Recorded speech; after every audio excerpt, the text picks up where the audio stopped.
Motheo Technical Vocational Education and Training College, where we strive to empower our students with the skills and knowledge needed to succeed in their chosen fields. Located in the Free State Province, South Africa, Motheo TVET College offers a wide range of technical and vocational programs.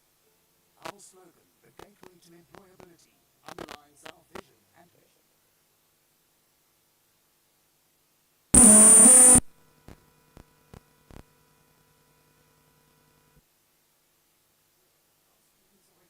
Skills and knowledge needed to thrive in their chosen field.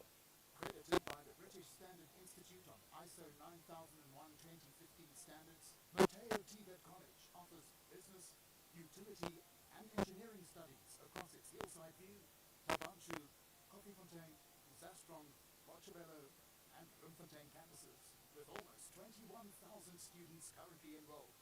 Each of these campuses boast unique attributes, specialist facilities, and expertise, allowing the college to provide a wide range of programs and services to communities without undue duplication. Our program mix responds to the priority skills demanded by the modern economy of South Africa. At Motheo TVET College, offer a diverse range of end-to-end level 2 to 4 3-year engineering training programs tailored for aspiring entrepreneurs and artisans. Students can choose from programs such as information technology and computer science, engineering-related design, electrical infrastructure construction, and civil engineering construction. Additionally, our trimester programs including heavy and light current electrical metalwork and mechanical, motor, and civil engineering are offered at Hillsideview, Tabanchu, and Koffiefontein campuses. These hands-on programs are designed to provide students with the practical skills and knowledge needed to succeed in the dynamic fields of engineering and technology. We are proud to offer a CETA-accredited NUF Level 4 hairdressing course that is designed to equip students with the skills needed to become professional hairdressers. This 1-year full-time or 3-year part-time program provides comprehensive training in the latest hairdressing techniques, trends, and industry practices. Those wishing to join the wonderful world of beauty therapy can complete our 1-year beauty and nail technology program. Whether you are aspiring to work in finance, management, marketing, or administration, Motheo TVET College is here to help you achieve your goals and thrive in the dynamic world of business. We understand the demands of the corporate world and offer a variety of programs to prepare students for success in the competitive business environment. Our range of programs includes finances, economics and accounting, human resources, business and financial management, marketing, office administration, and management assistance. Our food preparation and catering training program is perfect for individuals interested in Mic check, 1, 2. hospitality. Practical applications take place in regular kitchens. And in our very own restaurant, providing students with hands-on experience in a real-world setting. The Free State Province is a sought-after tourist destination, offering game 1, hunting 2, 1, 2. and a wealth of rich heritage. Completing our tourism course not only allows you to explore these attractions firsthand, but also opens doors to a rewarding career as a tour guide, both locally and internationally. For the creative souls, we offer training in visual arts and design, specialization in drawing, painting, ceramics, graphic design, and jewelry manufacturing. Safety in society and transport and logistics programs add value to our programming. Currently, our unit for inclusive education assists more than 400 differently impaired students to become qualified and enter Funny. Hello. Hello, hello, hello.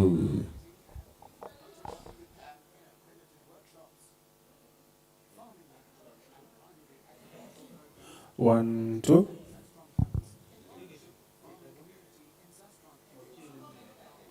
1, 2, 1, 2. Check, check, check, check.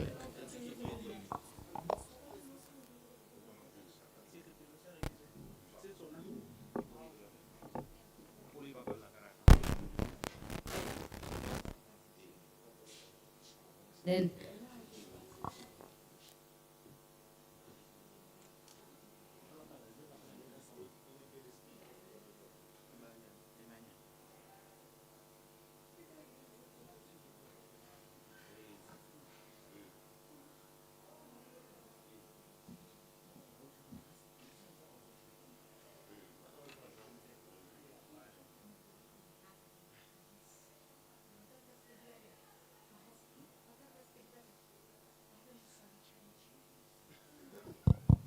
Make sure go through.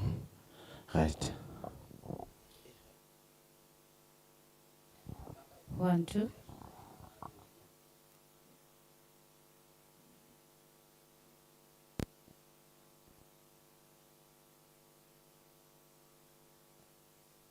Our choir has won the TVET Choir Eisteddfod This life numerous is times. good. We are proud of our elite partnerships. International accreditation has been attained from the Association of Accounting Technicians to offer NQF levels 2 to 5 programs. International partnerships were established with colleges at West Lothian in Scotland, Coleg Gwent in South Wales, Warwickshire College Group in Leamington Spa, and Heart of Worcestershire College in Redditch, UK.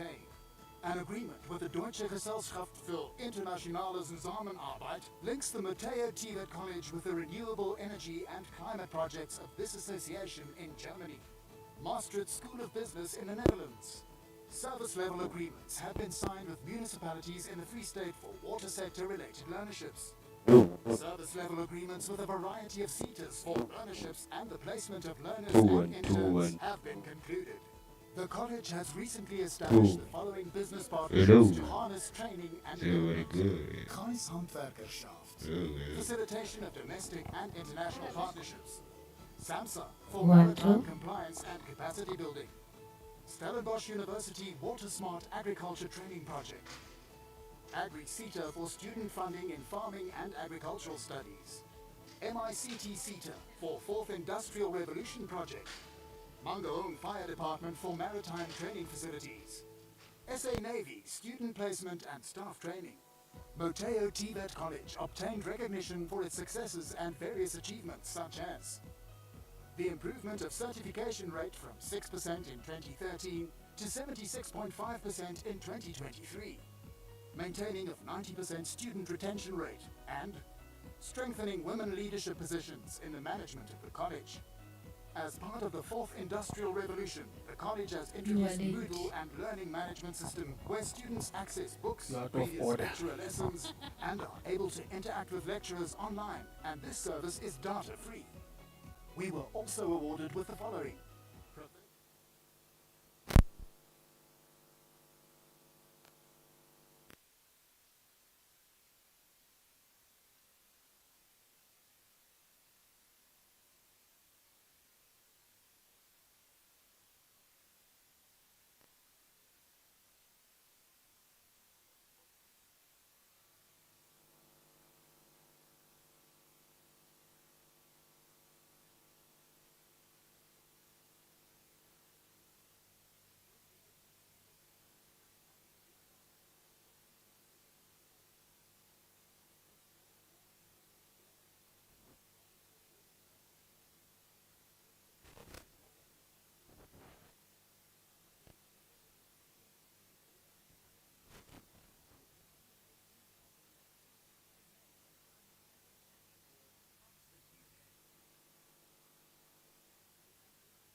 Mic check.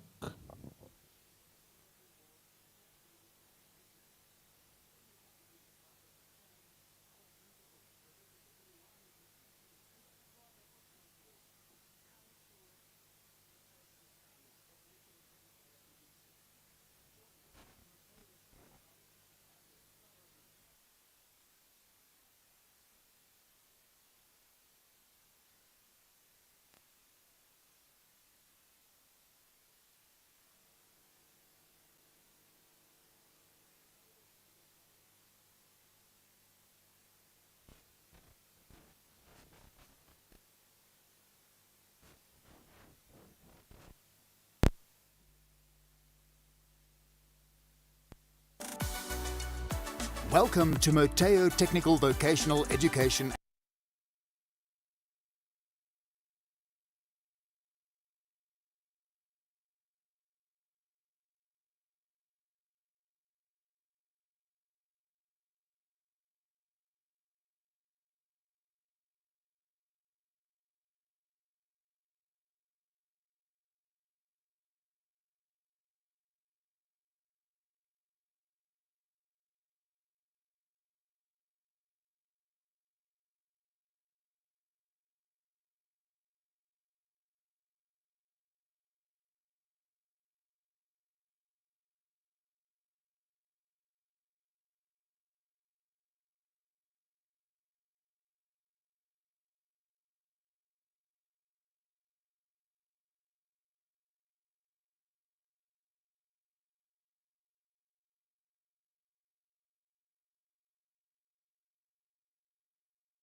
national call to train qualified artisans. This flagship project of Motheo TVET College allows artisans to do their trade tests in the Free State. Each student will also be linked to employers in the industry. Artisan Academy is going to open my doors to a future. Based on 1 2 thorough 2. research, aircraft maintenance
how we're going to move. Greetings to the officials of the institution, the department, NSFAS, members of parliament, and all stakeholders present. My name is Ngobi Msezane. I normally enjoy the powers. Once the chair gets a call, then I become the chairperson for that few minutes. Thank you very much. No, thank you very much. Good morning to everyone else. And I'm also a member of this committee. Thank you very much. No, thank you very much. Good morning. My name is Sidugal Notsepolo. I'm a member of this committee. Thank you. Dumelang bagolo. My name is Matlodi Maseko and I'm also the member of this portfolio committee. Ke a leboha modulasetulo, ke dumedise everybody in here ka ditulo tse fapaneng. My name is Karabo Khachao and I am an alternate member of this committee. Thank you. Good morning, everybody. My name is Ashley Koike, the First Souls, and I'm a member of this committee. Thank you. All right. Members, if I can just request Honorable Souls that you sit here. Honorable Khachao, let's come closer here. Yeah. So Honorable Souls, here, how are you trying?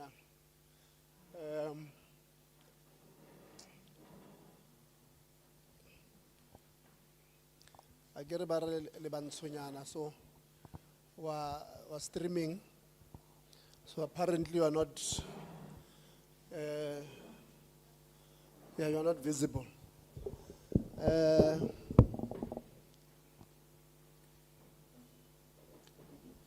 Where is the other mic? Yeah, give this gentleman here to introduce himself. When we introduce ourselves, colleagues, let's say Tebo Kholitsi, member of the Portfolio Committee on Higher Education and Training. So then don't assume that we know what we are doing. So let's introduce ourselves so that even though you are representing the college, you must say, what do you do at the college? Mr. Masuku. Good morning, Chair and honorable members and colleagues. My name is Laki Masugu. I'm the Acting Chief Director Communication in the Department of Higher Education. Good morning, everyone. I'm Vuisile Chabani. I'm coming from Gauteng Free State Regional Office, responsible for curriculum, assessment, and student support services. Good morning, Chair and colleagues. I'm Belina Mraudzi from the Gauteng and Free State region. I'm the Director for TVET Curriculum and Institutional Support. Thank you. Good morning, Chair, and the committee, as well as all the, all protocol observed. My name is Motheo Lekuani. I'm with the Gauteng Free State Regional Office. I mainly do monitoring and evaluation of all the policies in the department for the regional office. Thank you, Chair. Good morning, honorable members and colleagues. My name is Obake Moloi. I'm an intern in the Chief Directorate Systems, Planning and Institutional Support. Good morning, Chair. Good morning, honorable members. Good morning, colleagues. My name is James Malesela, Deputy Director, Governance Support. Thank you. Good morning, Chair, honorable members. Good morning, colleagues. My name is Nosi Ponzama. I'm in the Chief Directorate Institutional Governance and Management Support and the University Education Branch, DHET. Thank you. Morning, Chair, honorable members, morning, colleagues. I'm Fundiswa Sotenjwa, Institutional Governance and Management Support, University Education Branch, Department of Higher Education and Training. Good morning, Chair members and everyone. Agnetha Artisan, I'm the researcher for this committee. Thank you. Good morning, all protocols observed. My name is Mampaho Mudiba, Committee Content Advisor.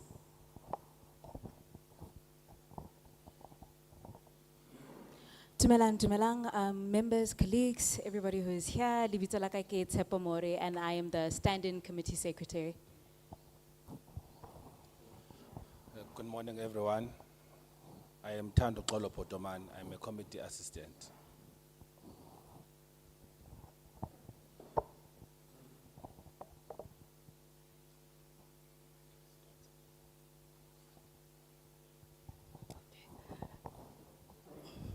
Good morning, Chair. I'm Dipilwani Putsisi. I'm the principal of this institution. Thank you. Good morning, Chair, honorable members, colleagues. My name is Jabulan Chabalala, the chairperson of the College Council. Thank you. Good morning, Honorable Chair, honorable members, the council chair and the other council members present, the principal and the executive management of the college, labor, as well as student leaders that are here. My name is Sam Zungu. I'm the Deputy Director General responsible for TVET. Thank you. Good morning, Chair. Good morning, honorable members. My name is Pelele Nduli. I'm the branch coordinator for the TVET. Good morning, Chair, honorable members, all protocols observed. My name is Pule Patrick Mashele, the acting regional manager for Gauteng and Free State region, the Department of Higher Education and Training. Thank you. Thank you, morning Chair and members of the committee. My name is Themba Msipa from the TVET branch, the Chief Director for Systems Planning and Institutional Support. Thank you. Good morning, Chair, honorable members and colleagues. My name is Jaonia Klein. I'm a council member for Motheo TVET College. Thank you. Good morning, Chair and members. My name is Lungile Pomela. I'm the council member as well. Thank you. Good morning, Chair. My name is Kwena Mapoto, the campus manager for Tabanchu Motheo TVET. Good morning, Chair and honorable members. My name is Clinton Leballo, the current sitting president of the Student Representative Council of Motheo TVET College. Good morning, Chair and honorable members. My name is Laro Natsikwe, acting center manager, Center for Entrepreneurship and Rapid Incubator. Thank you. Good morning, Chair and colleagues. My name is Mojela Shopani. I'm responsible for TVET and data management at Motheo TVET. Thank you. Good morning, Chair, committee members, colleagues. I'm Nigel Olin. I'm the Deputy Principal Academic Services here at Motheo TVET College. Good morning, colleagues. My name is Geoffrey Odora. I am the acting Chief Finance Officer, which is the acting Deputy Principal Finance. Thank you. Good morning, Chair, and protocol observed. I am David Mokhobo. I am a Deputy Principal Corporate here at Motheo TVET College. Thanks. Good morning, Chair, honorable members, colleagues. My name is David Mohlamme, Parliamentary Liaison Officer in the Office of the DG. Good morning, Honorable Chair, Honorable Committee members and colleagues. My name is Nadia Williams. I'm the Acting Chief Director for the National Skills Fund. Thank you. Good morning, Chair and honorable members and colleagues. My name is Tendani Moila from the National Skills Fund, responsible for initiation of projects. Thank you.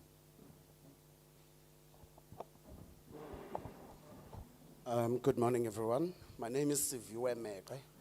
I'm the servicing administrator at NSFAS, looking after TVET colleges around Free State. Thank you very much. Good morning, Chair, honorable members and colleagues. My name is Fuile Chiwula, manager in the CEO's office at NSFAS. Good morning, Chair, members and colleagues. Lungisa Seshi, senior manager for TVET support at NSFAS. Good morning, Chair, and the members of the committee and colleagues. My name is Kaya Ndima. I'm the operations manager at NSFAS. Thank you. Good morning, Chair, members and the colleagues. My name is Tulibali Mkondeleli. I'm the Senior Manager responsible for University Support at NSFAS. Thank you.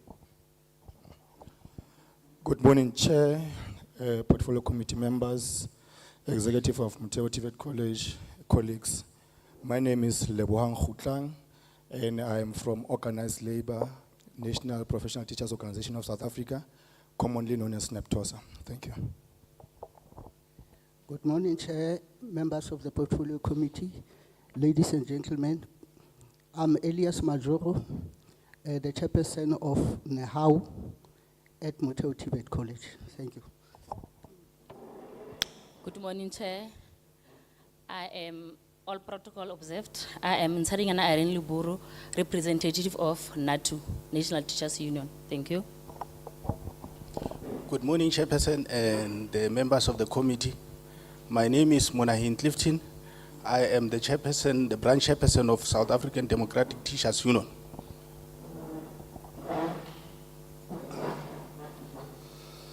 Chairperson of the Portfolio Committee and honorable members, executive from the Department of Higher Education and Training, our Chairperson of the Council at Motheo, colleagues, all protocol observed. Kalina ke ulehile wa ga Mogorosi. Greetings to the House at large. What are you here for? Who are you representing? I'm representing Organized Labor and Public Service Association, which is PSA. Yeah, thank you. We introduced ourselves there, all of us. That side. Have you introduced the lady sitting down there in green?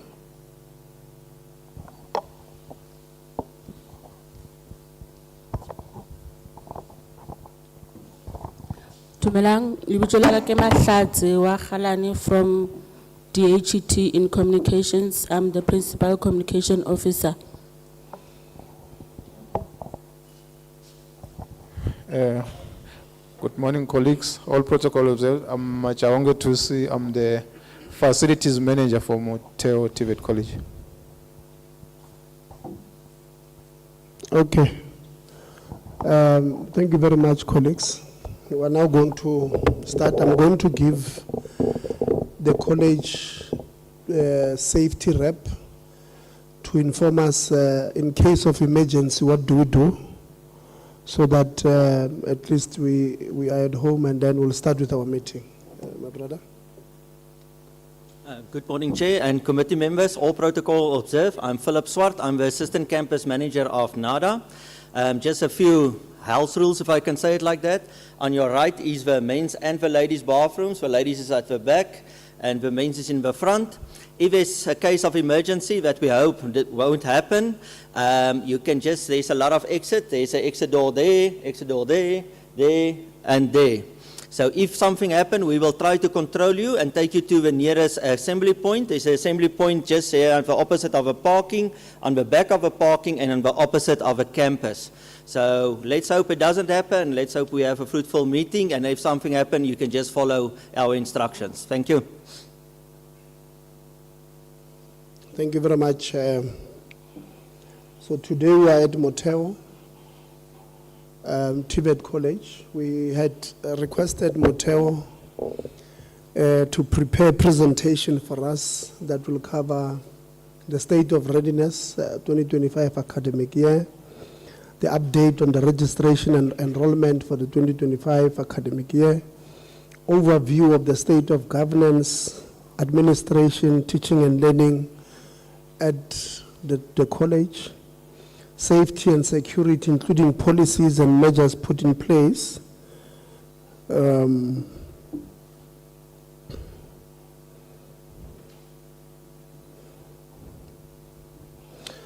safety and security, including policies and measures put in place to curb the incidence of gender-based violence and femicide,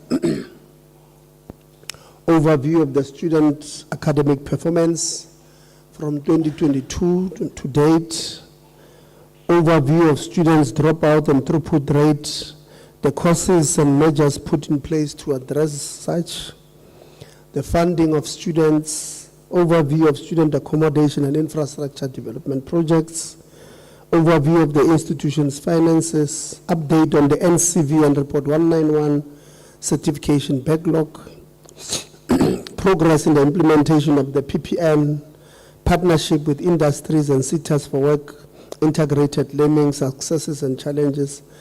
We had then informed management to inform the SRC that we'll also want to get the view of students and also to get from the workers. So we're here now. Principal, we're now going to hand over to the college. We'll ask the Chair of Council to welcome us and introduce yourselves, and then you'll take us through the presentations. Later this afternoon, we will be at CUT. So we'll be a little bit strict on time. There are certain things that we can avoid. Your vision, mission, we'll know those things. Chairperson of Council, let's assume that you have greeted us, so let's not take more time greeting. We've greeted everybody now. Let's just go straight to the point. We still have a lot of work to cover. Some of your people, Principal, I doubt they understand what is the mandate of Parliament. Some of your employees here, they even write on their statuses that Parliament is a talk shop.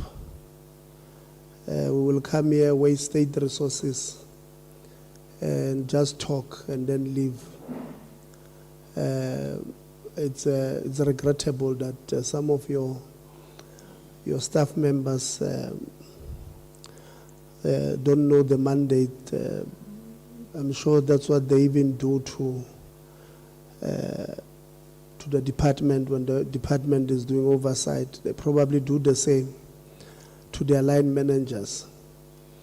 It's regrettable, but I thought I must just highlight it for you. Chair of Council, if you can just, I don't know whether you'll introduce the presentation from there or you'll come here, but it's totally up to you. If you're coming, you can come. If you are presenting from there, we can bring the mic to you. Okay, if you can come here, because when you are seated there, the light at the back is not right, and it's too hot.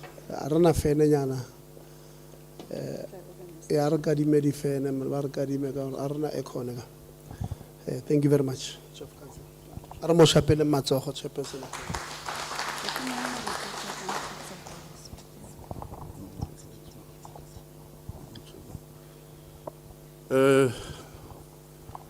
Thank you so much, Chair of the Portfolio Committee, Honorable Lutia, honorable members of the Portfolio Committee.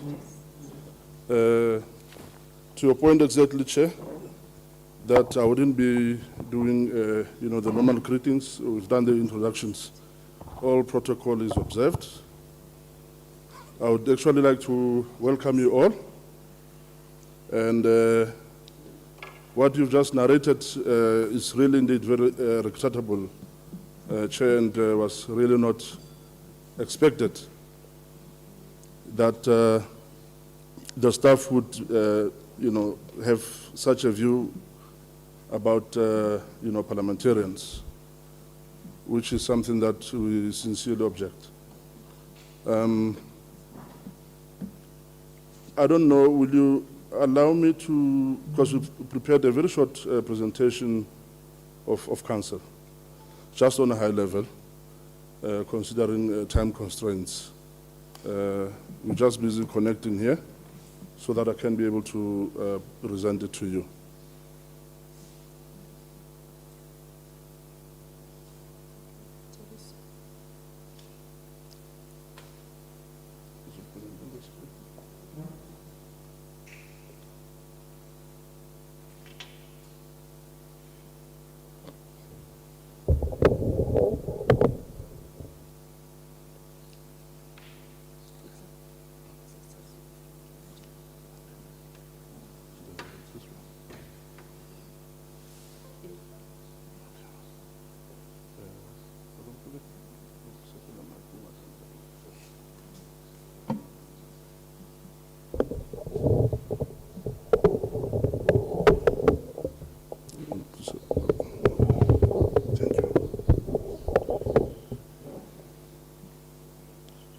All right.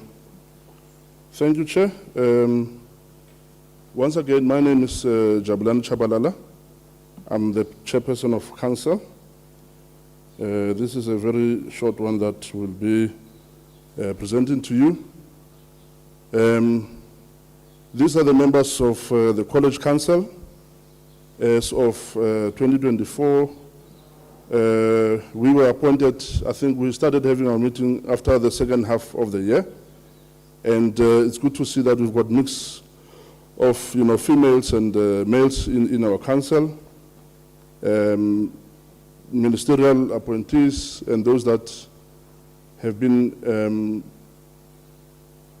confirmed or referred to the minister by the ministerial appointees.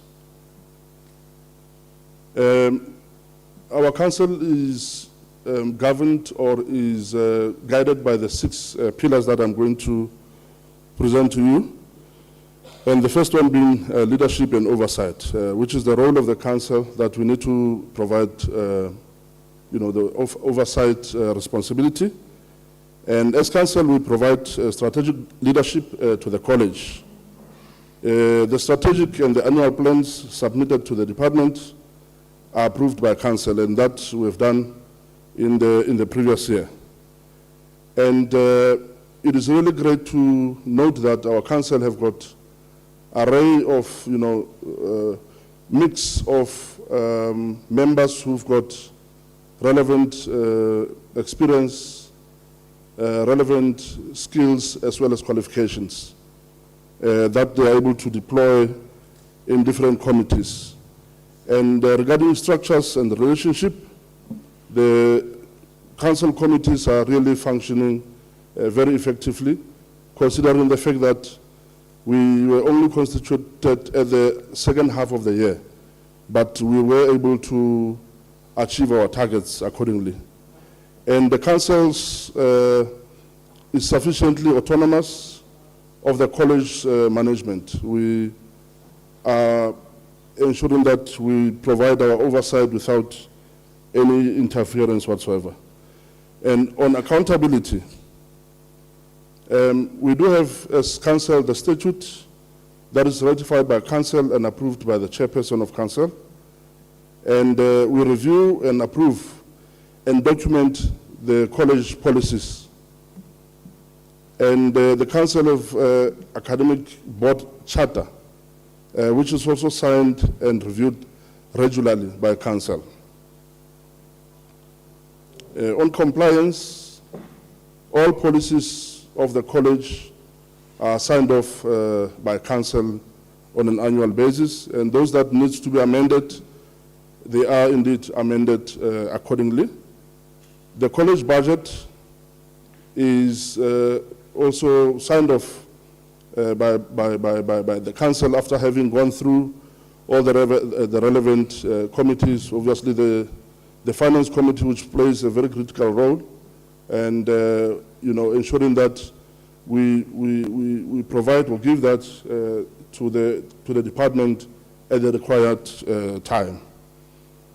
We do have procedures in place to ensure that compliance and legal obligations as per the CET Act are adhered to. On performance, as I've indicated initially, that we were able to constitute all the 4 meetings of council and all the subcommittees of council under very constrained, time in the previous year. We are indeed, even with the current academic year, are able to constitute and conduct our meetings regularly as planned. The committee meetings were productive and indeed functioning effectively.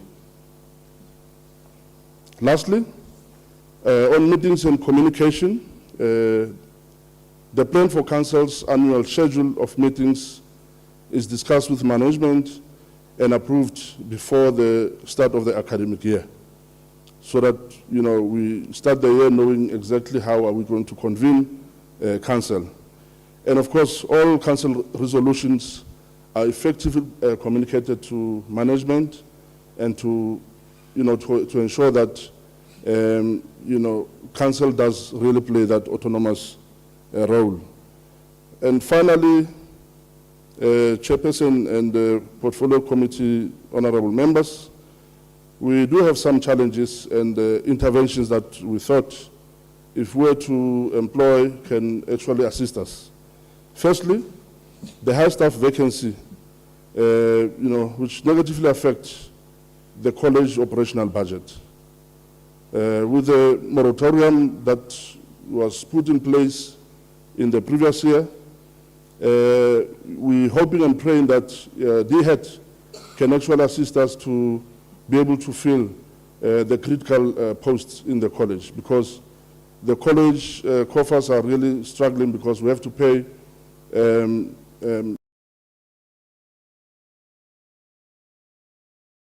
some of the employees from the college coffers. Reviewed staff benefits for college paid staff. The council have assigned an intervention management to look into alternative measures to allocate necessary benefits to staff. This will obviously ensure that we do have those college paid staff that do have benefits such as medical aid and pension, which is what we all need. And of course, limited funds that are allocated. I'm glad that Prof have explicitly explained and demonstrated the power and the effect and positive impact that the third income stream can actually help the college with.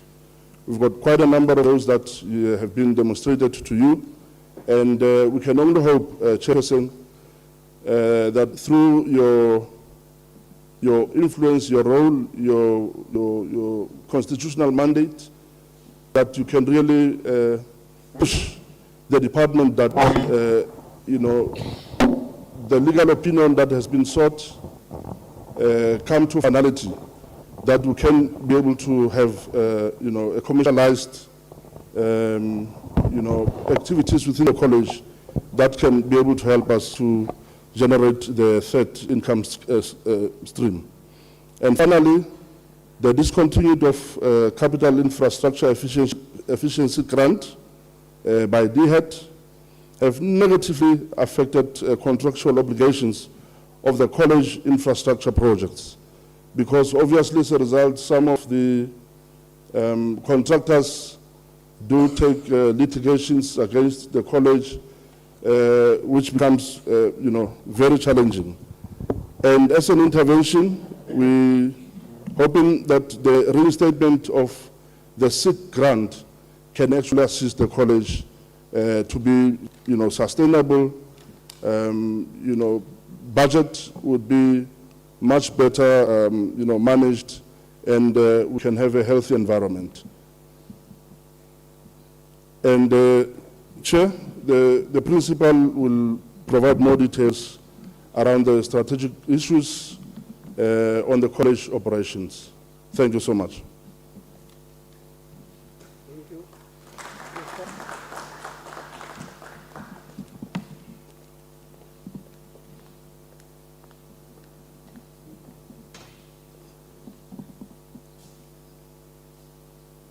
the chairperson of the Portfolio Committee on Higher Education and Training, the honorable members in attendance, the support staff for the Portfolio Committee, the DDG for TVET colleges and senior managers of the department, the council chairperson and members of council, the executive management of the institution, the student representative council, and organized labor. This is the presentation by the management of the institution. It will cover all areas as listed and requested for by the committee. I'm not going to talk to the vision statement, but just to indicate that the college has got 10 sites. It's 8 campuses and the central office and our Center for Entrepreneurship and Rapid Incubator. This is our business as an institution. It's the normal ministerial programs, but we pride ourselves in the newly introduced occupational qualifications and the maritime studies program. This is the management of the institution, the executive management. We have a vacancy of the Deputy Principal Finance and the vacant post for Deputy Principal Registration Services. We also have a vacancy of 3 campus managers posts, and the college has got 5 female campus managers. Some of them are acting, and 3 males. This is the staff profile of the institution. We have 628 staff members, 348 females, 280 males. People with disabilities, we've got 12, 2 females, 10 males. Across the color line, this is the qualifications of our lecturers, the highest with PhDs, and all in all, as stated. These are categories of employees. We've got academic staff, those that are college paid and personal paid, support staff, and temporary employees, as well as interns. We pay our college paid staff 37% in lieu of benefits, but as the chairperson of council has indicated, we have approached GPF, GEMS, and the government housing scheme for us to be able to afford them an opportunity to get benefits. The meeting will be held on the 4th of April. Placement of lecturers. In 2023, we placed 26 lecturers, 2024, 36, and we are planning to place 67. Our area is not highly industrialized, but we try our utmost best. The challenge there would be limited funding for lecturer replacement when the incumbents have gone for industry exposure. We have outsourced our cleaning and gardening services for various reasons. In 2020, when COVID-19 hit, we were found wanting, and in terms of capacity, we could not make it. So we outsourced some of the services for us to augment to these current services available. And a large number of terminations also kicked in through retirement, death, or sick pensions among our staff members, and some were also aging. And because of moratorium on filling of posts, we couldn't fill the existing vacancies. So we extended the contracts of the service providers for us to be able to cope with the magnitude of the institution. State of readiness. We have put it in different categories. As the college implemented early registration process, yes. We follow the standard operating procedures for registration prescribed by the department. Does the college allow walk-ins? Yes, we do.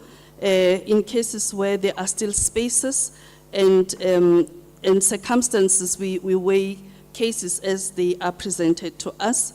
This is to allow our young people an opportunity to study at the institution. Where timetables available, yes, we do them a year in advance together with the work plans, assessment plans, to afford our lecturers time to plan in advance. And classes for NCV level 2, N3, and N4 started on time on the 13th of January. Yes, there were still challenges because some of the young people, as I said, we allow walk-ins. They would come, so classes would run up to midday in the afternoon. Then we assist those that still needed registration to be done. Were textbooks provided? Yes. Procurement was done in November 2024, with the exception of programs such as ICT and robotics, as well as financial management. ICT and robotics is a new program, so the textbooks were a bit of a challenge there, but we have secured the service provider that gives us textbooks in that regard. For those that are able to access electronic textbooks, we do have as an institution, and we provide hard copies as well. And were the students' induction done? Yes, we did. All new students were inducted accordingly. Availability of staff and learning spaces, this is partially achieved because of the current vacancy rate. In the academic staff is 15.1, which translates to 34 out of 224 due to the moratorium in place. And the college utilized funds to pay for the temporary lecturers for us not to disadvantage students in terms of teaching and learning. We have adequate spaces. It depends on the size and shape of the campus. Student placement, yes, all new students are subjected to a placement test, which is based on numeracy, literacy, and sciences, and that also establishes their career choices. Mode of teaching and learning, we have 2 learning management systems at the college, which is Moodle, which is used for business studies students. We designed this during COVID-19, but the load was just cumbersome, and because we wanted students to receive teaching and learning during COVID, we also accessed the Black Ubuntu. Academic year applications and registrations. Applications started last year, from the 1st to the 30th of September, we opened for applications. We also gave an extension for other people who couldn't make it. And the processing of the applications was done in November till December, and the registration schedule is as stated. This is the categories of applications. As we process them, some would be cancelling registration, some would be awaiting approval, pending approval, and as we process them, we send student messages that your application is pending verification or you have been provisionally accepted. So that keeps them alerted and as we progress. But we received 61,543 applications. Can I get water, please? These are applications per campus. The biggest campus would be Bloemfontein campus, which received 33,000 applications, followed by Tabanchu, then Hillside View.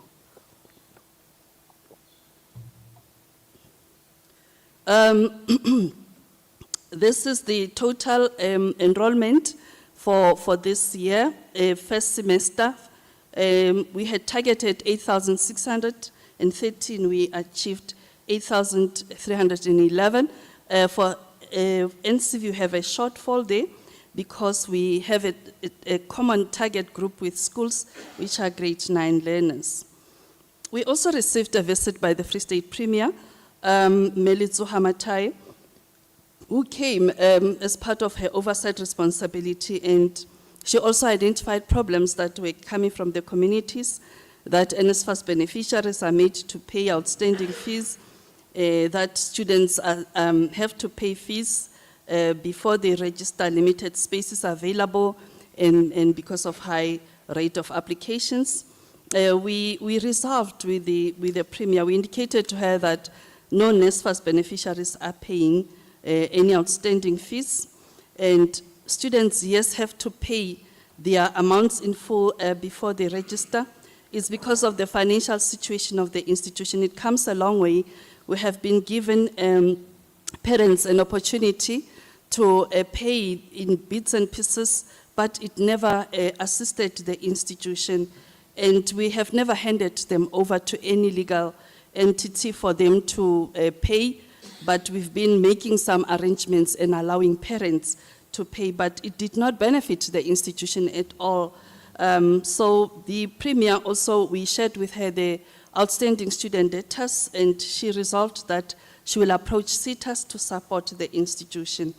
And for those that had no spaces, we prioritized those that met the requirements, but the rest we couldn't admit, and we had to advise them to come for second semester. We have already taken their names and contact numbers.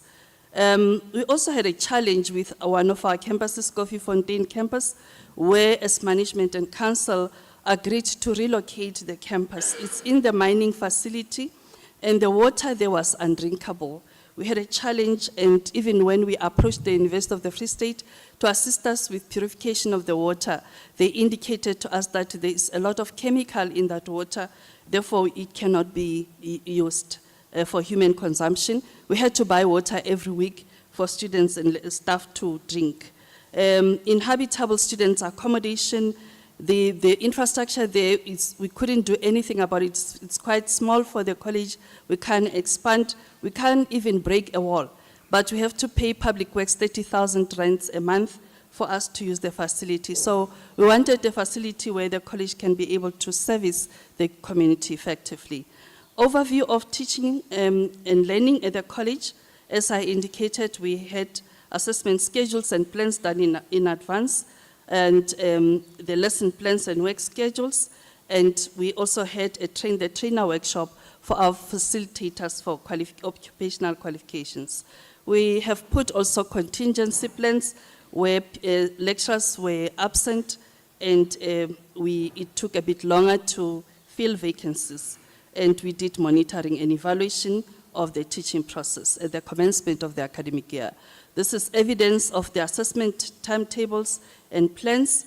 Textbooks, we have shown here a spreadsheet that shows the textbooks that we have procured, their ISB numbers, authors, publishers, and the projected number, and the stock on hand, and how many have been retrieved. We also have a policy on retrieval of textbooks to curb on high expenditure, because in a year we spend close to 15 million rands for textbooks.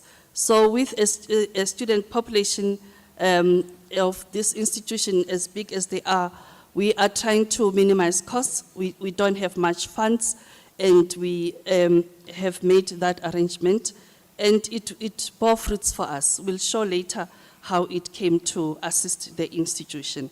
So I think I've spoken about textbooks.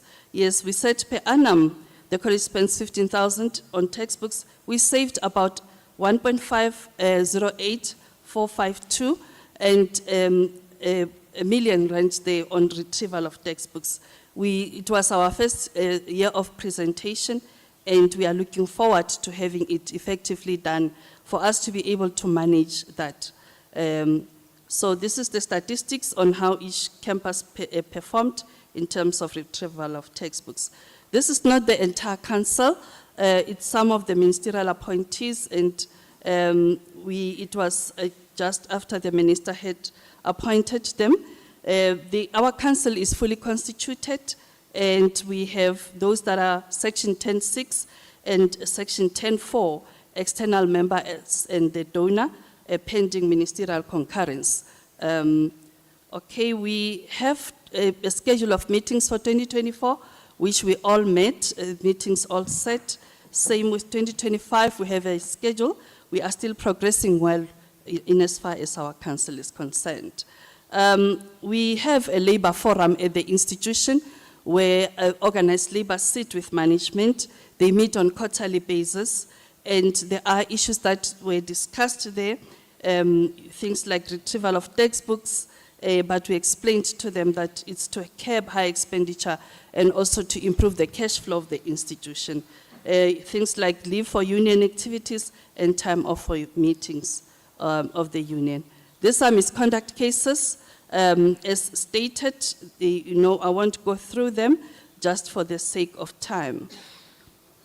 They are continuing, but the most worrisome picture that we have here we had about 9 sexual harassment cases. It's an issue between lecturers and students. We have 2 dismissals. Some, the contract had ended, 2 of them, and the matters were, when the matters were reported, 2 resigned immediately. 3 we charged, and the disciplinary processes are still continuing. And this is what we did as an institution to curb such practices.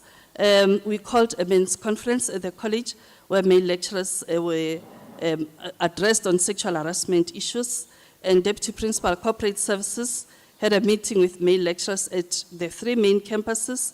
And I personally, as a principal, also visited campuses. I do road shows where I engage staff on such matters. We involved SACE to workshop our lecturers on matters of the, sexual harassment. Management also presented these challenges to the union at the Labour Forum. These are grievances, as stated. I won't get deeper into them. We ran the SRC elections, which is the structure that represents the student voices. And these are the dates, the schedule at which we ran the elections.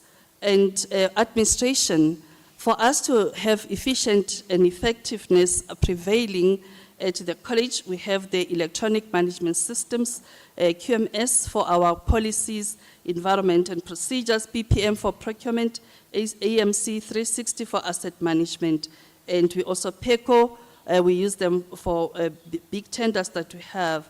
Then we have our LMSs and Coltech for student management information system. These are the issues around GBV. We have a policy and guidelines that we use from the department. We trained our staff members, we created awareness, and also addressing harassment and promoting gender equality. Our labor relations unit is addressing that, and psychosocial support through our employee health and wellness unit, in collaboration with NGOs to address such matters. This is how we have performed as an institution over a period of 3 years across the 3 programs. We have been doing very well as an institution, chairperson of the committee. This is our comparative analysis against the national pass rate, and we have done also well there. And this is the certification rate vis-a-vis the pass rate over 3 years. We did well in 2022 in terms of certification rate. There's a bit of a decline in 23 and 24, but as a collective, we have sat down and identified underperforming subjects. And as I said, as a principal, I do roadshows and go to each and every campus, interrogate these results, hold people accountable, and provide support where it is needed. These are academic policies. Every year, the SRC calls a policy indaba.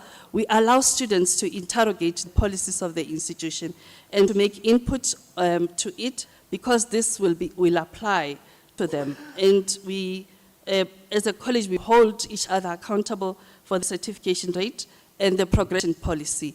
We are one of the few colleges that says you cannot move to the next level unless you have passed all of your subjects. It assists the institution to achieve a better certification rate.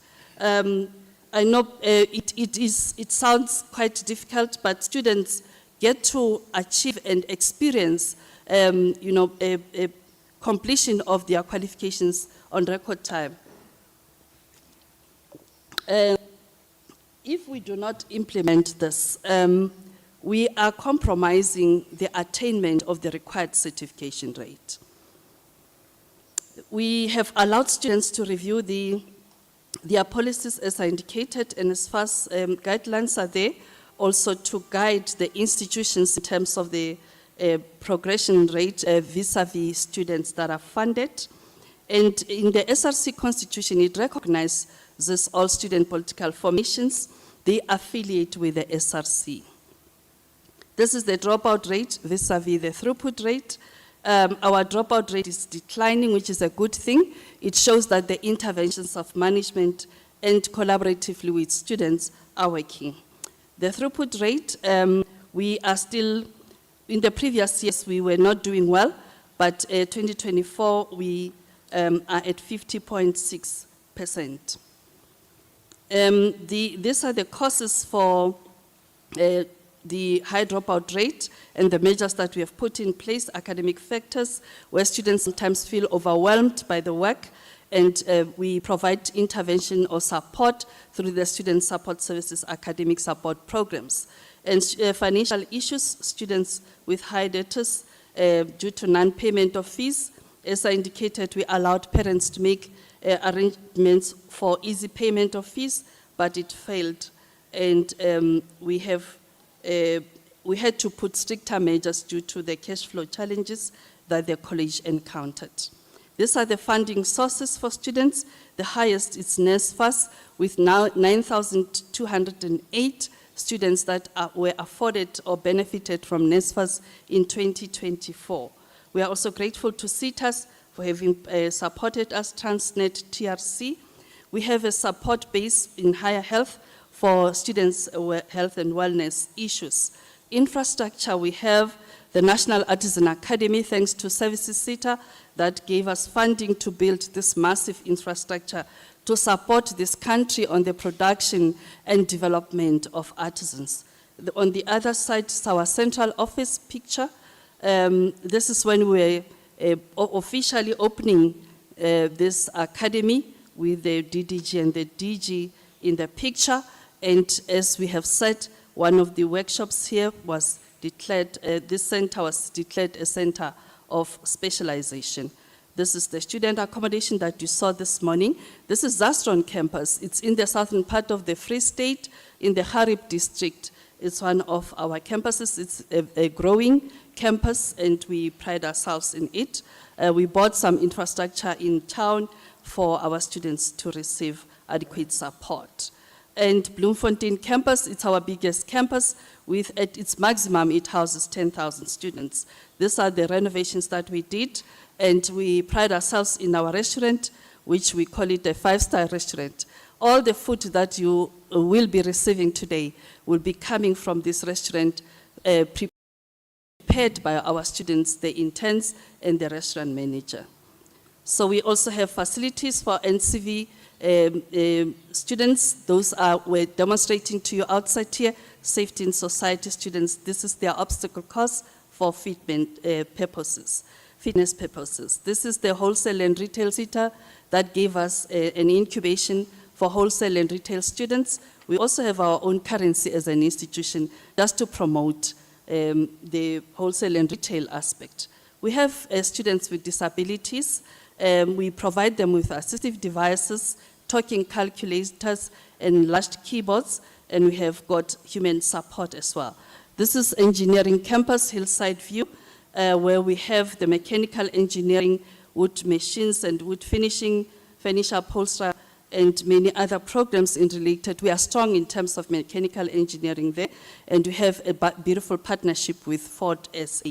This is the furniture that we produce there, and thanks to Mercita for the machines that we are using to support teaching and learning. This is our Cessna for aircraft maintenance and aviation studies. The college offers that for aircraft maintenance program. We also have NCV ICT and robotics, and this is Tabanchu campus, where our maritime studies is. We have a diving pool that we have built there for underwater welding and for our maritime students to learn. We did the research before we could do or introduce that program. And these are the qualifications that are offering there at the campus. This is the boat that we saw outside in our beautiful maritime students. But we have a dream where we want to build our artisan, the Maritime Academy. It's in the form of a jumbo boat. If all goes well, one day we will be able to build it. This is plot 32, where we have in agriculture programs, all the vegetables that you saw there comes from that campus. And thanks to NSF for having given us funding for infrastructure training, PPEs, and the learning materials, and for also for salaries for facilitators and project management. The college also had to top up where other needs. This is our greenhouse where the vegetables you saw are coming from. This is when we are harvesting and selling to the staff members at the college. Financial status to the projects To date, we have spent 93 million on the infrastructure projects from 2021 to 2023. It is through the Capital Infrastructure Efficiency Grant. And we had a shortfall of 41 million. That's why the chairperson was saying earlier that there were contractors that had already been employed at the college, but we couldn't receive additional funding. The other reasons could have been the lack of human capital in the infrastructure unit because we had a vacancy there. And with the people leaving organizations, you get a new member, you have to train that person from scratch, and the reporting took a bit longer. So, but we humbly request that we get that support, because that led to penalties by the contractors to a tune of 2.2 million for unpaid on invoices and long-standing projects. So this is the infrastructure report, expenditure report. It's quite small, it will take a bit long, but I know members have received this on time. Botshabelo campus, it's our small campus in the Botshabelo area. As you go to Lesotho on N8, we are building a sports science institute there to promote healthy minds and healthy bodies and support our country with skilled and capable workforce. The contractor will be on site as from the 1st of April. This is how it looks. It's a 3D picture of the facility and the layout thereof. That includes the administration block, the sports facilities, and all the necessary support required. This is our Center for Entrepreneurship and Rapid Incubator. It's part of our exit strategy, where our students at exit level are afforded an opportunity to open their own small businesses. We register them, we help them source funding, and across different qualifications. We are also, as part of our third stream income generation, we have established a container park where small businesses can go in, establish own businesses, and pay a fee, a rental fee to the institution. This is the revenue generated over the years, and the SMMEs established and jobs created.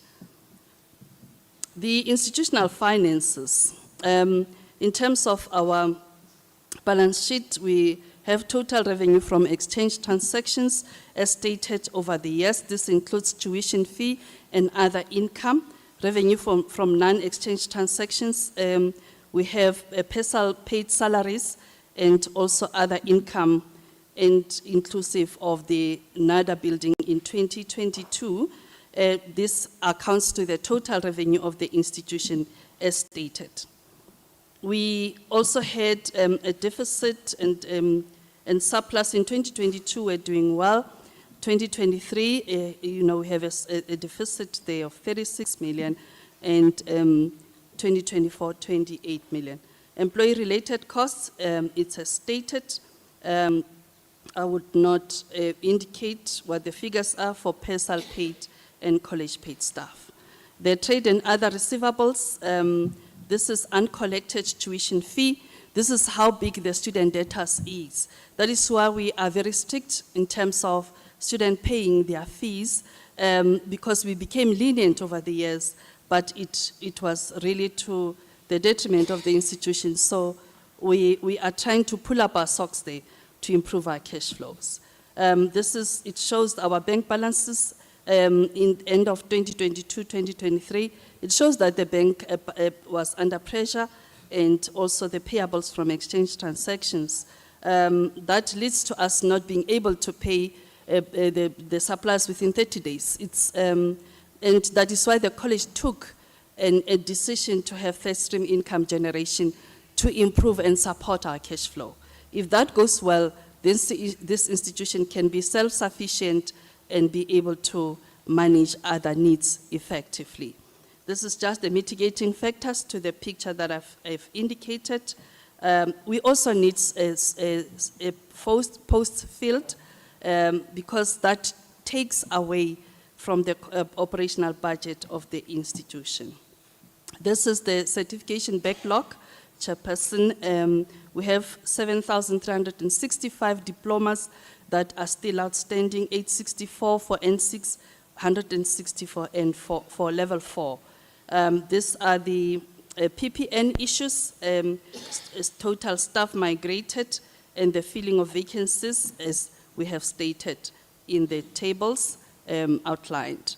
This is the matching and placement. Only 2 people couldn't be placed due to other reasons. Some would be found with some criminal records before even my time. They were employed at the college. So we have about 44 unmatched staff that are coming from occupational qualifications, agricultural programs, and also the National Artisan Academy staff. Because of the provisioning norms were not quite aligned to accommodate them. And the translation from EEA to PSA also were taken care of. These are our partners across the spectrum. It's a lot. It cuts across municipalities, the South African Navy, the universities, the Small Enterprise Development Agency, CETAS, all of them. We have signed memorandums of understanding with them, and the financial obligations are also as stated. This helps us with the placement of students and lecturers within the industry. It also affords us an accredited training opportunities. These are work integrated learning partners where students on course can be supported and be placed. We have beneficiaries as stated there. This is the continuation of this report. Accommodation providers, we have 3,023 paid beds by NSFAS, accredited beds 2,400, and beds to be accredited 609. This is enrollment vis-a-vis students that received funding. We have to date in 2025, 4,517 funded. We still have 2,700 that still needs to be funded out of a total of 8,311. This is the performance of NSFAS at the college over the 4 years, being 2024 being the highest. This is just private bursaries that students get from different sources of funding, and I will not delve much into that. Accommodation challenges, paying trimester students accommodation money, monies were paid directly into students' accounts, not into the landlord's account. You know, when students have got money, it will be difficult to get it out of their pockets. Delaying in accreditation of accommodation providers, the AP is not complying in some other cases with standards that NSFAS provided, and the APs that are accredited not meeting the standards as I've indicated, and accommodation providers charging some admin fee to students. But we are interrogating such matters as a college. We have a team that monitors and go out there to check the student accommodation and how it looks, whether it's suitable for students. The other challenges, appeals submitted, but no response from NSFAS. Awaiting academic results. Results were loaded, but to no outcome. And students whose loans are in progress since 2024, those who belong to the missing middle. We request support there, and that students, loan approved students not found in the funded list for 2025, that be addressed, and those that do not meet the threshold of 350,000 should automatically be considered for NSFAS loan. These are our successes. We received an unqualified audit opinion in 2023, and our college council is fully functional, and we got 100% for teaching and learning plan assessment by the regional office. We are also congratulated on our remarkable standard in terms of the submission to the Department on PESAL transactions and our relationship with SAIS. We have been accredited about 25 occupational qualifications, which is a good performance for the institution. We trained all our lecturers through QCTO, and we are also a center of specialization for electrician, motor mechanic, and we have the other achievements. We have developed a marketing and communication strategy, which is one area that we pride ourselves in. These are the bursary allocations for staff. We fund our staff members for them to study. We have currently about 10 staff members that are studying with UNISA for PhD and masters, and we want to continue funds allowing. And we have a committee that regulates staff assistance program, and for us to be able to reach the intended outcome. We have a collaboration with a leather skills company where we intend having footwear, leather bags, and other things done by our college. We have a project on ICT with TVET company where we are training students on data science. And also we are training communities through NEMISA on a digital transformation. So we give them access. About 702 people were trained. Awards and recognitions. As a college, we pride ourselves that we've been recognized in this country, locally in this province, in the country, and also internationally. The highest honors that we received for our quality and excellence and support, being the best customer service and satisfaction institution, being the best trusted educational institution. And we've been across the Europe receiving our awards. Our contribution to community, we support them through our plot where we also give training through agricultural programs. And thanks to the Stellenbosch University and Maastricht School of Management that gave us that greenhouse. And we also have women leadership promoted at this institution. And I spoke about maritime and our beautiful sports institute. You saw our World Skills champions. I would not talk about them. And jewelry students, their placement in the industry, the lecturer has confirmed that we have 100% absorption, though our institution doesn't have many industries surrounding us. Outstanding tuition fees, it's one challenge. I've spoken about it. And the outdated computer labs and workshop equipment, technology advances quite quickly, and we need to replace computers and provide students with necessary facilities for them to learn effectively. And the huge backlog of certificates, it's one challenge. And exam-related challenges, where delivery of papers came late, some are wrong papers, but we had the department intervening and supporting us adequately. Chair, let me not go further. I think we have shared this information with the members for us not to take a lot of time. But I want to talk about the slide in closing, the support required from the Portfolio Committee, from the department, from NSFAS. We have defined and unruly employees that are not under delegated authority. So I'm glad that this morning you came to realize that people are writing on social media and insulting an institution as important as the Portfolio Committee. That is the kind of people that we encounter. Not all employees are like that. It's a handful of people, and who are refusing to take lawful instructions. There are labor cases which were not properly handled, which are compromising the discipline of the institution. There is a case where a staff member assaulted an SRC member, and that person was just given a written warning.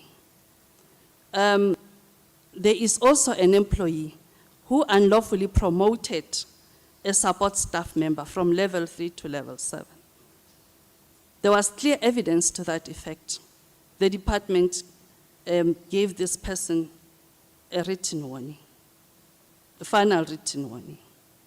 So we need those cases to be reviewed. We need to be able to get a fair deal also to our students. We cannot have a staff member taking a student and nothing really happens thereafter. We need support in terms of acquisition of title deeds for properties that are belonging to public works for the department, for the college to be able to have own facilities. And approval of accommodation providers, they should meet the requirements. And those students that are not meeting the threshold of 350 but qualifying for loans be immediately considered. Other things I think I have spoken about at length. This is when the president visited this facility, and our art and design students and the lecturers did his portrait and the portrait of the then Premier of the Free State. I thank you. Thank you very much, Principal. Can you now load the labor one? Labor, we had informed you to do a joint presentation. So if Labor can please load your presentations there.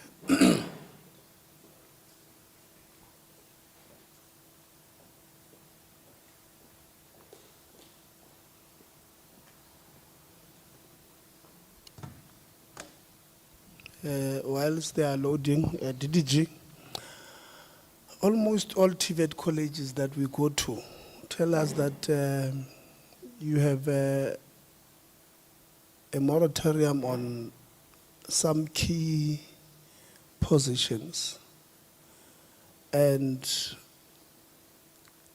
in our last, when we were in Gauteng,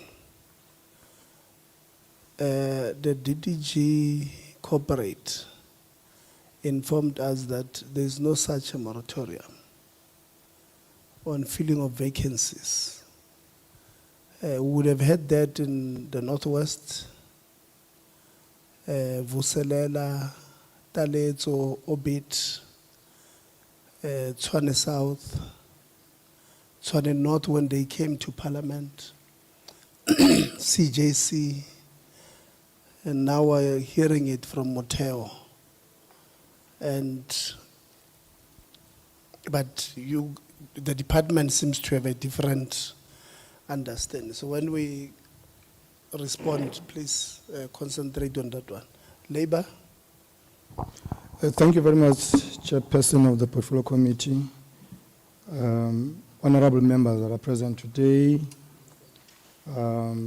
delegation from Department of Higher Education and Training, Executive Management of the College and Chairperson of Council, Dr. Chabalala, members of the Student Representative Council that are here with us today, but also the organized labor.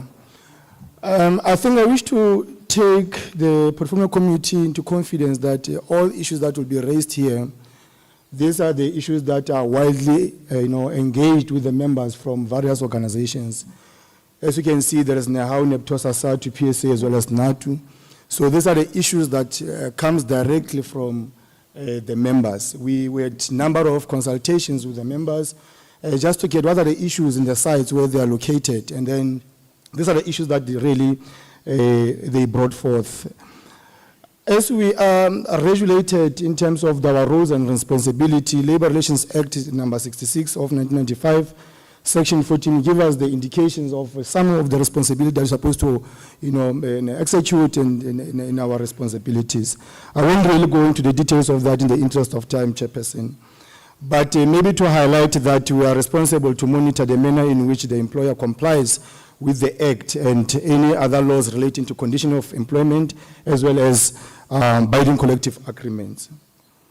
So, really, without wasting time and getting into the issues that were raised by, our members, leading to preparation of this presentation, particularly on the readiness of the college for 2025 academic year from workers' perspective.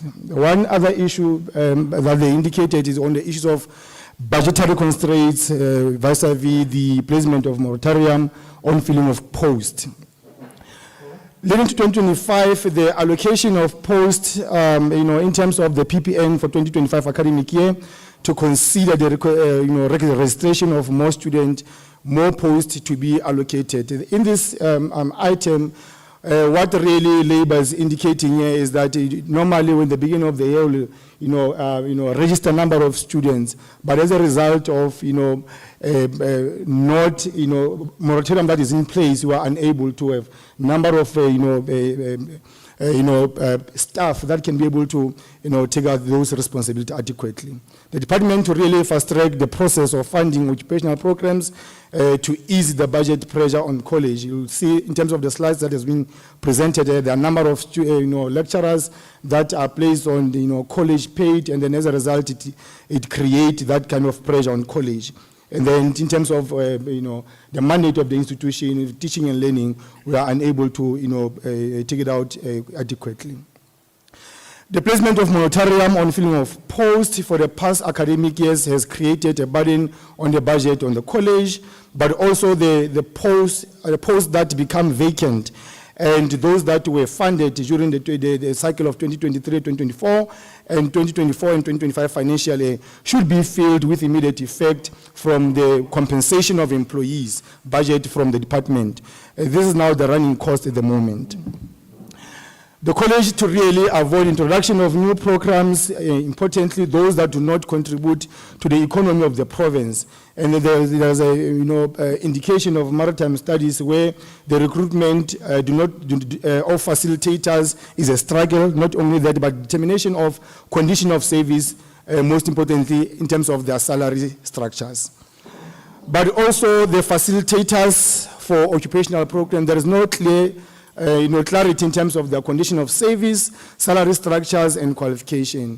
You'll find that you go to college X, and this is the kind of the condition of service that are having, and then salary structures, they differ greatly. So this is a plea really to, in terms of the clarity of facilitators for occupational programs.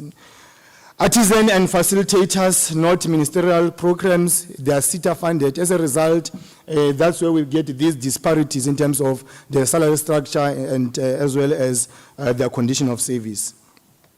So there is no clear directive from Department of Higher Education and Training in terms of these facilitators as well as artisans. So if it can be standardization in terms of that, then that issue can be dealt with. There is issue of filling of posts, particularly the Deputy Principal Finance, the Deputy Principal registration posts, which have been vacant for the past 2 years. But not only that, the 2 assistant directors posts vacant for almost 2 years in finance, senior positions and other supervisory positions that are, which are filled in an acting capacity. So the organized labor here have a view that these issues, they constitute instability within the institution. Therefore, all the posts became vacant due to natural attrition, such as promotion, transfer, and termination, which is also the running cost. So there is no reason why these posts are not filled. Non-filling of these posts compromise the services, service delivery, learning, as well as teaching. There is also the issue of chopping and changing of employees in an acting for some more than a year to create this, which creates instability. And this is contravention of the regulation 63(1) of Public Service Regulation 2016. Some of the challenges that were identified by labor, organized labor, it is the non-utilization of the employees in the college, and their work allocated to other employees just to frustrate them. This is now the labor is saying now employees receiving salary but really not doing anything in the sites where they are located.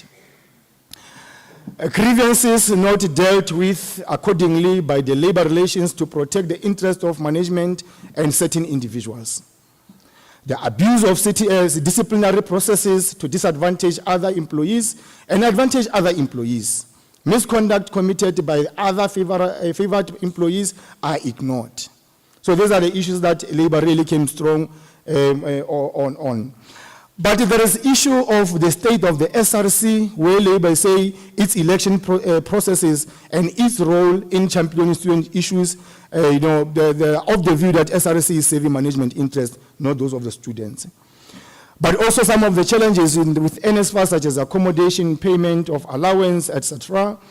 The student organization not allowed to affiliate in the college. This is one of the issues that the Labour felt strong, that the student organization are not allowed to affiliate at the college. And there is also the issue of mismanagement of leave, most importantly, the vacation leave. There is also the issue of bullying, harassment, and victimization of employees that Labour felt it should be indicated in this gathering. The issue of fringe benefits for all employees appointed by the college, most importantly, the facilitators. Chairperson, there is also the issue that the organized labor is very strong on the issue of college to facilitate and fast-track the migration of employees who are at the payroll of the college to the department. The appointment of service providers for the work done by employees should stop. They say it's open for elementary corruption. The focus here, it was also in terms of the cleaners that are at the college that could have been capacitated and insource them instead of having to have other people from other service providers who are doing the same work that is done by these people or employees. Non or late payments of NSFAS allowance to the student should also stop. The unfair academic exclusion. In this case, they're saying the student who failed, for instance, one subject should be allowed to register that subject in the next level. The lack of resources or fair distribution of resources to all employees, but also the issue of some of college policies not aligned with the government policies. This includes the NSFAS policy in the college. The no clear bursary application procedure and processes in the college in terms of how staff apply for these bursaries and the procedure thereof of these bursaries. Leave without paying, without following due processes is an issue that was also highlighted, the alteram partem rule. The late or non-payment of pay progression by the department to be addressed, but also late and non-payment of recognition of qualification by the department to be addressed as well. The ATT facilitators sit around not doing anything. Students are not taught because they don't have textbooks. Students are also not registered with SAICA. But there are a number of recommendations that were made as well as the way forward from the organized labor. One being all employees to be utilized fully and optimally in terms of their appointments into positions and their placements in line with the structure. The grievances to be dealt with in line of the disciplinary code and procedures and should be dealt with in an amicable way. The department should deal with grievance elevated to labor relations. There was a number of cases that stuck with the department, labor relations. The student to be allowed to exercise their right of electing their leaders, and management should stop interfering in student affairs. Student support services to be strengthened and capacitated so that the SRC will be able to focus on student issues and student organizations to be permitted to affiliate in the college in order to participate in the issues and activities of the college. Right on the recommendation, there should be a leave audit and investigation into the leave taken about 3 years, most for senior managers to avoid employees burning out and being sick. The issue of bullying, harassment, and victimization of employees must be investigated and measures be put in place to stop this trend. Causes which do not contribute to the economy of the province to be dealt with. Most importantly, when students do not even register for those courses. In this case, organized labor says there is no value for money in that instance. The college should also ensure that students have textbooks so that the lecturers can do their job without having to struggle. Department should allow the college to fill vacant funded posts as soon as possible. Most important, the critical post and moratorium be uplifted as a matter of urgency.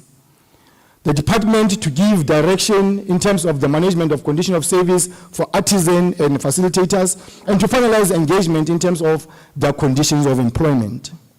Facilitators to be given fringe benefits like all other employees in the college. Once compensation budget from the department is allocated, migration of college paid employees to be prioritized. Students to be paid their allowance on time. Part of the recommendations, the lack of resources to be addressed as a matter of agency, the college to align its policies to those of the government. Both department and college to attend to the bursary application procedures and processes to encourage personal development and professional development.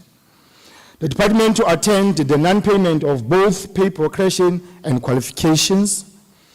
Investigation to be conducted into the NSFAS beneficiaries who owe the college and be denied to re-register or collect their results on completion. Chairperson and honorable members and colleagues, organized labor felt strong that some of the issues that were raised on the 9th of September 2022 in portfolio committee, they were never addressed. We just said we'll just highlight in this platform that there are still have the outstanding issues that were addressed or rather were raised in 2022. We're not going to go into the nitty-gritties of those issues that is raised, and this will conclude our presentation. Thank you so much. Thank you very much. Let's give them a round of applause. Before you leave there, go to 2.1, 2.2, 2.13, and 2.22 and expand a little bit on them.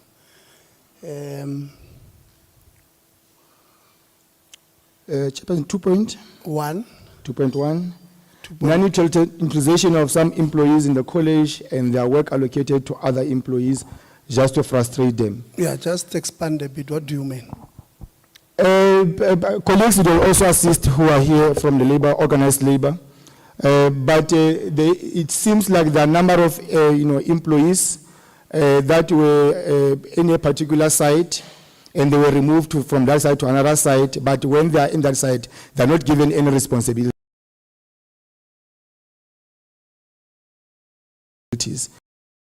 So they are just seated there to frustrate them.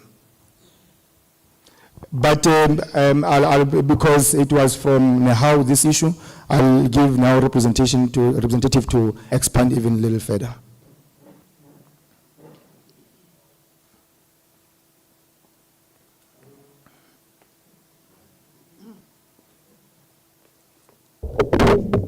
Thank you, Chair. The issue is, Chair, there are employees who are just seated, even at central office, who are not doing anything. There's this trend at the college when you challenge some of the instructions in terms of the law, you end up being sidelined. And in the process, you are being frustrated. Somebody else will be doing your job whilst you are there. So there are those frustrations that are shared by a lot of members. We even declared or referred this matter for a dispute. And we're still dealing with that matter for employees who are actually not doing anything. Their responsibilities are taken and given to other people. Okay, so do you know which positions are those? Yeah, yes, one of them is an assistant director. Others are at senior supervisory positions. Okay. They are just sitting there. Okay, 2.2. Yes. Yeah, Chair, we refer grievances to the employer, labor relations. And those grievances, sometimes we won't be able to reach an amicable solution. And in terms of the disciplinary code, a grievance must be dealt with within 30 days. And they will be staying there. Some of them, we refer them to the department for intervention.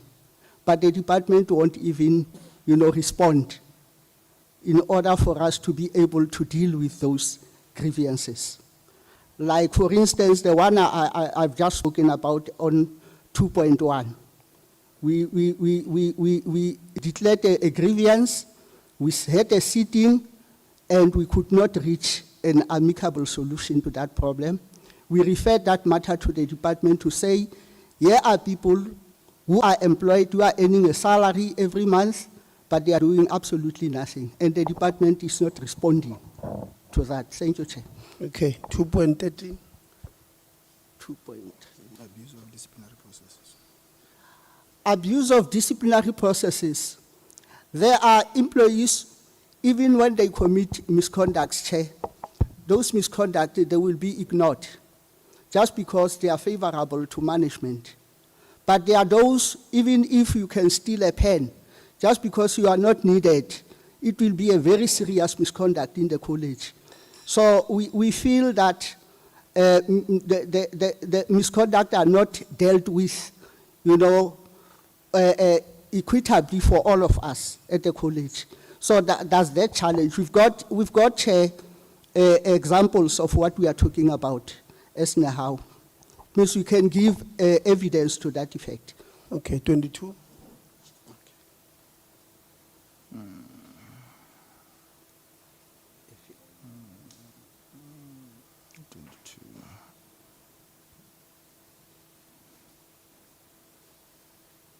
Maritime lectures not doing anything at campus. Yeah, this one is coming from Tabanso. We are informed from that side that maritime students, they could not register the required number of students, and facilitators are just loitering and not doing anything there. And this was a bone of contention, Chair, even in our last presentation to the portfolio committee, to say, I remember vividly one of the committee members said, maritime is a coastal thing. Why have it inland? Because it doesn't contribute to the economy of the country. We even struggled, the college struggled to recruit lecturers, facilitators for this program. And when they were recruited, then the problem was now with their salaries. We had, I think, several meetings with them where they said they are being underpaid, and the department could not even help because there are no conditions of service for their appointment. But as now we are saying, why, when we have, very serious challenges in terms of budget, why do we introduce, programs that are actually not contributing that much to the economy of the province? So that was our concern. Okay, thank you. SRC, next time, Labour, when we present, let's, now we have to ask you to clarify certain things because you just left us more confused than before we came. Thank you very much, SRC.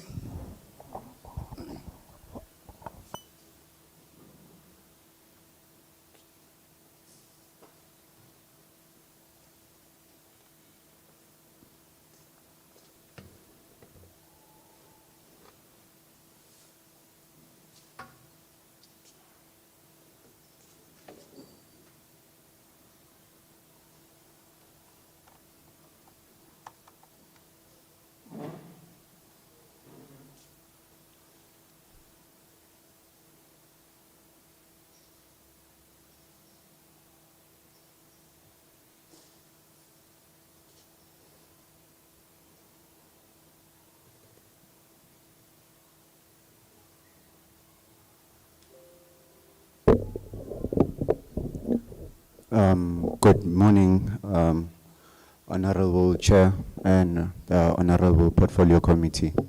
My name is Clinton Leballo, the current sitting President General of the Student Representative Council of Motheo TVET College.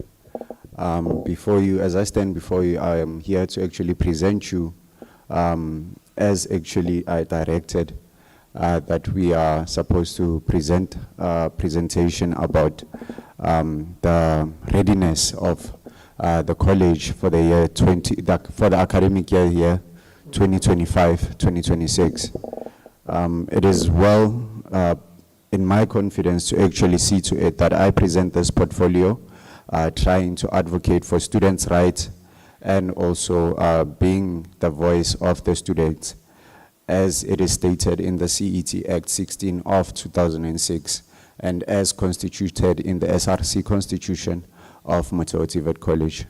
And that being said, I would like to begin with just acknowledging and welcoming you all. The report outlines the perspective of the student population of the Motheo TVET College and provides recommendations for the year 2025 academics. The report is based on the SRC interaction with students and grievances brought forth by the students to the SRC during hosting mass meetings. And that being said, in the basis of the college's readiness, we, as the Student Representative Council and the student population, touched on a few issues that actually need to be hashed out before we can be students in this institution, which firstly starts with the online applications, which were effective, and the registration process, which was effectively run, and the financial support service which was put in place. We then further went on to the academic readiness, which had issues such as classes that commenced as the TVET academic calendar, the current career guidance, which was actually put in place post academics and well within the academic phase. The student support services was put in place, which is pre-entry, on-course, and exit support. That's where actually the SRC actually rules and governs. Technology and systems. Network and connectivity on campuses are generally stable. Learning management systems like Moodle require an urgent update as it lacks some course materials. The college website is up to date, and the Coltech student portal needs to be regularly updated. As for the readiness on those three categories, we had actually deemed the college ready. As we proceed to other categories of health and wellness, which the student support services such as mental health services and academic support are available but need increased promotion and awareness. Where students feel that the student support services framework need to also be pushed a bit so that students can be more aware about what's going on in the institution in terms of student support. The resources, classrooms are well maintained, restrooms are well maintained with some inefficiencies that need to be addressed. Students receive textbooks, computer, PPE, lecturers, and financial administrations well put in place. Under the communication and marketing, effective communication through college social media platforms such as college Facebook page, WhatsApp channel, pamphlets, and brochures, as well as prospectus have been put in effect. As we proceed to the student population's challenges, under academic challenges, there were some predicaments with registration schedule being communicated with the students, which actually put the student population under pressure at some point because they didn't know when the returning students were actually meant to come back to register and when the new students were actually meant to come back. The differentiation between that was had put students in a very depressive state.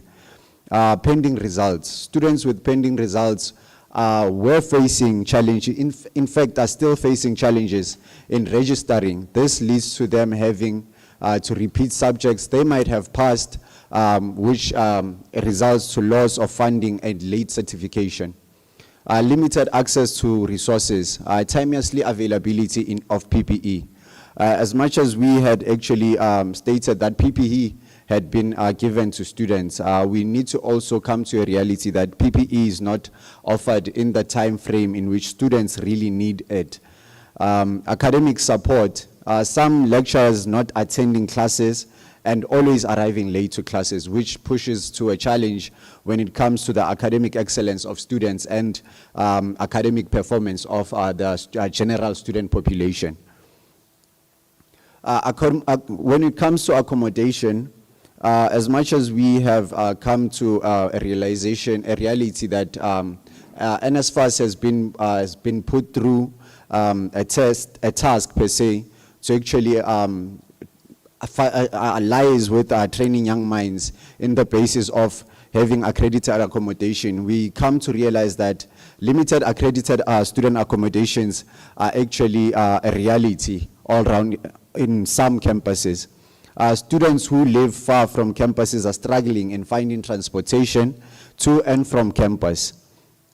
College facilities, there is a need for sporting facilities, which actually doesn't put students at a very disadvantaged position where they can't really participate in any extracurricular activities, which makes it hard for them to partake in them. Classes are not easily accessible for wheelchair users, which is basically for some campuses per se. Financial challenges, non-payment of fees by students. We tend to be in a position where we as the Student Representative Council need to be at a point where we mediate now as to like addressing issues between students and management, the communication between students and management when it comes to the non-payment of fees. NSFAS paying tuition fees and in trenches, which actually leaves students having a significant amount of debt in the institution, which actually at some point in time, students become very frustrated as to how they're going to actually settle their fees when indeed they are in a position where they can actually liaise with NSFAS and get their fees paid. NSFAS pays these fees in tranches, which at some point, to some extent, it doesn't pay all the fees in the right time and fully. The delay in NSFAS status updates, this is a very, very common issue in the institution, where NSFAS delays updating statuses for students to actually see to it that these students actually know that they are indeed funded by NSFAS or are not funded by NSFAS. NSFAS late payment of fees, this is very much one of the greatest challenges that we face, because students at some point in time go months on end without actually getting their fees, their allowances, or maybe per se their academic fees, their tuition fees paid, which leaves students very stranded half of the time, where they need to actually fend for themselves or seek other means of actually sustaining themselves. The pass rate drops, and the pass rates actually takes a pitfall. Dropout rates actually increase, and registrations are affected by NSFAS late payment. Health and wellness challenges, limited access to health care. There is a difficulty accessing readily available healthcare services, inclusive of medical and mental health care. In this instance, we find that as the student population, we need to be actually referred half of the time to external stakeholders, whereas we believe if per se the institution can actually allow us that layaway or per se an opportunity to avail those services where students can get medical help well within the institution or in-house per se. A need for functioning cafeterias. This is an all-round campus challenge, which puts the nutrition needs of the students at a very, very concerning point, which puts us where the students struggle in maintaining a healthy diet and lifestyle due to lack of healthy food options and financial constraints. The recommendations that we, as the student population, had come about. Pending results. In the instances of pending results, the students wish that the institution and the establishment of a marks registry and the delegation of responsibility to DHEAD would help the college better communicate with the students with delayed results.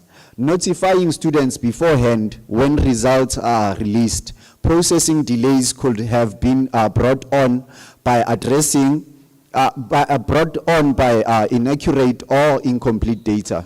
These problems can be solved by addressing and putting policies and procedures in place to guarantee a correct student data entry and system alignment.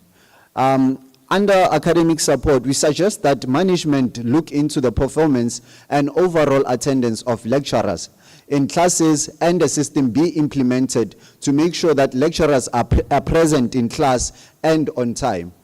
Because at most of the time we find that the absence of these lecturers puts a very strenuous tie on the students, because now as time goes, the reality of the matter is the institution offers trimester courses or 6 months courses, which puts the time frame or schedule of the students at a very negative input.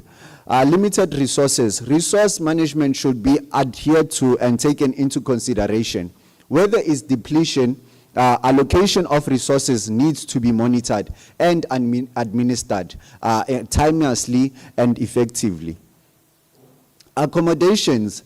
In the instances of accommodation instability, NSFAS we need NSFAS to appoint solution partners, and the college representatives should encourage accommodation providers to apply for accreditation. The college to create partnership with non-accredited accommodation providers to assist non-funded students. Because most of the time we find that students who are not so much funded, or maybe per se, during the beginning phase of registrations, we enroll students who come from faraway places, places like Eastern Cape or Gauteng or other provinces per se. These students find that it's very much difficult for them to go through the registration process, and also seeking seeking accommodation while actually trying by all means to actually register for their academic year. Under the college facilities, maintenance of all college facilities, ensuring that all the facilities at each campus are safe and are in good condition to be utilized by the student community. Financial recommendations. Tuition, under the framework of tuition fees, payment plan policy needs to be looked into and enforced by law, ensuring that students and the college are able to hold one another accountable for the payment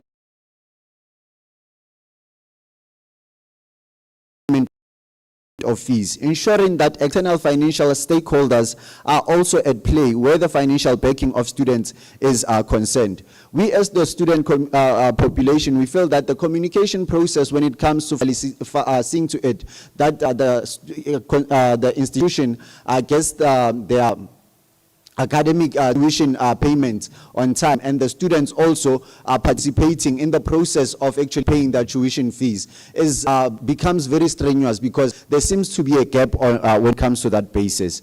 NSFAS related, NSFAS should be regularly contacted for updates on status changes and payment of fees. There's limited access to healthcare. Establish, and we as the student population would like that the institution establish an on-campus health clinic for students to access medical and mental health care, as well as having students trained as health ambassadors to promote health awareness, provide basic first aid, and connect with healthcare resources. Because in most instances, we find that we are actually using one organization, which is Higher Health. We as the student population believe that we can actually liaise with other stakeholders, as much as we understand that on the basis of health, we can actually liaise with different organizations outside the institution that can actually help when it comes to the issues, matters of health. Shortage of sporting facilities. We as the student population would like the institution to partner with local community organizations by collaborating with nearby community centers high schools or private facilities to provide access to alternative sporting venues. This allows the layaway in the basis that we now actually are in the reality, knowing that the institution is also struggling with the provision of such facilities. We would like to see to it that in such instances we are able now to liaise with our stakeholders in our communities where these campuses are actually based. College liaise with the incubation center to produce PPE in-house, following the proper international organization standards and quality assurance standards in the making of the PPE, to cover the gap in funds being spent externally. In conclusion, the academic year 2025/2026 Student Representative Council of Motheo TVET College confirms that the college is ready for the 2025 academic year. In that being said, together we can create a brighter future if we all are in participation. Thank you. Thank you very much.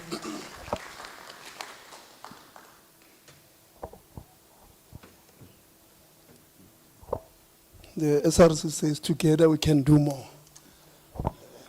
Something to that effect.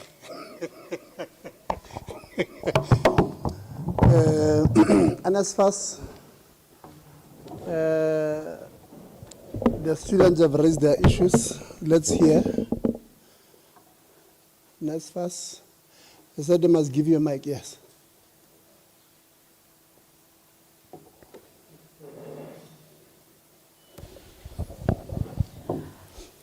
Thank you, Chair. So I think I will start on the issue of results.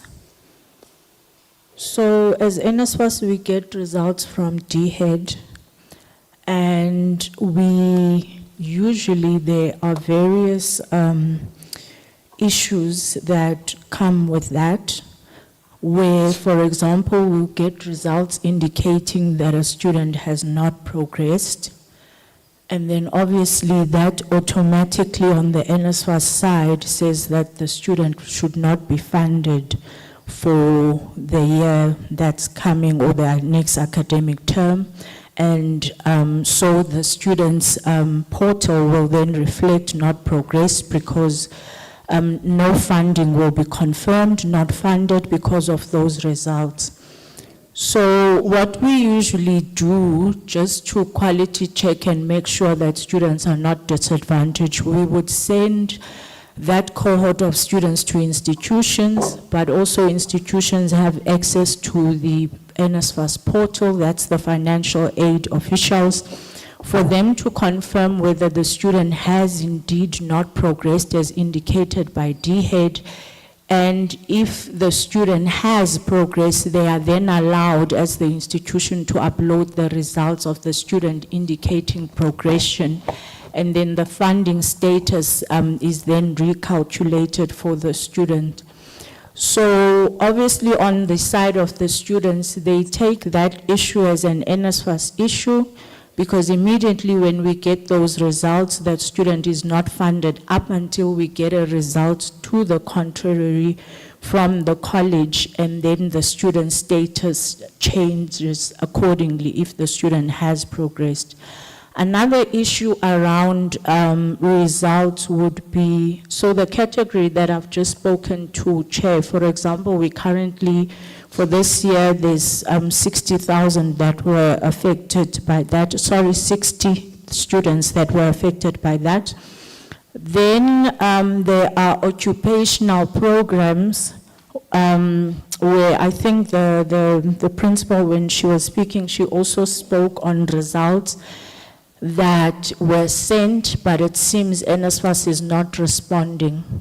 So occupational programs, the rollout of those programs started last year, where NSFAS is funding those students, and there are still teething issues in terms of the confirmation of results for occupational programs. So yes, the results for occupational programs are set to must come from the institution directly, but there are still issues around the confirmation of what progression looks like. So the new rollout of the occupational program came with teething issues because the whole configuration of the NSFAS system was purely set up for the other programs, meaning NCV and so on. And so there is another configuration that's required purely for occupational programs and proper identification of what progression looks like.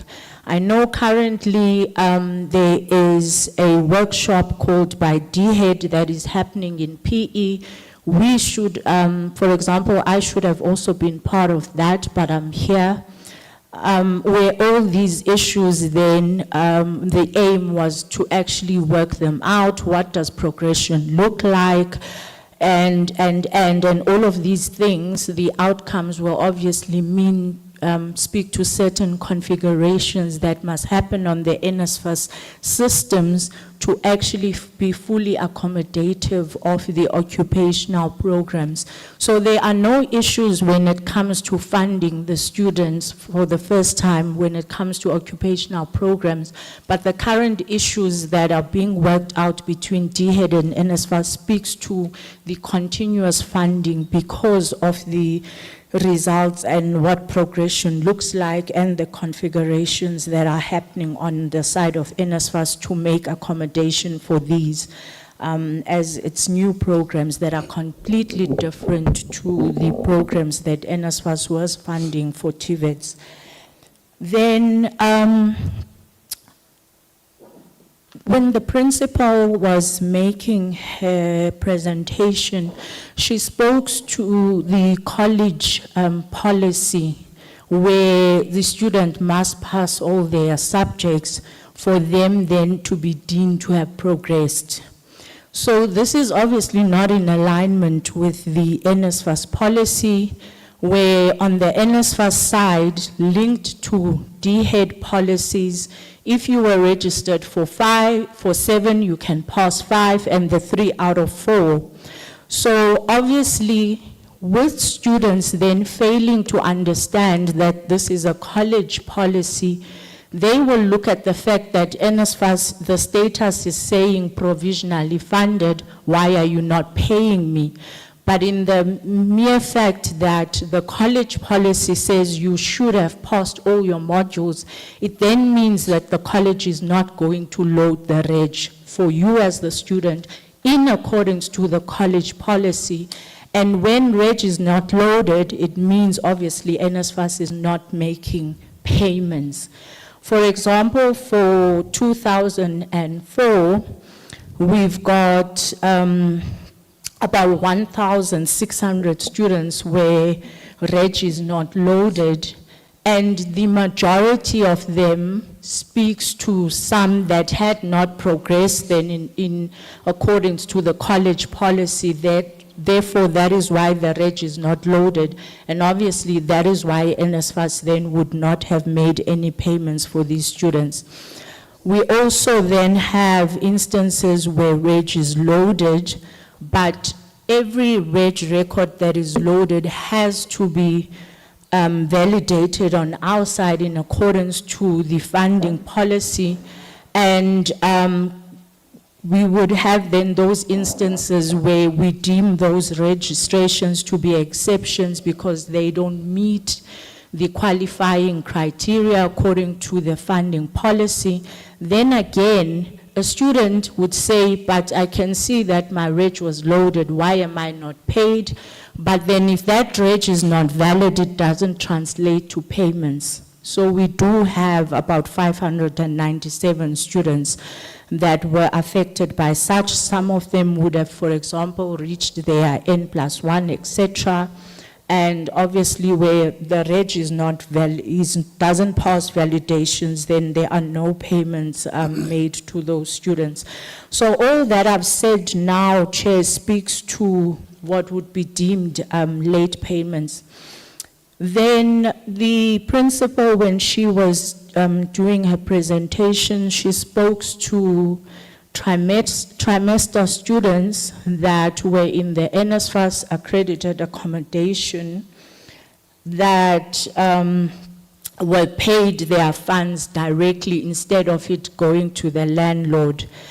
Yes, during the pilot phase, especially last year, there would have been instances like that where the reg is loaded indicating that the student is in private accommodation. Therefore, funds looks like they should be going to the student, but on the other side, you will find that the accommodation unit has placed that student in the NSFAS accommodation. So it is not to say that the money just haywire had gone to the student, but it followed the track of how the reg was loaded. So the misalignment, yes, could have been on the side of the accommodation unit of NSFAS where they identified that student, placed them in accommodation, but them placing them in accommodation didn't align to what was loaded then on the reg, giving the indication that that student is in private accommodation.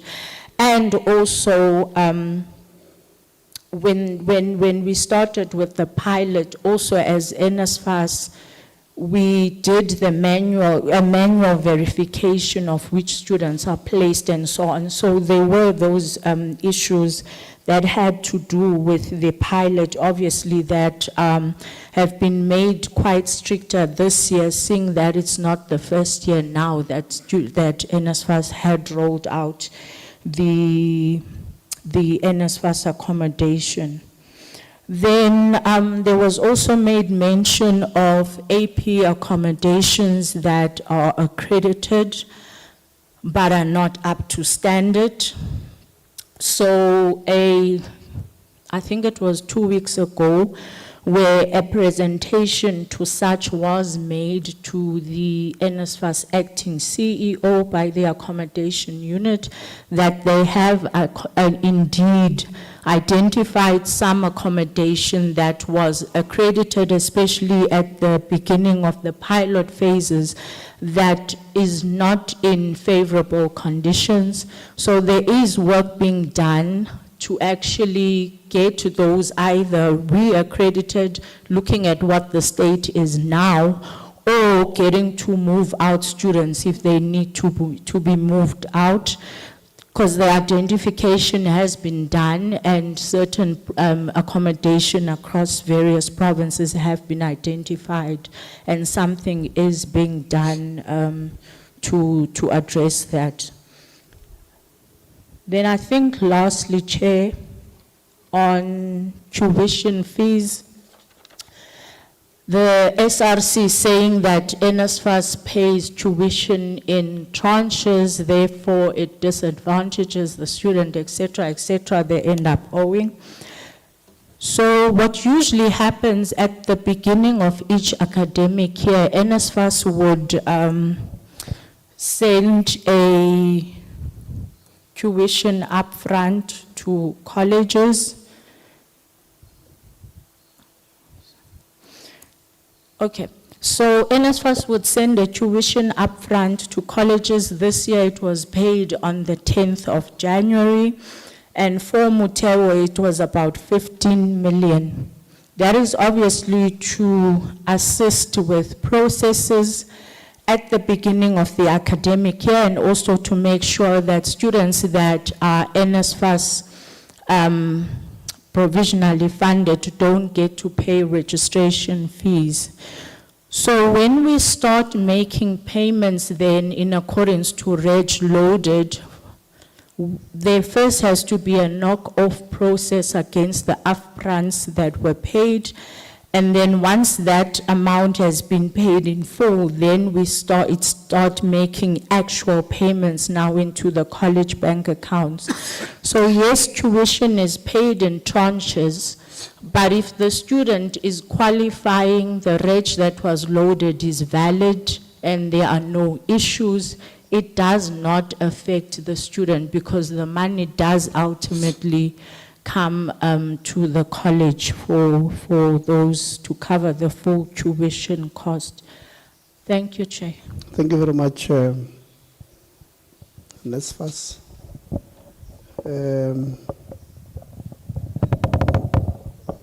Members, I'll start with you, Honorable Souls. I'm just, we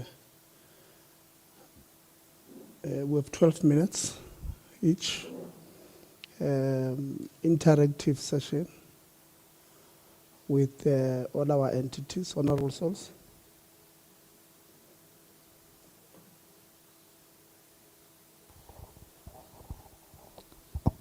Thank you so much, Chair. And once again, greetings, everyone. Just a quick question to the council. Everybody would know by now my interest is always on transformation. Just to the council, how do you approach the issue of transformation? What is your definition of transformation in relation to race equality? Thank you for the question, Honorable Member. Transformation has to deal with, the demographics of, the population, and also regarding gender,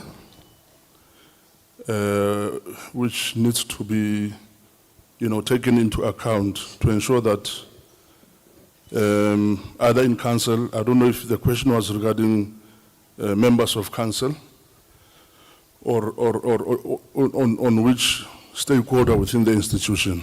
Across the board. Across the board, yes. Demographics play a critical aspect, and of course, the gender parities also need to be respected around that. So, as council, when we, for an example, when the management go through the staff complement, we do, ask and encourage them to ensure that within the staff complement, they do attract, people of different race. Of course, the gender parities are also important. From the presentation that was done by the principal, you might have seen that in terms of gender, the staff complement of the college are more females than males. The difference would then be regarding the different levels, like management, senior management, and according to different categories. Okay. Just to, when you now look at the numbers of the staff profile, what is your view on especially on most senior level, on the numbers relating to colored Indians and white people? What is your view on that? My view is that we do have a shortfall. One, of course, senior or executive about one female, which is the principal, with 2 male deputy directors, but across campus managers, we've got more females than males. But just on race, yes, that is where our challenge is. Yes. Which is a subject that has been raised in council that we actually cannot have. But I think we need to mention that we had 2 campus managers who were female, who were white females, who went on retirement last year, or some early this year. I can't remember. Principal. Do you view Indians, coloreds, and white people as Africans? Yes, we do view them as Africans. No, not as South Africans. Not as Africans. I am a black African. Maybe I am a colored African. Well, maybe we should then have, or we have a white African, for Yes. that matter. Do you believe in that? I do believe in that. So we are all Africans. By virtue of being in Africa, we're all Africans. Is that the approach then that you will use in terms of the policy? Will you view an Indian as an African when you deal with the EE demographics? As I indicated, the issue on demographics, Honorable Member, and the fact that as the college we need to attract, different races. Indians are welcome to part of our. When you deal with the EE, your plan, the EE plan, connected to the actuals, will you view colored Indians and white people as Africans? Yeah, I think this is a very critical question that you're asking me, that obviously challenge one to think beyond, how one has been perceiving these things. Yes. It's very critical. Thank you, Chair. Yeah. Thank you so much for your indulgence. To the principal, very quickly, do you have any foreign nationals on your staff? Yes, we do, Chairperson, through you. How many foreign nationals do you have? I think from the top of my head, there are 4. Why is it not indicated on the staff profile? Okay. I think it's an omission. Intentional omission or No, by it mistake? wouldn't be. They are part of our staff complement. So did you forget them? I'm no, asking, is it an intentional omission or did you forget them? No, it wasn't intentional. We didn't forget. I think I requested my colleagues in HR to give me information which they pulled from the system. And we took that. It's an omission, it's just an honest omission, Chair. Principal, I'm struggling to understand that it's either the 4 foreign nationals is on your staff system, correct? Yes. So if you pull it from the system, they should be pulled together with the rest. Correct. Why are they not pulled together with the rest? I cannot answer that, Chairperson, now, but humble apologies for the omission. We really is an honest omission. All right. Nothing attached to it. Okay, Principal. These, the 4 foreign national, the 4 positions that the foreign nationals are occupying, is it scarce skills? Yes, in some instances, yes. In other instances, they have been, I think they've got naturalized citizenship here. They've been in the country for quite a while. That's fine. Yes. I believe that they are legally in the country, no problem. They are Yes. brothers and sisters. Okay. But in terms of the law, we're trying to deal with the equity element. Okay. So the law requires that if a South African is denied a position Okay. and it's given to a foreign national, that position must be a scarce skill. It must be a skill that no South African can occupy, right? So my question is, that 4 positions, please name them for me to test this, whether that is scarce skills. The first one is for the audit accountant. The rest are lecturers.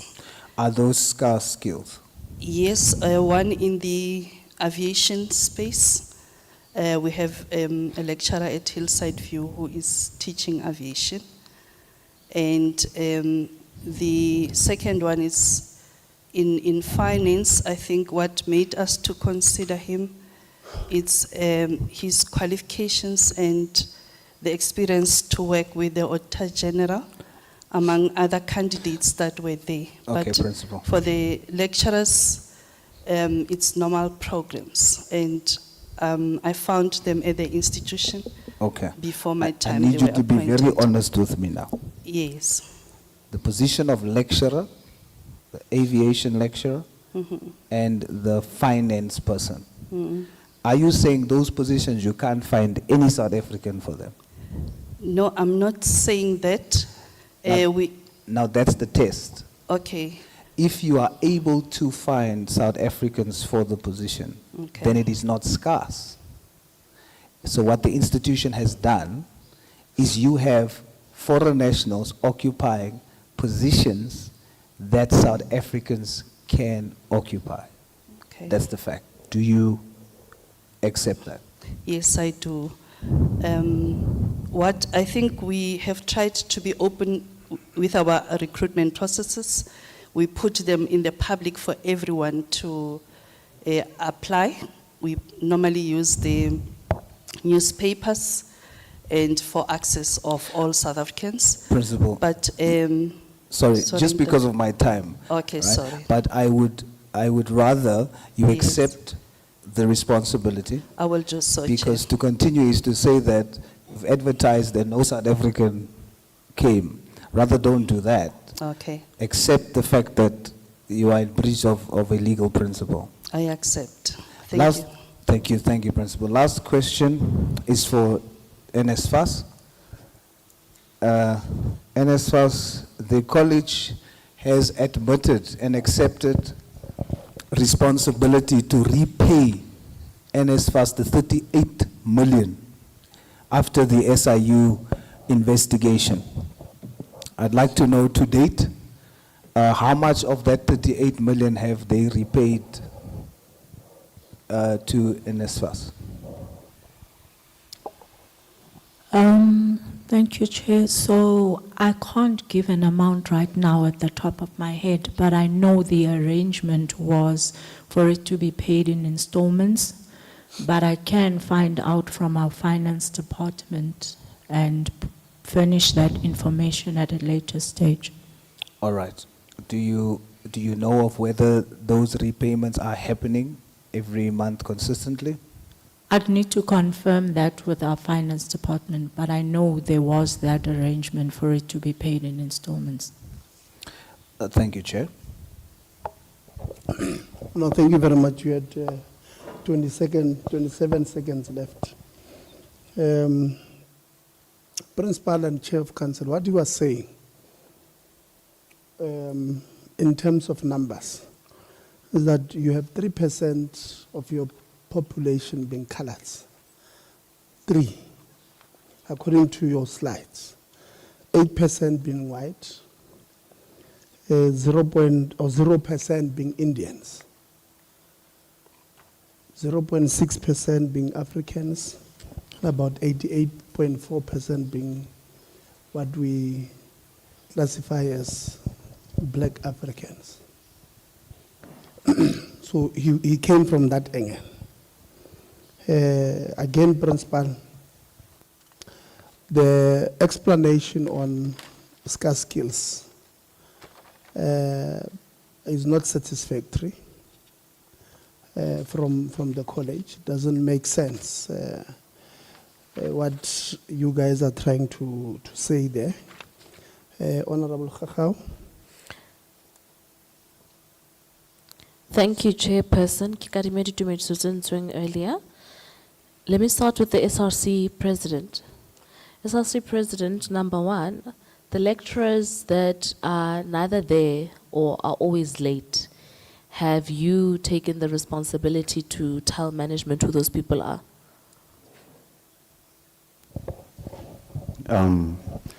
Thank you, Chair, for allowing me the opportunity. We are in a reality that I've just been appointed in office, and upon us reaching out to the student community to actually retrieve the relevant information that was needed for us to actually bring forth to the council, we haven't had ample time to actually consult with management. That was information that is primary. I'm going to pause you. Asora Kyautela or Okay, ma'am. anybody. It's because of time. Yes, So if ma'am. I've heard you, I'll pause you. So you haven't had time to engage with management. Do you have a list that you can email management to? Yes, ma'am. Have you done so? No, ma'am. Can you do so now in this meeting so that management can confirm at the end of this meeting that they have a full list of teachers that are that you've given them that according to students are either not going to class or are absent or late? Okay, I will have to be allowed ample time to actually retrieve the list, ma'am. Okay, so hold on. Wabona President wa bala ka nako le matla o re o fang ona. Ke re wena, akere we say you have them, but they're not. You haven't had ample time to engage. Are you changing your story now, hore you don't have a positive list? Are you still going to go find out hore na ke bo mang? I'm not changing the story, ma'am. We are in a situation where the kind of resources that I have right now were specifically for presentations. And the resource where I will be actually retrieving the information from is not currently present in this plenary. What is the resource? Do you need internet? What do you need to have a list? Akere you've engaged your people. Your people told you hore ke mistress mamang le teacher mamang. Basatli. That's why I'm actually trying to explain to the council through you, Chairperson.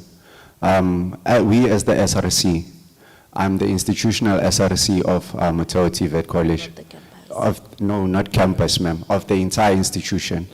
The information I retrieve from council members who are not yet present in this plenary. Okay. As we currently speak, the people I'm actually going to try to actually retrieve the information from is actually campus individuals who actually run campuses. Okay, Shabda, it's Tuesday, the 25th of March. Yes, ma'am. By Friday, end of business, please send an email to management, CC the committee secretary, so that we have proof that you've given that information. Ane? I'll adhere to that, ma'am. Principal, ke kopa hore after you have received that information, I need you to give an undertaking. This is a question. Are you giving an undertaking that upon receipt of that information, you will launch an investigation on the misconduct of lecturers? We will address them definitely, ma'am. Thank you. Yes. President. Number 2, your disability-friendly units, President. When you say there are classes that are not disability-friendly, what do you mean? We find that, I'll just make a practical example because I believe that that's where it's going to actually end up going. We have a campus by Bloom campus.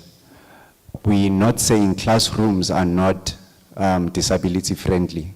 There are some places on campus that are not so disability friendly, where students can actually, the disabled students, maybe per se, for example, a student in a wheelchair, it takes a long time for them to actually access the building rather than easily access. What is the examples? Quickly, okay, ma'am, I'm getting there. Yeah. May you allow, through you, Chair, may you kindly allow me. There is a building called Bloemfontein campus. As you enter the gate, you can't actually access as a disabled student. It will take you time, like, mind you, it will take you time as a disabled student to actually gain access to the building.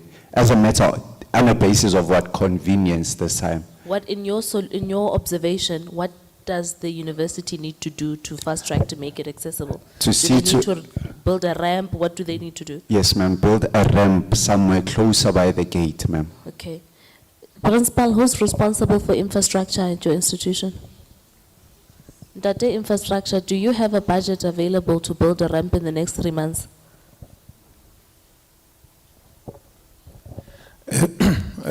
Thank you.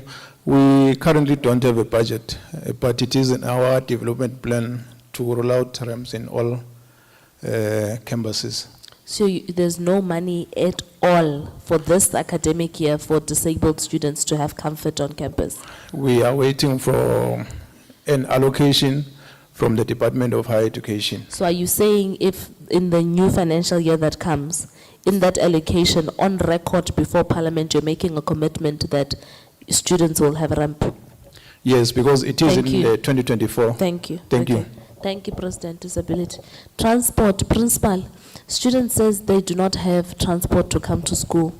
Have you by any chance had an engagement with the Taxi Association here and the provincial MEC responsible for transport to try to have collaboration in a funding-friendly method to get transport to come to school? Thank you, Chairperson. I just want them to identify the campus. If it's here at this campus, for instance, because it's in the outskirts, there is a bus coming straight from the bus terminals straight to here, specifically for students at Hillside View campus. It's just across the road. and this campus. Okay. Institutional president, principal wants an email with an identification of the place. Again, in the same way, with a response to us. So that's a conversation. But then again, I want to ask you, principal, how often do you meet with president? We have an open door policy. They are a new SRC, but with the previous SRC, he can tell you what I said to him yesterday. President, in terms of meeting, we meet them anytime. There's no appointment in my office. Yes, I said to them, in case they have challenges with students, they must just come directly. Okay, Yes. and you're committing? I am committed. I am challenging you, President, with your council, to come with a file, have a digital copy and a soft copy, a soft digital copy and a physical copy, hard copy, to give to the principal that outlines all of these areas that you're talking about. Principal Thank you. The registration challenges, Principal, President, you said that there are pending results that the institution is supposed to hand over to students and therefore students can't register. What's going on there? I believe I've been misinterpreted, ma'am. There are pending results, ma'am. Yes. Of which in those pending results, the students wants the institution to actually communicate with DHET. We just need an implementation of a communication process between the institution, DHET, so that students, when their marks are actually pending, they're able to gain that relief, or okay, there's something that the institution is doing to ensure that the speeding up of these pending results becomes a change to it. DDG Zungu, do you have a comprehension of this problem?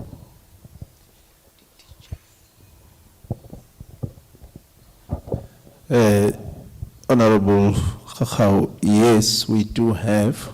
The pending results that we are aware of is mainly the ones that involve some irregularities which are still being investigated. So those are the cases. But if there are any other cases, for instance, we had the materials level 2, which came as a result of the students that wrote the incorrect paper. All of those have since been released about a week ago, about 3,000 of those. So if there's still others, we will want the institution to communicate with us in detail.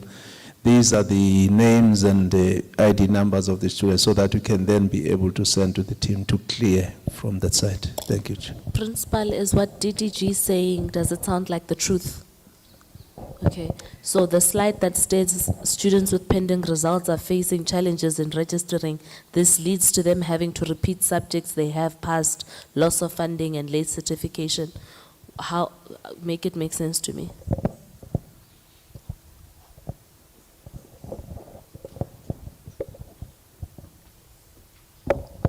On the basis of pending results, remember when pending marks or results are actually pending, it hinders with the institution's policy of progression, remember. It also hinders with their financial aid scheme, like NSFAS had actually initially stated that the policy at NSFAS, I want to park you. I understand the mathematics of what you're explaining. What I'm trying to resolve for you here, you're registering this as a problem. Yes. DDG is saying it's not a problem because Maobamu wouldn't see it. You are saying that sounds like the truth. So do you have numbers that you are able to give to the department and the principal that you can resolve right now so that you don't have students in April but register? We can actually fix that, ma'am. And you have those available? Yes, ma'am. Okay, can we do that? Fix it. Principal, are you committing that those late results, when they come, you won't say students mustn't register, even though it's late? Once they have passed, ma'am, we'll progress. Yes. Okay, good. Are you good, Principal? President? Okay. Labor, the first gentleman that represented Labor. You said that student organizations are restricted from political party affiliation. Principal in her presentation said that affiliation of student political parties is a norm here. Which is which? Thanks, Ma'am and Chair.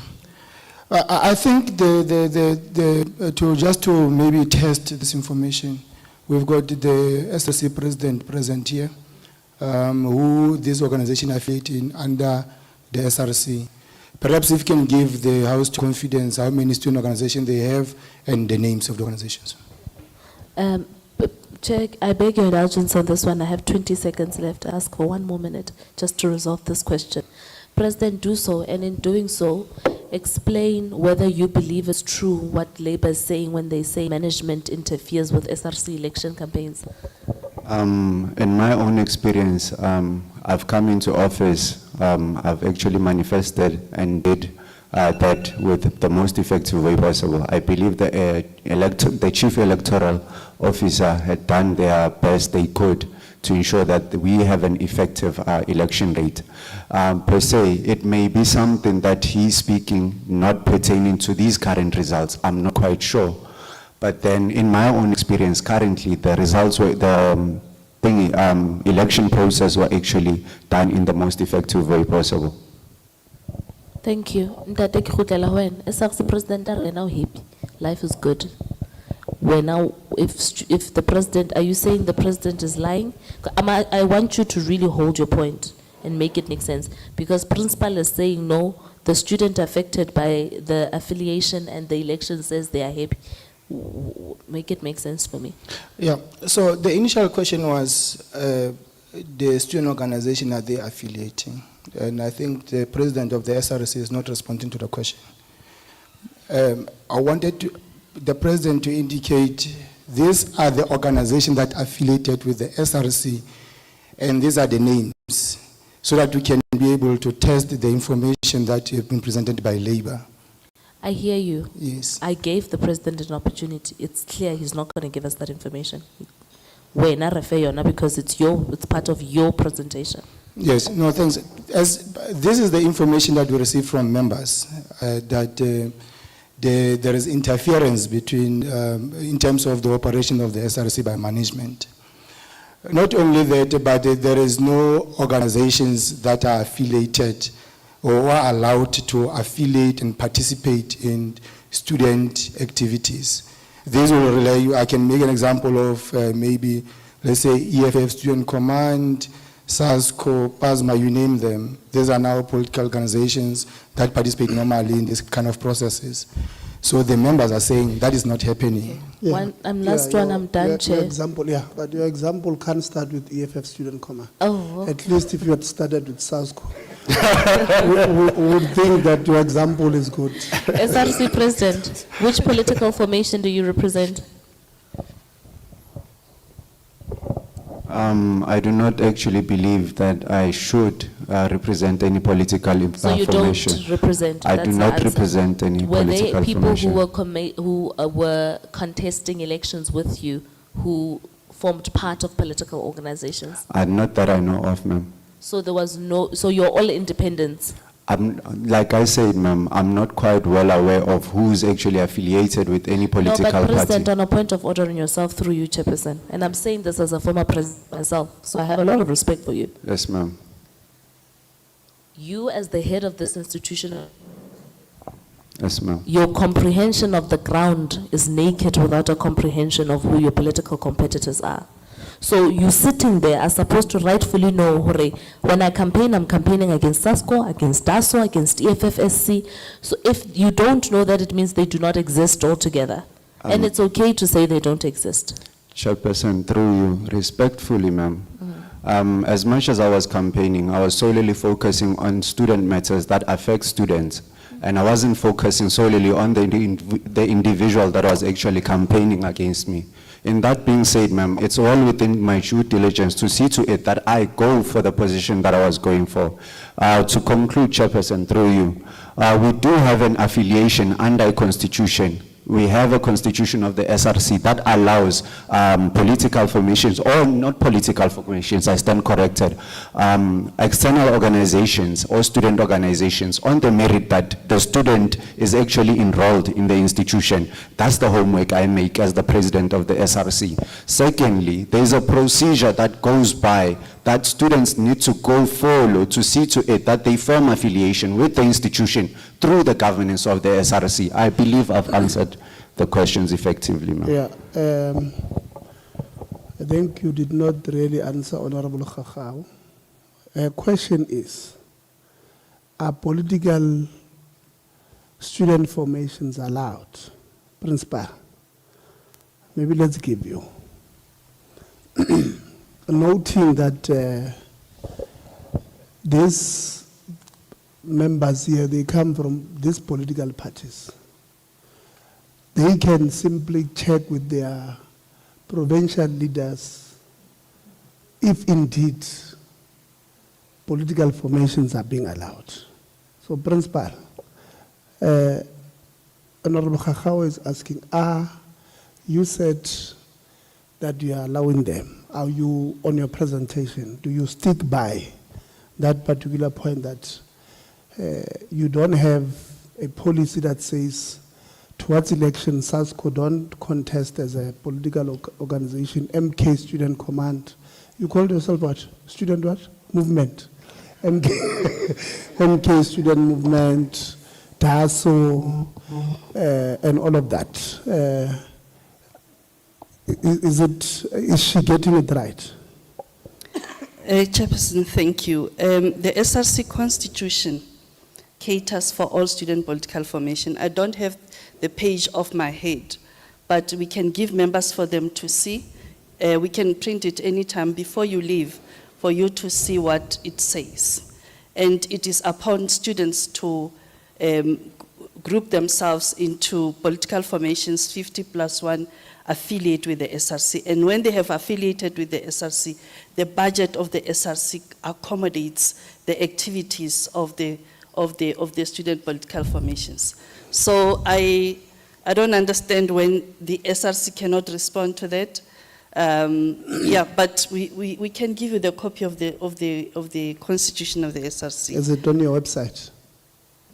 I'm not sure whether it's, I don't think it's on the website. Okay. Yeah, but marketing can arrange that we have we give you the what is that, the induction manual for you to, it will take you straight to all policies that are governing the students.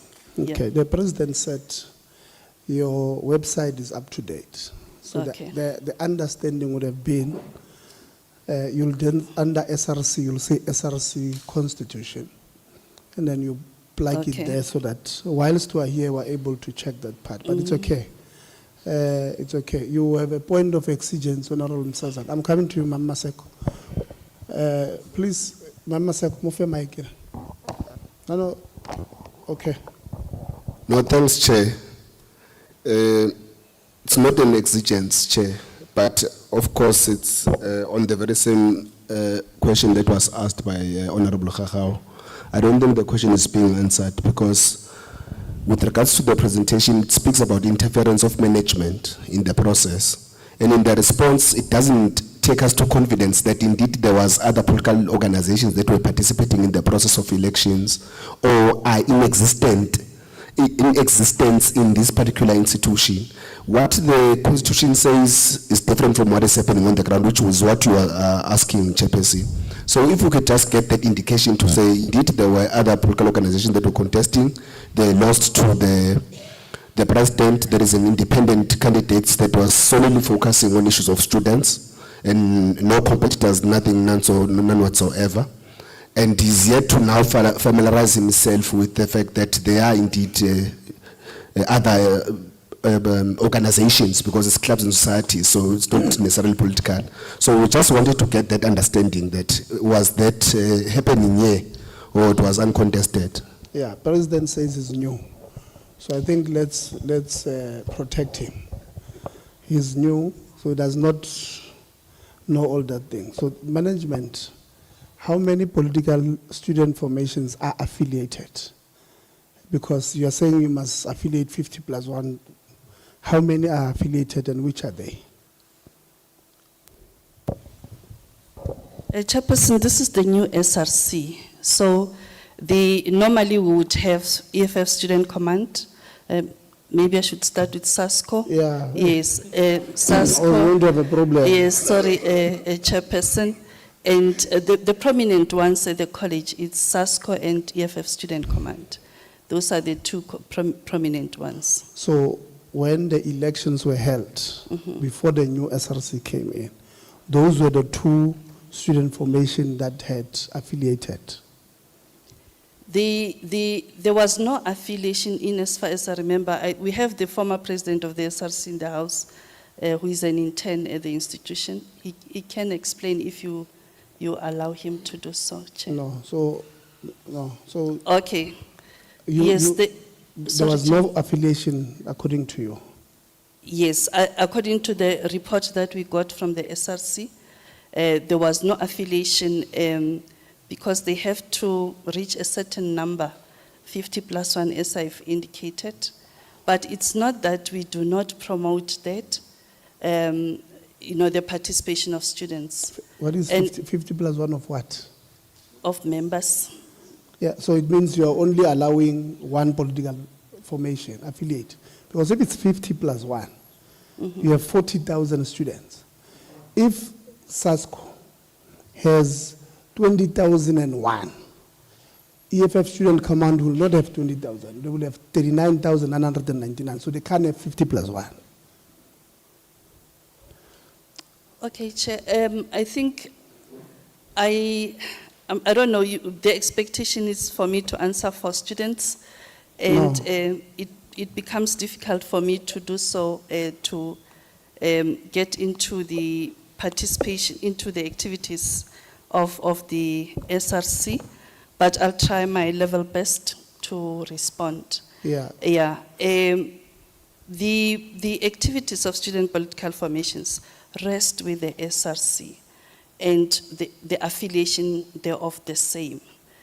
For us as management, we cannot determine who should affiliate, but we encourage that through the pieces of legislation or policies within the institution. So it is upon students to participate in that regard. Okay. That part of the policy doesn't make sense. Okay. Because he's new. This SRC is new. Okay. This policy was not drafted by them. It was drafted by somebody else. Okay. And management can say, we're not part of. Because then you are creating a problem. How policy is drafted. So it means as an outgoing president, we can draft a policy that makes it impossible. Okay. And I don't think it's true that management was not involved in the drafting of this policy. But we'll get to that part. Members wanted to ask quickly, so I'll give you Karabo quickly. Kabo, I'll give you and Msezana. Before I come to Maseko, I think they just want to have a bite on this. They want to stay a little bit on this point. Thank you. If my time wasn't lapsed, I would have gone hard, Chair. Principal, it is unfair. Okay. Through you, Chair. It is unfair of you as the head of this institution to place the responsibility on the SRC. Okay. You, as the principal of this institution, who do you delegate the responsibility of student affairs to, of dealing with students directly, interfacing? Come on. The deputy principal, Mr. Olin. Kupa mofe mic. Okay, Mr. Olin.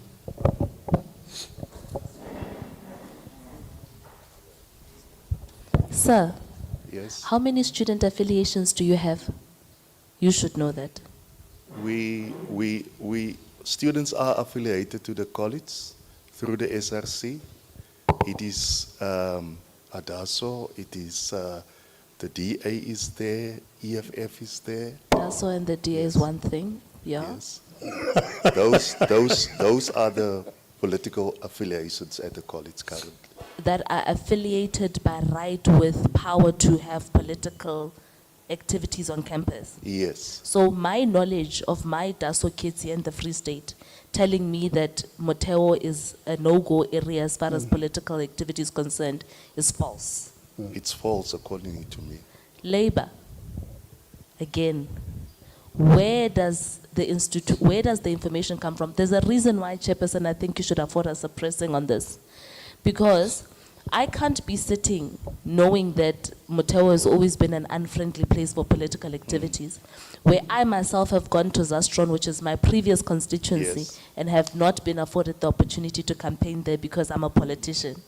And then have to sit in this meeting today, have Labour tell me that political affiliations of students is something that is taboo in the institutions, and have yourself and the principal unable to fully give confidence of the affiliation status of what do you call these people?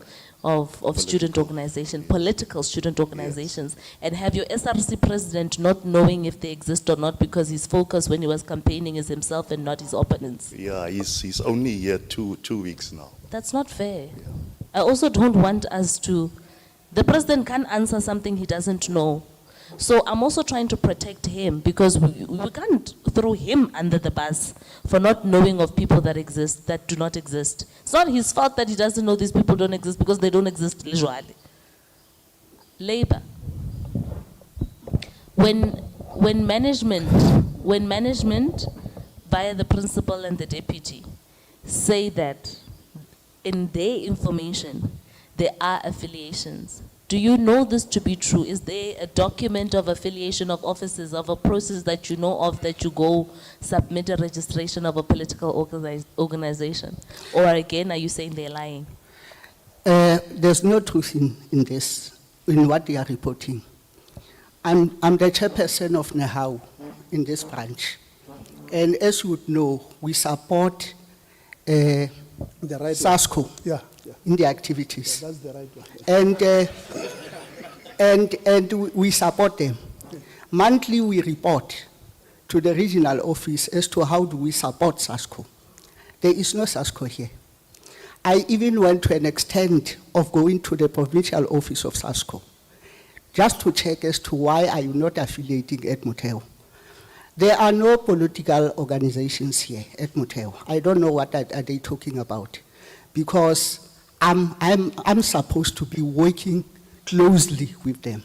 There was one question I was asked last year by the National Office of NEHAU as to which organization won the elections here.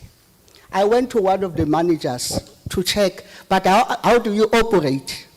Are there student organizations here? And he narrated a story that I can't explain here. But that simply says there are no student organizations. Deliberately, not because student formations don't want to be here, but because management says they can't be here. Yeah. Principal, how long have you been here? Yeah, the last one. Yeah. I think, the Chairperson, this is just an unfortunate situation. Okay, sorry. How long sorry, have ma'am. you been in your position? This is my 12th year. Okay. Thank you, Chair. I'm done.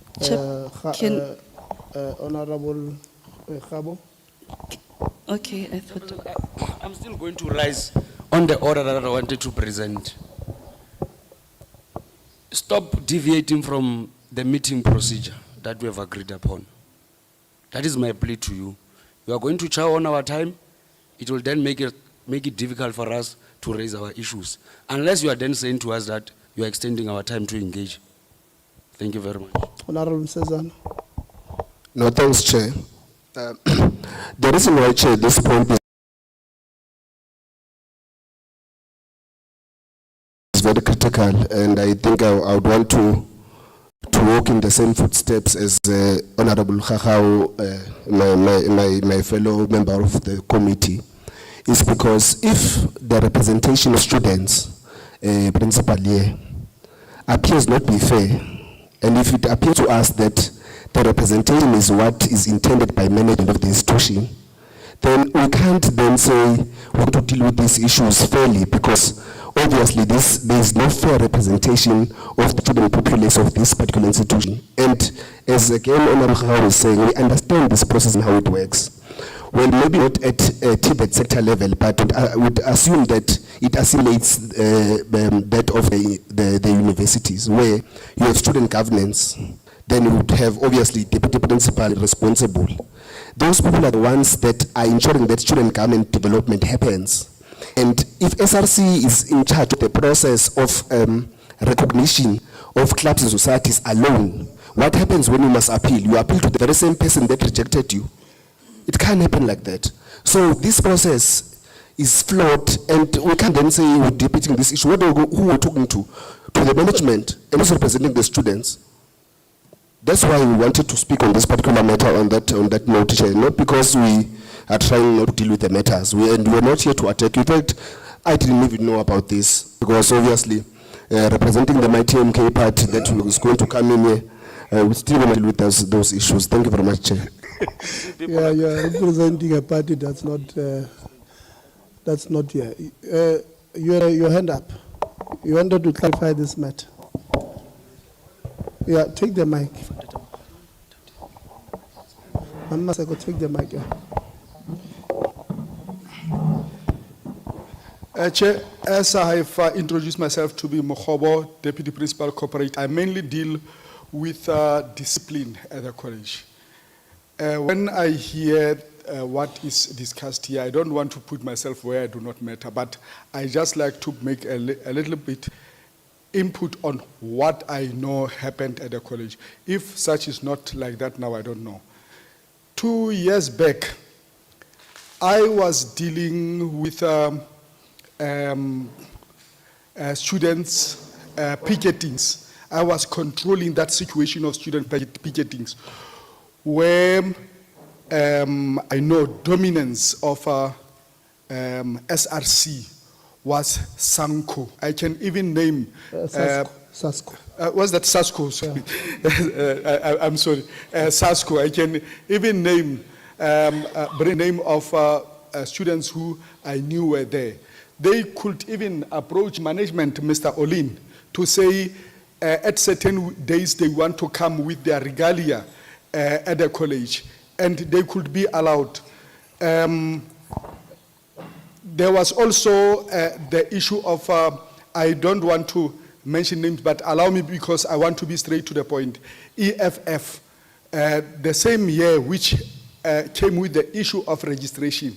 And I remember very well, they came to the college to seek for a process of registering student, EFF Student Command. There was a lady who was standing there, Petunia, is the one who referred them to where they were to hand in their application with the list of all the requirements. Last year, we were dealing with, is that forum, those students that they call themselves forum with green clothes. Here I hear that people do not talk as if there has not been a platform for student movements. I have been sitting in the meetings with them, myself and Mr. Olin. Yes, principal was not there. I remember principal was overseas. We seated as executive representing management in engagement with student commands. I can even recall what they were demanding. Thank you, Chair. Chairperson. Yeah, you did not help us. You know, I allowed you to continue because you again volunteered. We always say, listen to the question. Don't answer what these people have not asked you. Because from what you've just been, Kuri, you started by subtly trying to threaten people with, you deal with discipline. And I wanted you to go there, just that you reversed immediately. Because we don't want people who threaten people from speaking in our meeting. This is our meeting. We must not even hear tomorrow and that the discipline that you would have charged any of these labor people or students because of what they said in our meeting. Yeah. Mama Seko. Chair, thank you very much. I'm sorry that you had to wait for so long. Yeah. Okay.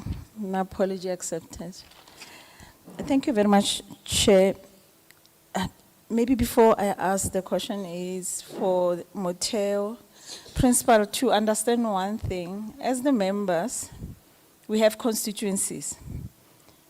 We know what is happening here, and we ask the question knowing what is happening. So when you respond to some of the questions, be brutally honest, because we already know. We just want confirmation or clarity from you. Those SASCOs and the DASOs are not allowed here when there is the SRC elections. They are not allowed. I'm not asking that one. I just wanted you to know that we know. So my first question is going to be, Principal, I tried to look for the audit outcome for Motheo. What was your audit outcome for the last financial year? It's unqualified. Continue. Tell us the story. Unqualified audit opinion. 2022, 2023, 2024? 2023, it's unqualified. 22, it was a qualified audit opinion. Okay, what was attached to the qualified? It's issues of assets and inventory. Yes. The asset register, there were some assets that didn't have values, but it's because they were out of the market, so colleagues just put zeros there. But the Auditor General advised that we check, the related kind of gadgets that of similar nature. To the items that were in the asset register. With inventory, it's textbooks. Yes, the distribution of textbooks, the lists thereof, reconciliation thereof was an issue. It was more of the performance, not the financial side of it? No, it was more of performance side. Yes. Okay, and that it has improved? Sorry, ma'am? That has improved? Yes, that's why we improved to an unqualified audit opinion, because we had the internal control environment improved. Campuses could keep the records, and reconciliations were done accordingly. Okay, thank you very much. I was asking if it's improved, because it doesn't mean if Auditor General came to check that the last financial 2021 or 20 is going to do the same thing. It's sample checking randomly. Yes, so, yes. Okay, thank you very much for that. Now I want to understand the issue of the deficits in the slides that you gave to us. Okay. What does your budget look like when you have such a huge amount of the deficit in your operations? What is happening there? I will also request the CFO to come in, but mostly the deficit would be the budget that would be able to meet the needs of the entire institution. Sorry, Okay, before you ma'am. continue, understand the budget. It's your business plan for the year, your expenditure and everything. Yes. But now you have the deficit that is there, and I take the financials here now. Yes, ma'am. It's the challenge that you have now. So I just want just a shortened synopsis of where is the problem, or that you do have the deficit of such a huge amount of money. How does your budget look like for you to have this deficit that's such a huge, it's not a minimum amount, I mean, it's a lot of money. So help me to understand that part. Okay, there would be students that are funded and those that are not funded. And as a college, when we experience that we have to source the additional financial support to meet the deficit as indicated.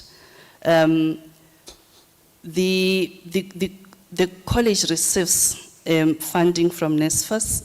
It receives the transfer payments from the department, and we have to ensure that whoever is not funded as an institution, we are able to meet halfway. That's why we go out to CETAs to get additional funding to support or to deal with the deficit as indicated. But it's just to show that as an institution, we are not adequately funded. There would be needs such as the procurement of equipment, as we have indicated, There would be issues like the payment of salaries, because most of these staff are PESAL paid staff members, they are supposed to be. But with the moratorium, the college had to absorb the salaries of these individuals, and that put a strain on the budget of the institution. Okay, that is the issue of how long? The moratorium that is I think mentioned it in was the in TVET, that the interpretation from the department and 2020. TVET is different? 2022. So you've been drawing the budget and then you have a moratorium that is happening, but still you have the deficit that is being caused by the contribution coming from the salaries. Yes. Try to make us understand, because automatically that has been going on from 2022. Yes. And then 2023, you do your budget, already the challenge is there. Yes. You have to keep that in mind. How do you plan your budget with there already something that is not there? Okay, let me give the DP Finance. Okay.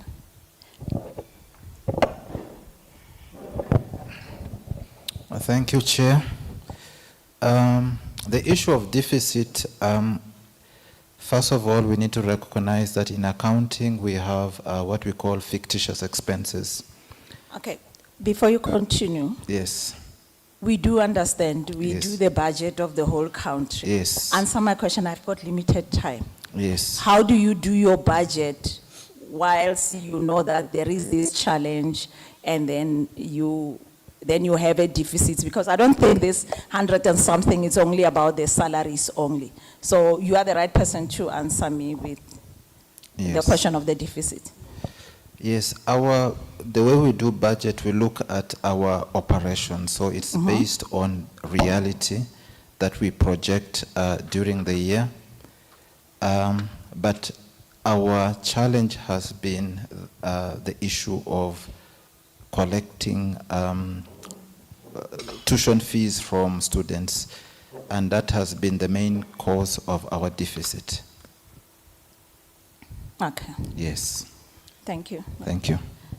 Okay, now let's look at slide number 76. Where's the 76? Slide 77 and 78. So on slide 76, the dropout rate for 2024, and then the college overall. Then after you go to the academic factors and your courses, you say students struggling with internal assessments and final examination, leading to student dropout as they feel overwhelmed or incapable of meeting academic demands. Principal, talk to me about that.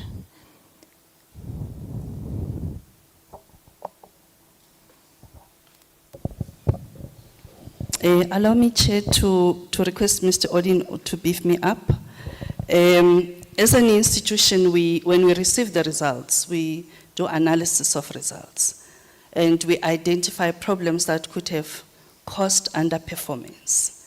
And as I interacted with lecturers, these are some of the issues that they have indicated to me.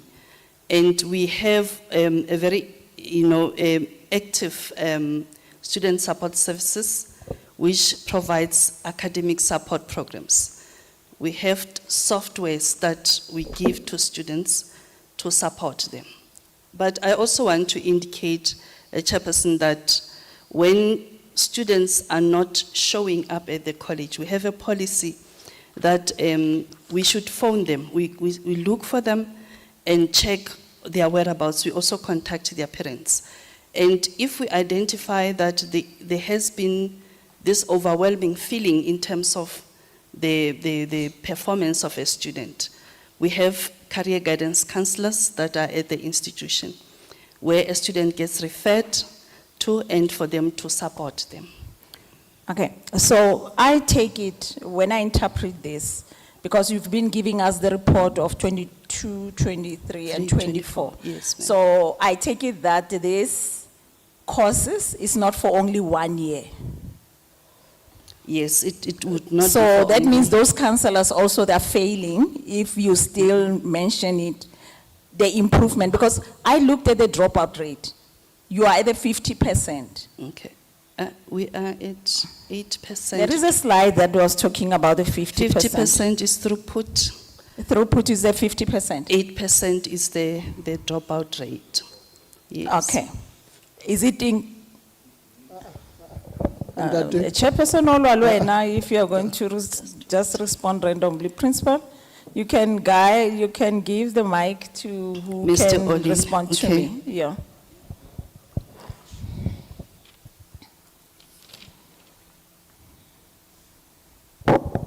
Sorry, honorable member. Okay. What is happening is that it's a positive trajectory. Okay. It means that our dropout rate are improving. In 2022, it was higher, and then until 2024, it actually improved. With other words, lesser students drop out. But the fact is, we are still having a college improvement plan that are talking to addressing that so that lesser students drop out of the system. So our intervention strategies that is in our college improvement plan are actually yielding positive results, council member. Okay, thank you very much. How many minutes am I still have?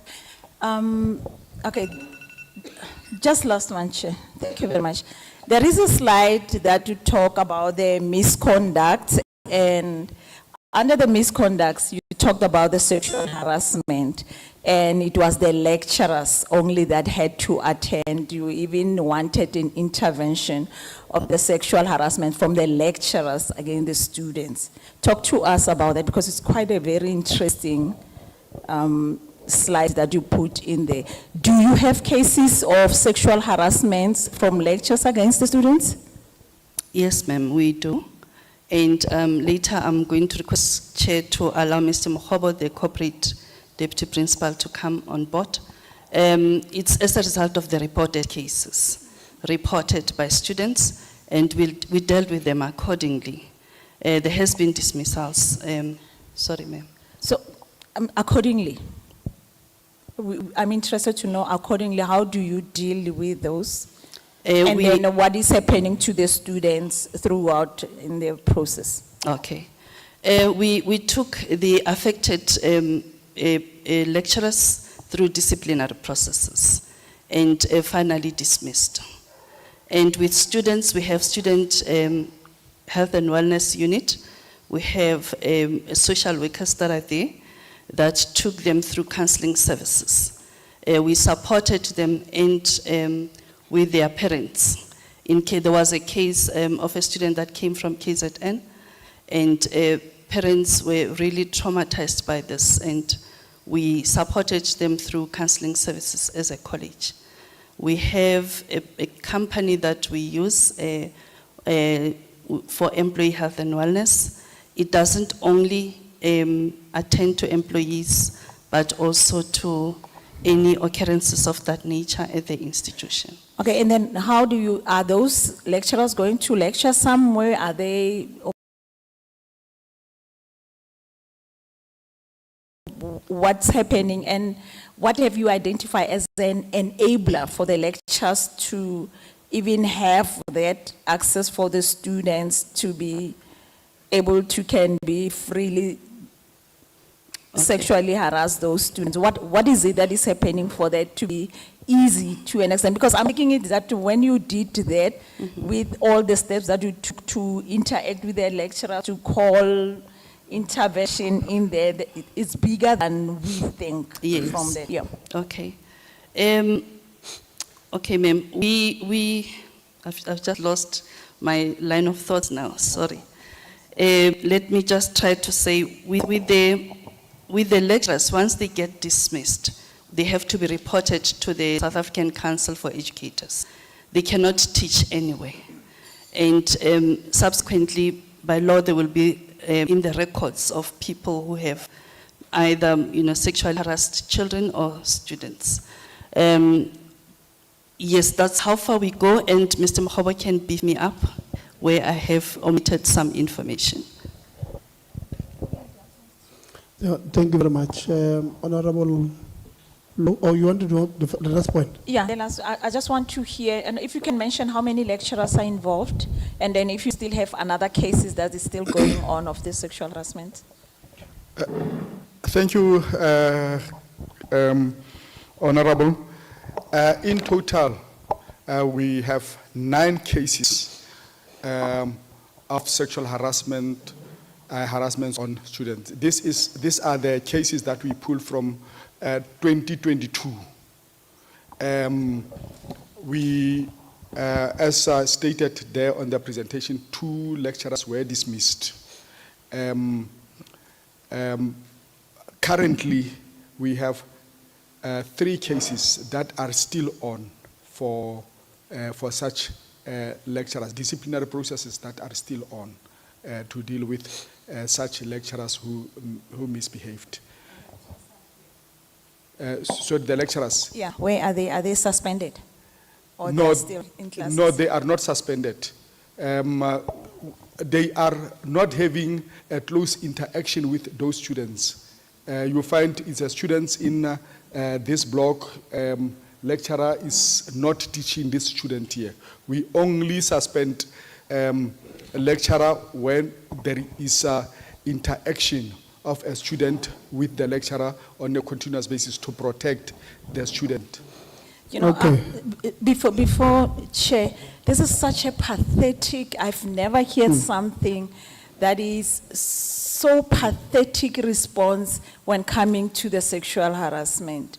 Because of those kids, automatically those guys might be, they've gotten access using others to threaten or whatever that is happening. You guys are not taking this serious. If you talking about the block, that they are another block, that side, and others are another block. Seriously, take these kids serious. This institution is about the kids, not the adults that feel that they've got access to the kids, they can do as they wish. And until the management of this institution take that serious, you won't have about 9 cases for 1 year, 9 cases of sexual harassment. It's really pathetic to hear the report like this. Yeah, Thank you, Chair. Principal, when you answer, now you can give the principal the mic. When you answer, do you have a sexual harassment policy? Yes, Chair, we do. What does it say about the suspension of people who are attending the cases, sexual harassment cases against students? What does it say? It says exactly that, Chair. The challenge that we have here. It says exactly what? That they should be suspended. Okay. Yes, the challenge that we have here is that the labor relations, I think Mr. Motheo should have explained this to you, Chairperson, that the labor relations at the DHET do not allow us to put people on suspension. They say the DPSA is holding them accountable for suspensions, and if they take longer than 3 months, is it 3 months, Daddy Motheo? 3 months, yes. People are getting paid whilst they are home. That is the challenge we have, ma'am. Otherwise, we take those cases very seriously. That is why I personally stood up and addressed. It's not in 1 year. It started in 2022, so we are having only 3 cases now progressing. So that is, if we could be assisted and allowed, that as long as the perpetrators are in the institution, we should be allowed to suspend them. I think labor relations should assist us there, the DHET labor relations chair. That is the only challenge I have. So as a principal, I have to account for if a case takes more than 3 months, what happens? Yeah. I don't think you understand that labor relations act. It says you can take more than 90 days without charging that particular person. And if you take more than that, it does not say the case must be finished within 3 months or put a person on on suspension beyond 3 months. But where Honorable Masego comes from is that there's an adult male here who has the power. He's a lecturer or an employee of a university. He holds all the power over a student. The student gathers enough strength, which is not easy. They go and report this. It's not an easy thing for an underdog to stand up and say, I can't take this anymore. I'm going to report this pedophile or this madness of a person. Okay. They report this, the institution does not protect this underdog. And the explanation we're getting here is not good enough. In fact, I do not know how those students, if they came back this year, because from where I'm seated, they would be justified not to, they would be justified to even want to go studies elsewhere. Because more, you would be seen to be protecting these people. Maybe that's why Labour said in their presentation, the consequence management is not meted out equally. There are those who are seen to be favorites of management who are treated with kids' love. And those who are not on the side of management, they are treated with bombs. They're in Baghdad. You steal a pen, you are gone. On the other side, you are accused of sexual harassment, you are told stories.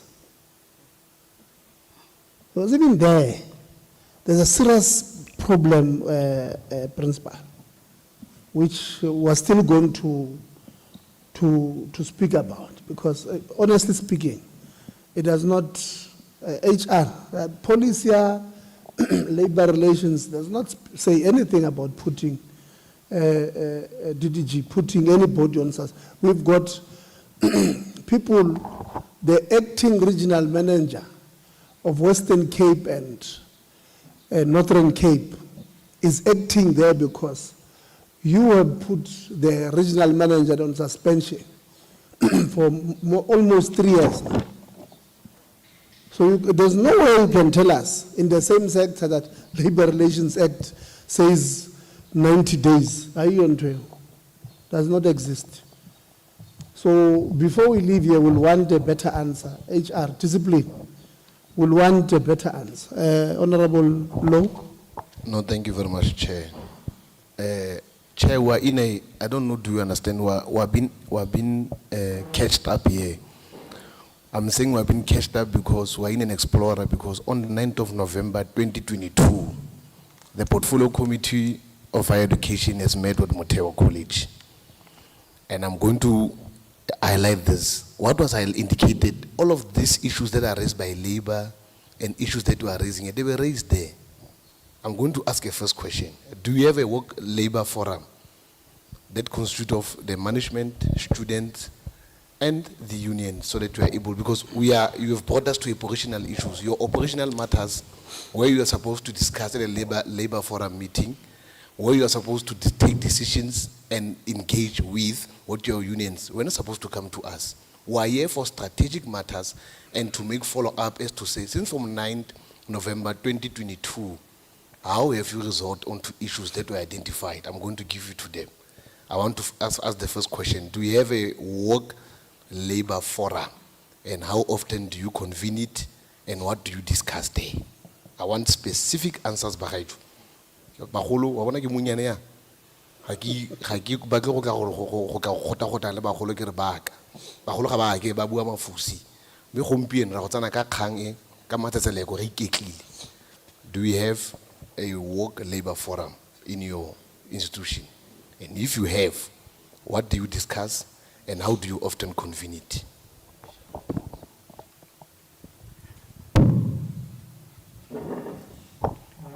Chair, we have a labor forum where all the unions are engaging with management, and such is effective because, as I'm saying, we meet once a quarter. For this year, our first meeting is tomorrow, and they are all aware of that. We come with what is that?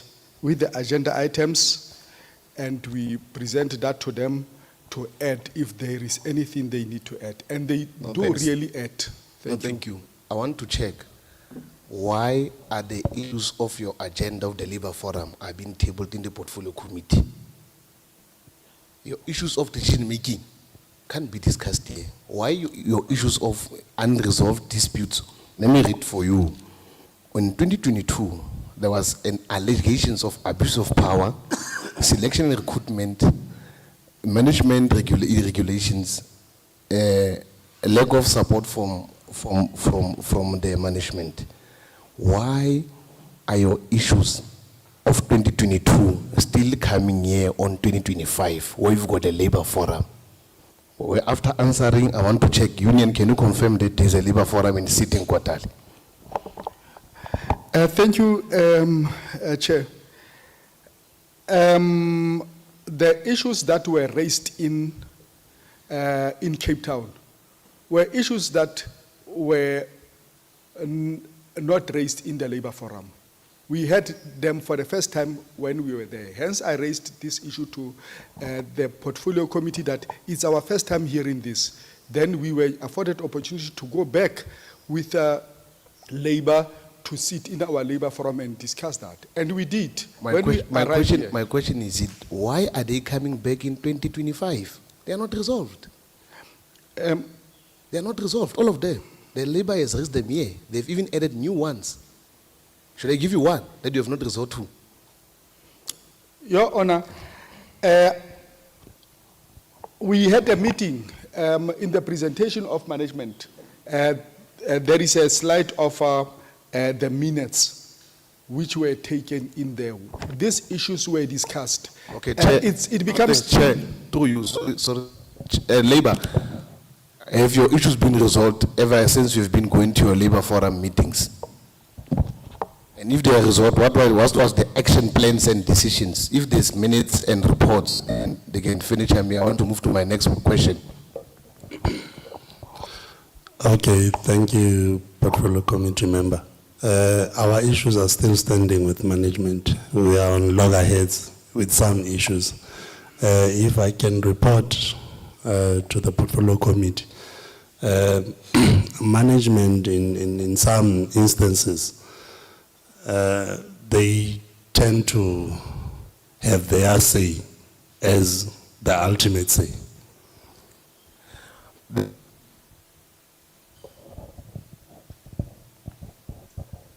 Okay. The department, you have committed on the 9th of November that you will resolve all of the issues. There were recommendations. What was your role? What did you do? And why are we standing here on these issues?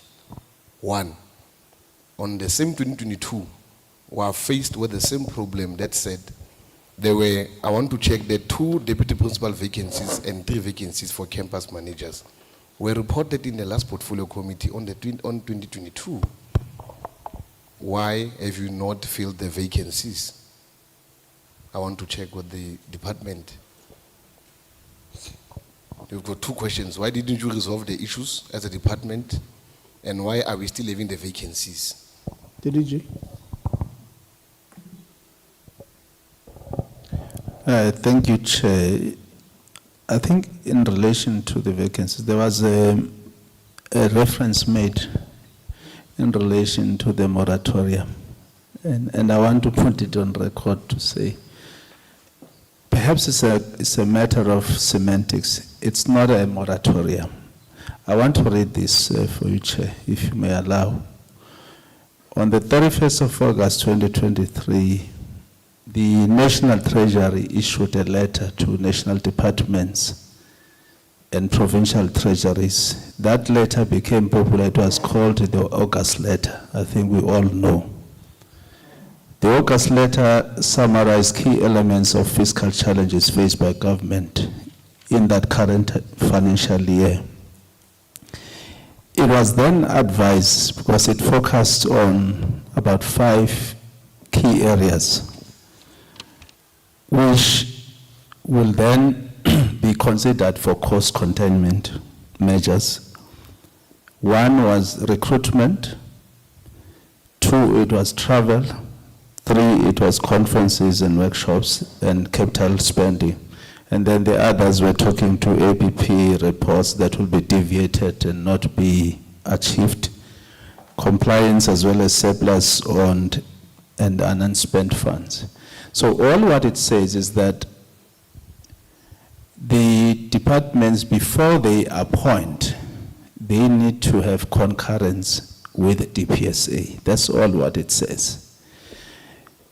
The bottleneck that we are seeing in the non-filling of vacancies timeously is because of the limitation in the capacity within the department to take all the requests from colleges, present them to DPSA, get concurrence, and then start filling the vacancies. But it's not to say there's a moratorium, because moratorium says you not appoint at all.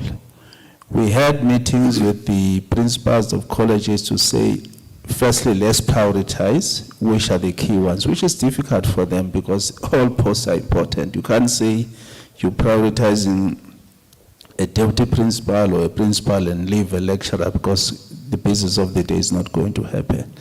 So DP Corporate Services has made the submission, and we've seen quite a number of posts that have been advertised since in order to address this issue of the non-filling of vacancies. I hope I've responded, Chair. Your intervention as a department ever since... Honorable Law, wait. DDG, there's a circular number 30 of 2020 and circular number 40 of 2020. Let me tell you what it says. It's written from yourselves.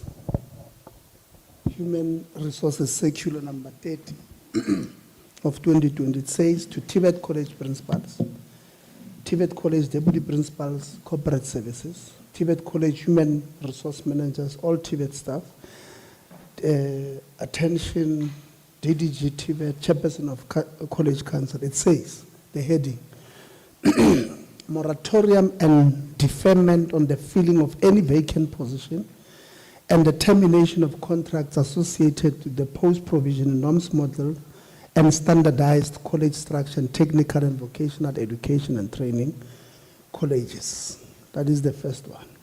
And it explains a number of things. Then Circular 40. This one was signed by yourselves, the DDG, Corporate Services, Ms. Mbobo, on the 9th of October 2020, right? And then soon after that, you released, on the 8th of December 2020, you released another one, you called it Circular 40 of 2020.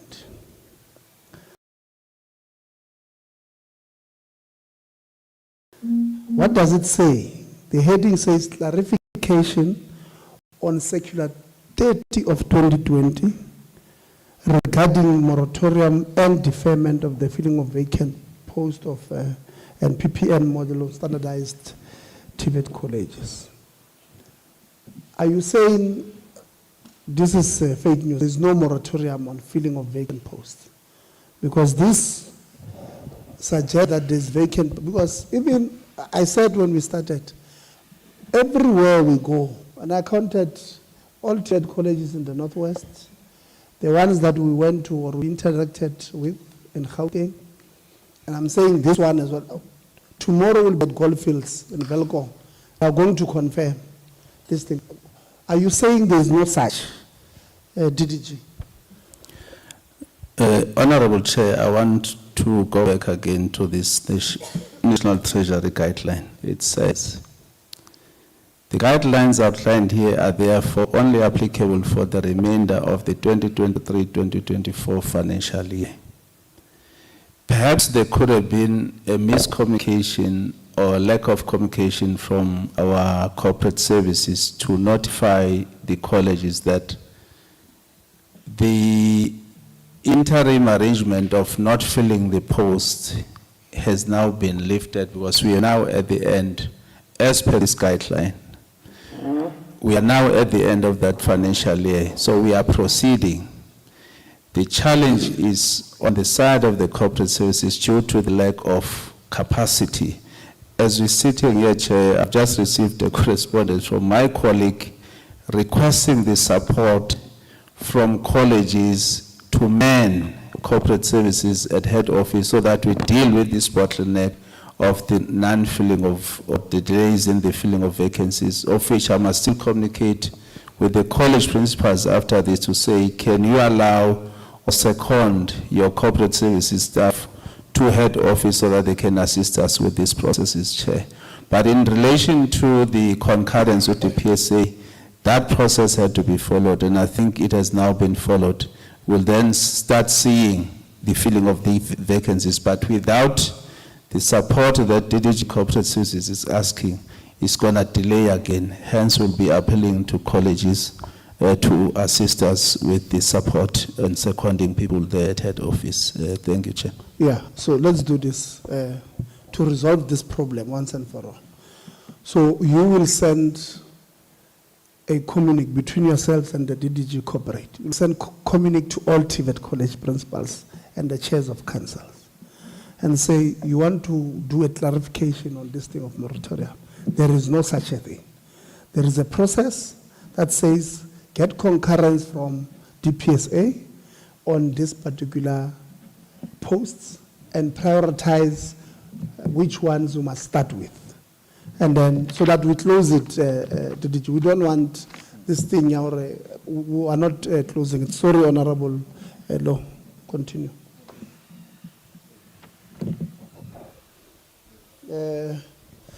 Press it at the bottom there. Okay, no thanks. I've asked these questions, and thanks for assisting, Chair. Mainly because I can tell there's no collaboration between the department and its colleges, one. If a report of 2022 of a parliament committee can still be outstanding and we haven't resolved to issues, then there's no line of engagements, or there's no way where the department is presiding over the colleges on key matters that could have raised. Okay, in the same 2022 and the same 2025, the workers are saying they are still victimized. And who's victimizing them is the question. And the department was tasked on the matter. Do we have a report, at least on Motheo College, on mismanagement, on abuse of power, so that we are able to at least understand what was your mitigating factors, what was your intervention as a department when you could have received these other issues. Now, we're here for the second time. On 2025, what was your intervention? Do you have a report you can give to us as a department to say we've done this, we've said that? Because the secular, if there's a report, the secular can't be a hindrance to us what should have been communicated to the college or to the colleges based on what could have been the parliamentary visit. So I want to know, the department, do you have a report that could have compiled all issues that were raised, and what are your interventions on the matter? That's what I want to know. If there's no report, it's still fine. We can move to another question. Thanks. Just clarity through Chair, Honorable Law, are you referring to a report on the issues of victimization? I'm saying reports within Motheo College. Parliament met, they gave you their submissions and Motheo, and they said the department must look onto the matter. If you looked onto the matter as Parliament, what was your action plans, or what was your mitigating factors to intervene on the issues? Because I'm raising this because all of these issues, if you go to your reports, they are repeating themselves, all of them. So I want to know, was there a standard report to address these issues, or we just left them after Parliament left, we all went back to our offices, we did nothing? I want to know that. Yeah, Chair, I don't think that there is a report per se, but some of the interventions would have been deployed, but I will subject it to be corrected to say there is a standard report that was then produced after that, or maybe to close out those matters per se. Thank you. Okay, thanks, Chair. I wish that we get that intervention submitted to ourselves, to the Secretary of Portfolio Committee. And then, Chair, the concerns regarding the operational budget to appoint contract staff leading to underspending on employee compensation, how does the decision to utilize the operational budget to contract staff appointments align with the college long-term staffing strategy? Postpal.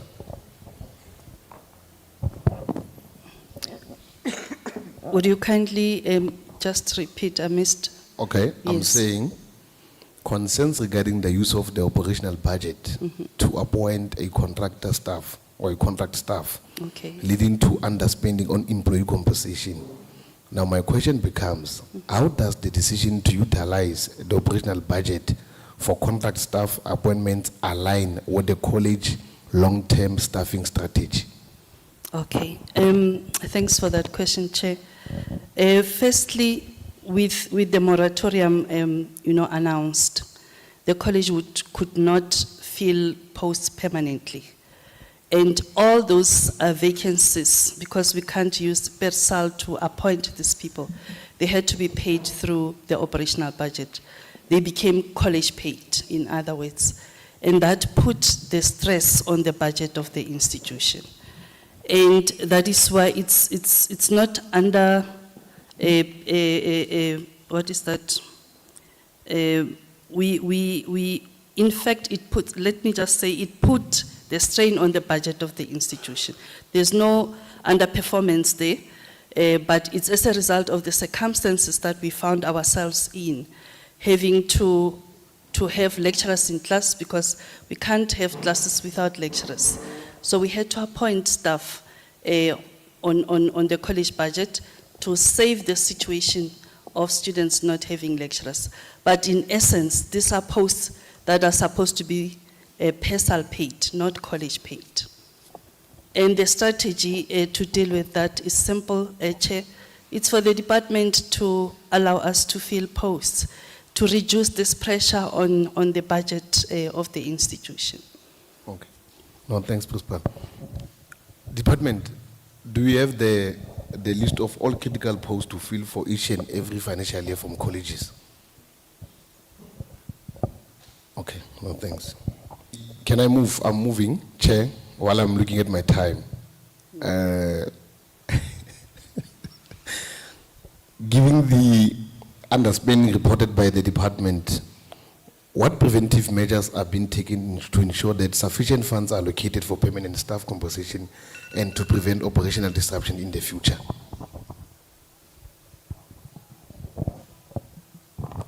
I don't think they heard you. Please repeat the question. Given the underspending reported by the department, what preventive measures are being taken to ensure that sufficient funds are allocated for permanent staff compensation and to prevent operational disruptions in the future? Hence, I was asking you about the list, planning what the colleges, how you communicate. I want to know, how do you plan now in dealing with all of this as a department?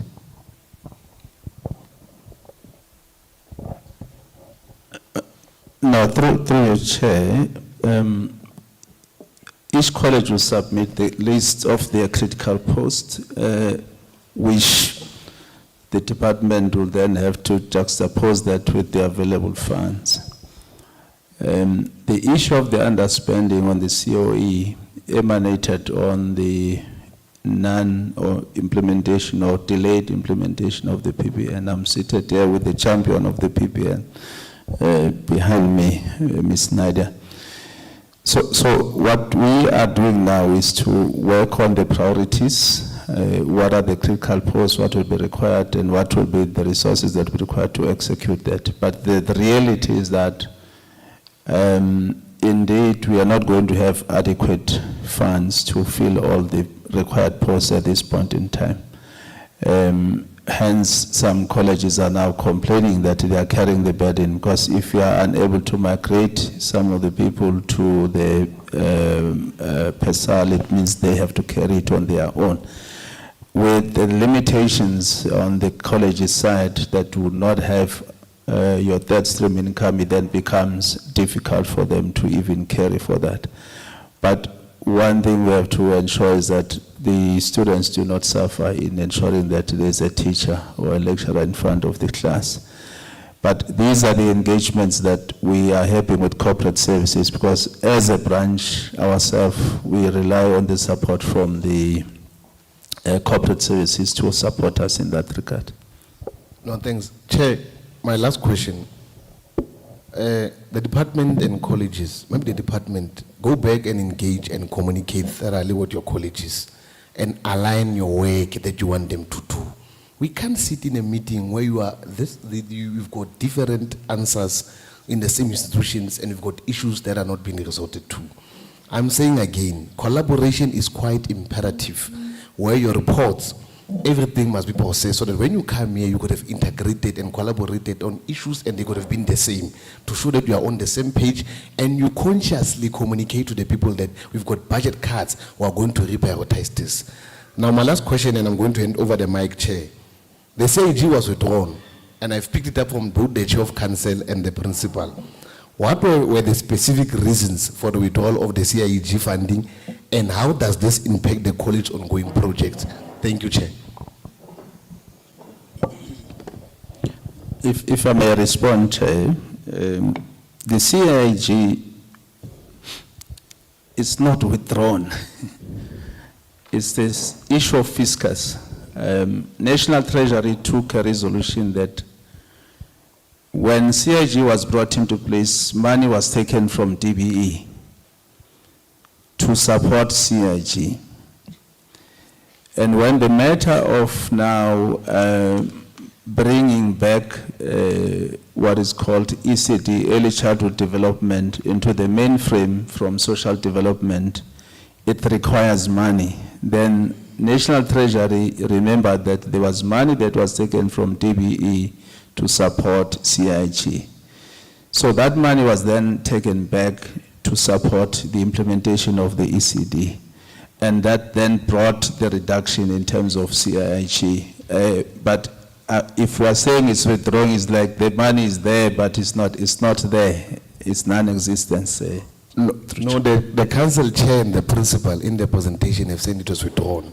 That's why I'm asking based on that. Yeah, I think it's their interpretation where they are seated, that money is being withdrawn. Please call them in a meeting often so we can have one issues to answer. It will assist us so that we don't have all issues. Thank you, DG.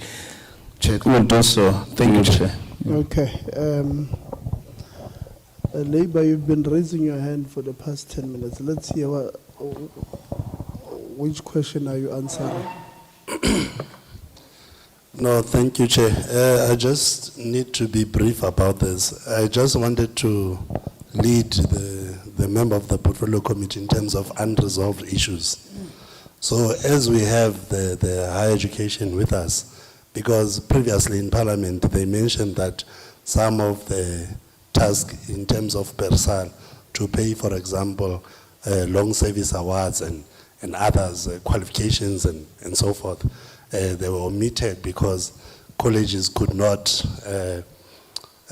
supply or procure those because of the PERSAL functions that were taken. So if now we have them here, because I have to represent, I have to answer back to my constituents, now that we have them here, are those going to be paid, or is it going to be something that is on a moratorium or something? Or? Yeah. Labour likes abusing us. Honorable Cabo, DDG, you'll think about the answer. Before we leave, you'll answer. Honorable Cabo. No, thank you very much, Chairperson. Thanks for the opportunity again. Probably while the DG is still on the platform, I might also take advantage. DG, while we are still there, last week we had a quarterly review meeting with the department. And they spoke about this 300 million that we are referring to here, which was unspent under infrastructure development. And currently the institution is saying to us that there is a project that they are currently, or that is currently under construction. It has serious legal implications and financial implications. What will then the department do as a way of resolving this ongoing project? But number two, DG, based on your response, your response of your early childhood development, are you saying that the money was not withdrawn, or are you saying that what you presented last week, it's a different story? Because what you are presenting now, you are speaking of early childhood development, which had a negative implication on the budget of the department, whereas in last week's meeting you said that the reason why there was money deferred or taken back by Treasury is because of lack of spending under infrastructure. There are two questions. Can you clarify me on that part?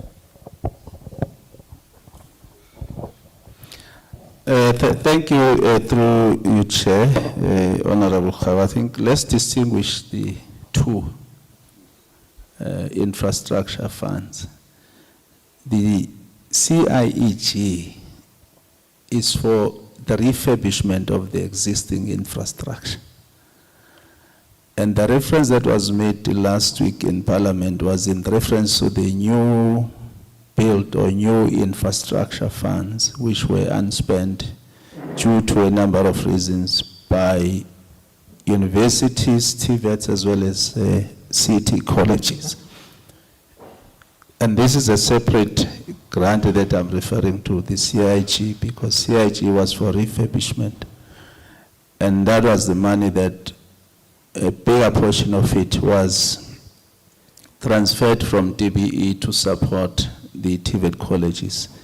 And that's the distinction between the two. It's fine, go to the next one. Okay. Which one is that now? I spoke of a project that is currently under implementation. No? Yes. I know it's two separate issues, but I said I spoke to a project that is currently under construction. Yeah. And in one of the slides, I think it's I'm not really sure, 112. The institution is saying that because of the CIG funding that was withdrawn, they are having penalties of unpaid invoices of 2.2 million. My question is, what is the plan of the department in resolving that? Well, there are engagements through Chair with the respective colleges that are affected, because when CIG monies were cut, certain projects were already underway. You can imagine that you were busy with refurbishments, and you have now budgeted for over a period of 3 years, and you are just on the first year, and the money is being reduced. Because as we speak, when I joined the department in 2021, the CIG was sitting at over 600 million. To date, it's sitting at about 194 million, which is spread amongst all 50 colleges in the country, and therefore the allocation per college would then be drastically reduced.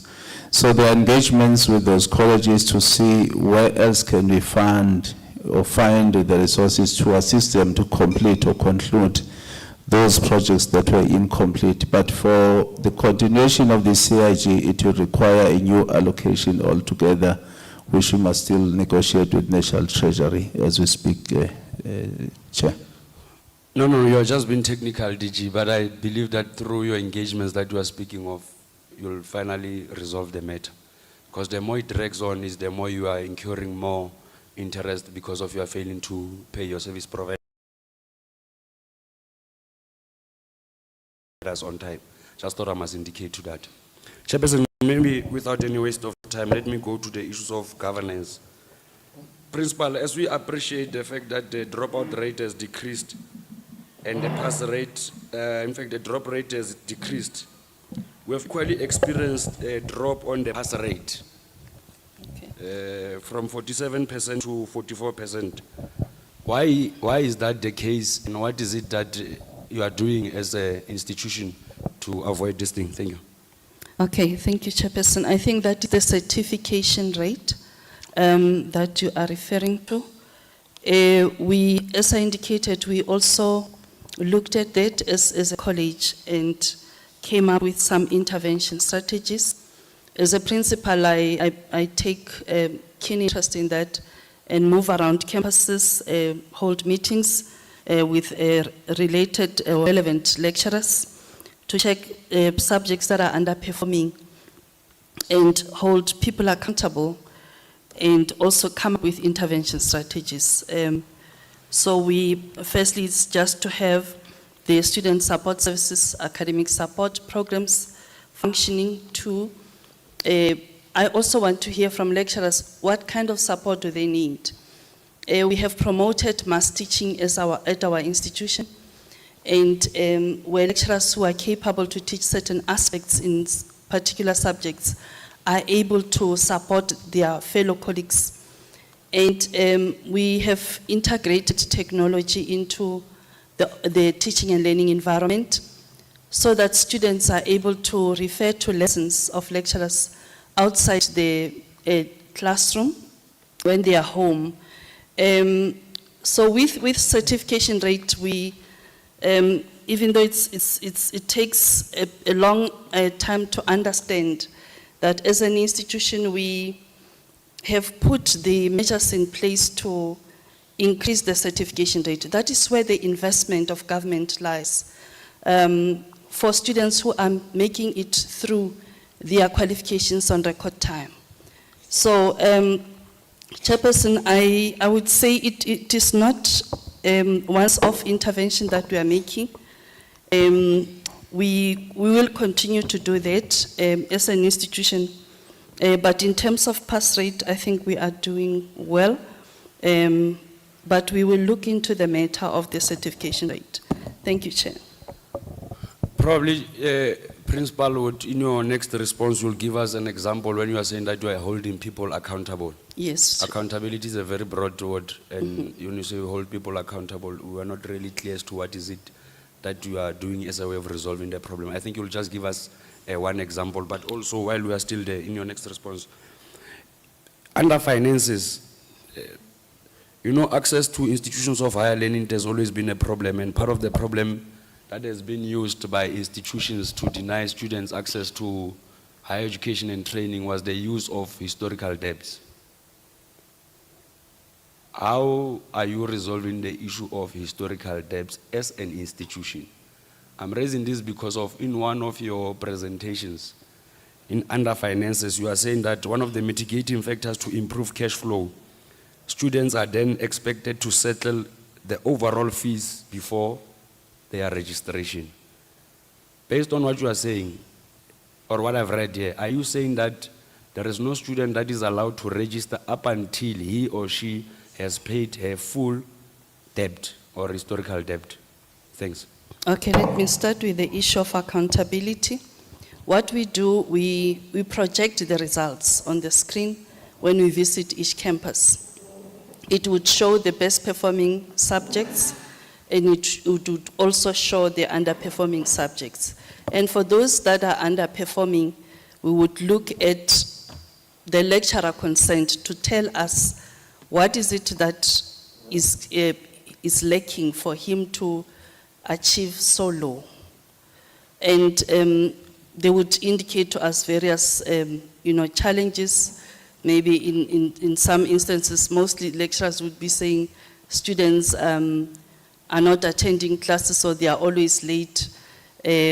So we want to hear from them, because it's important that when we hold them accountable, we also provide support. And that is why I'm saying, for those that are underperforming, we came up with mass teaching for their fellow lecturers to be able to assist them in areas where they are not quite strong, and for them to improve their performance. Let me come to the issue of payment of fees. I'm sure on the screen, on the balance sheet, you have seen that the student debt has been increasing. It started at 189 million, it progressed to 200 and something million. It's even worse now. I think it's 220 6, if I got my figures well. It's as a result of the fact that we came to an agreement with parents and even students that they can make a payment arrangement. Our policy allows that. And a parent would come and pay 1,000 rand and promise to pay the next month, but that wouldn't happen. Despite the fact that we had reminded them, we sent out messages, we use bulk SMSs to students, we communicated with parents. Campuses on their own, through their finance units, communicate with parents. But we are not winning there. And if we could be assisted on ways and means to have the student debt reducing, it would be better, because that is where Auditor General also raised it, that part of your problem is high student debtors, and you must have measures to collect the fees. And they wanted me to indicate whether I'm handing over the people who haven't paid. We don't do that. So the only remedy to it is students to pay. And with 200 million, that can sustain the institution. But at the present moment, we are unable to do so. Principal, are you saying that learners are not allowed to register? No, not. We are not registering them when they have still having outstanding fees. So are you confirming that you are denying student access to education by virtue of their financial status? We are not denying them access to education, Chair. The challenge is when you have them at the institution and there are no resources, it boils down to the same thing. You are bringing students in. Principal, you see now, you are chowing on my time. I thought that the chairperson will be stopping as and when you are responding. You are confirming that indeed, this is one of the institutions in South Africa where education is now a commodity. You are confirming it now. Given the highest level of unemployment, poverty, and inequality in South Africa that you are aware of, and the skyrocketing cost of living, and being aware of one of the measures that can be used as a way of addressing historical debt, of which is writing off irrecoverable debt, given the level of unemployment and poverty. Have you done so? Yes, we have written off debt, and we also have went for support from the Free State government. They went to Mersita with us to access funding to write off the debt. Principal, it's fine. I want to conclude because the chair keeps on looking at me. Can we get that thing in writing? Yes. Can I just address one or two things? Principal, there is an issue, two things as part of conclusion. In the previous visit by portfolio committee, there was a complaint from the labor around a company called Davos, which you have, as an institution, outsourced garden services to, if not mistaken. And in today's presentation, you are again confirming that you have outsourced garden services. I would want to check with you, Principal. How much are you spending on that garden services monthly and annually? Second to that, why are you not insourcing some of these employees that are there? Because according to the report, there are employees that are already there, and unfortunately this Davos of yours as an institution is not paying our people properly. Those are my questions to you. All right. Firstly, we outsourced cleaning and gardening services during COVID-19. That was when we started. And because of the moratorium, Chairperson, we can't fill posts. As a college, we are, I don't know how to explain it, but it is difficult to fill posts when there are no funds. Our budget is already overburdened. There's a strain on the budget. It's fine, Principal. Yes. How much are you spending on Davos, or what is, irrespective of Davos the is not No, here. irrespective of the company's name, how much are you spending on your services of gardening? And in terms of your projections, I think finance will come in. What would be the financial implication of the institution when they are supposed to insource? I would want us to make a comparison of the amount that you are spending on the private service provider and the amount that you could be spending when you could have insourced these people. I would want to Yes, I'll request the Deputy Principal Finance to respond. Chairperson, I must indicate that it's not that we don't want to hire people.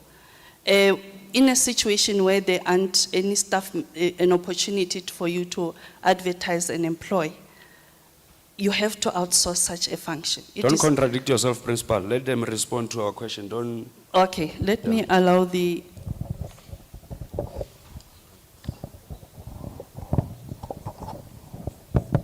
Thank you very much. I don't have all the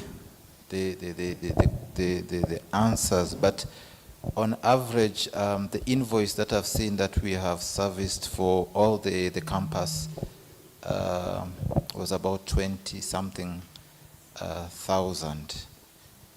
But these are things that it's not like an everyday thing. 20 monthly or every day?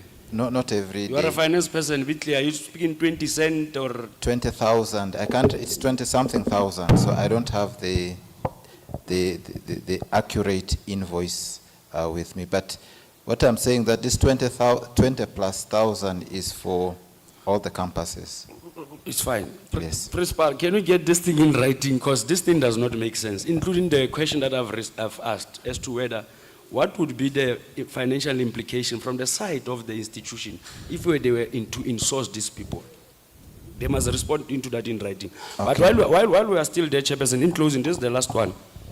There is a complaint from the report that was there in 2022, and again it's emerging, of the college making use of consultants even when employees are there. And as a result, the majority of them are loitering around without any work. And I want to check with you, in your report you have indicated that you have appointed BPM for procurement and PECO for tendering and advertising.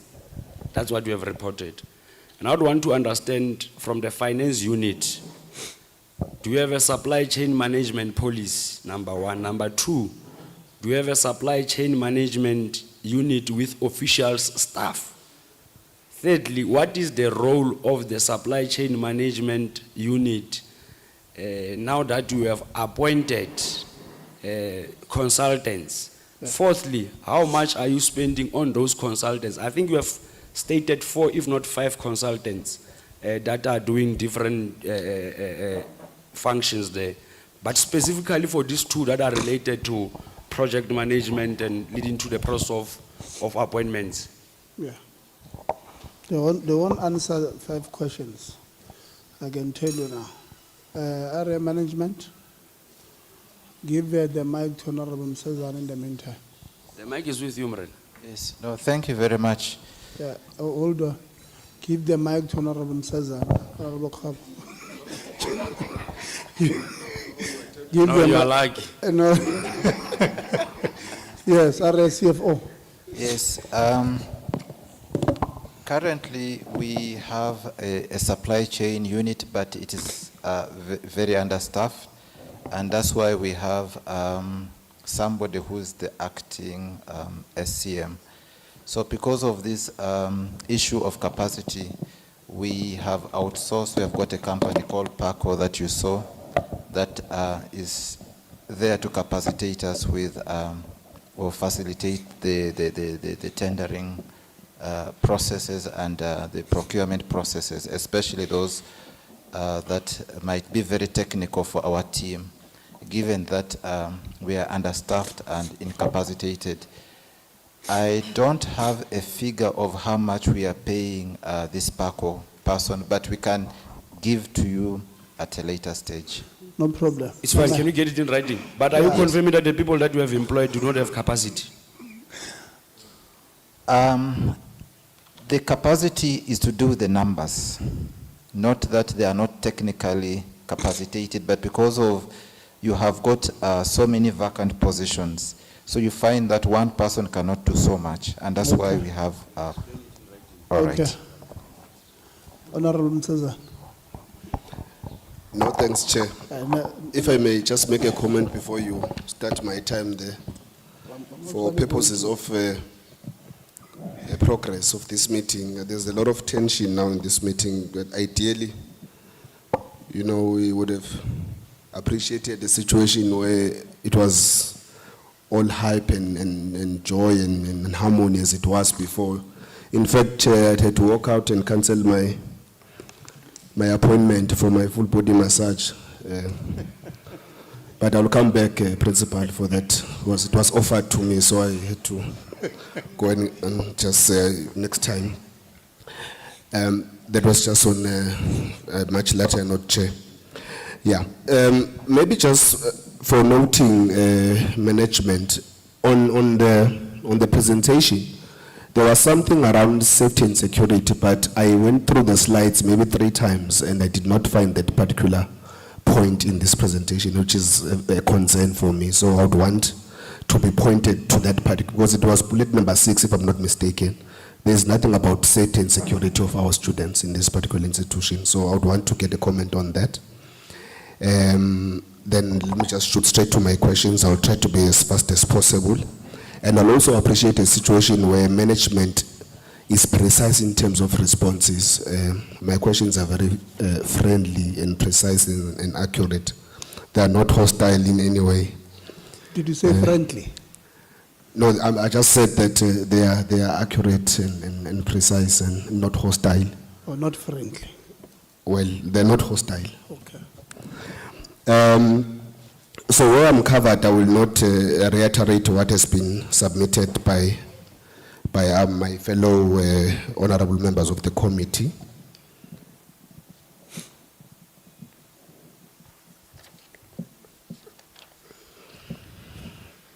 So I won't speak on staff vacancies. It's already been covered.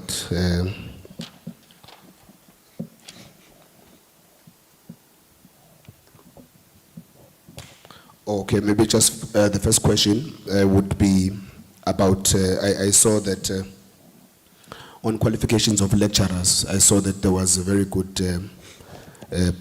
profile there. It's very impressive. But I just wanted to get an indication of the minimum requirement for one to become a lecturer in a TVET college. Because I saw that there are also diplomas, and then obviously there is SACE that represents the body of lecturers and educators. So I want to just understand what is the minimum requirement of becoming a lecturer in this particular sector. I think that would come from maybe the DDG, if I may.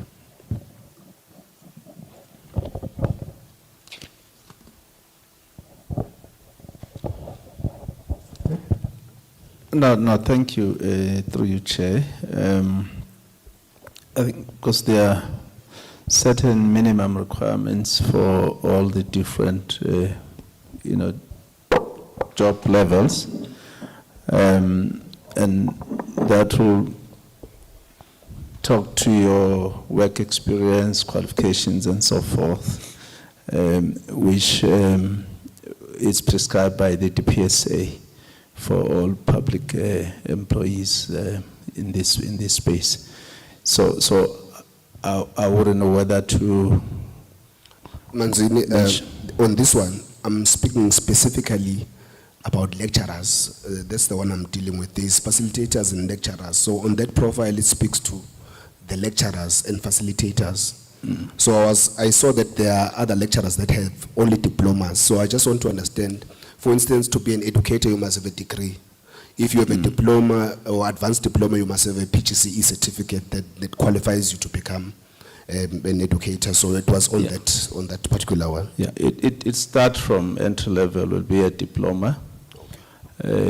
But from where we come from, we had a situation, that's why you'll find in relation to the categories of lecturers in the TVET space, you'll find the people who are categorized as underqualified, those that did not have a diploma.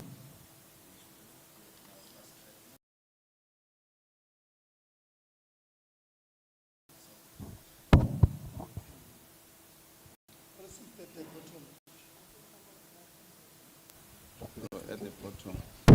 Oh, okay. You've mastered it, Chair.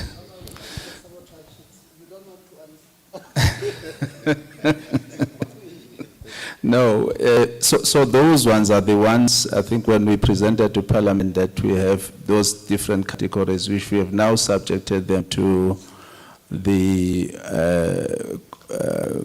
training in universities. But it took long for universities to develop the specific programs that we're talking to TVETs, the occupied.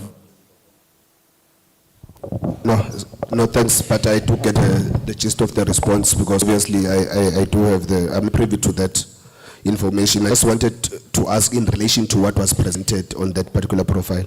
Then there was payment of staff. There are staff that are paid directly by the department, and then there's staff that is paid by the institution. I would presume that through council and all of that type of an arrangement. So I wanted to get clarity because it was not explained there to say which category or what qualifies one to be paid through PESAL, and is it general work that is not, if you can just quickly just speak to that, Principal. Okay, thank you, Chair.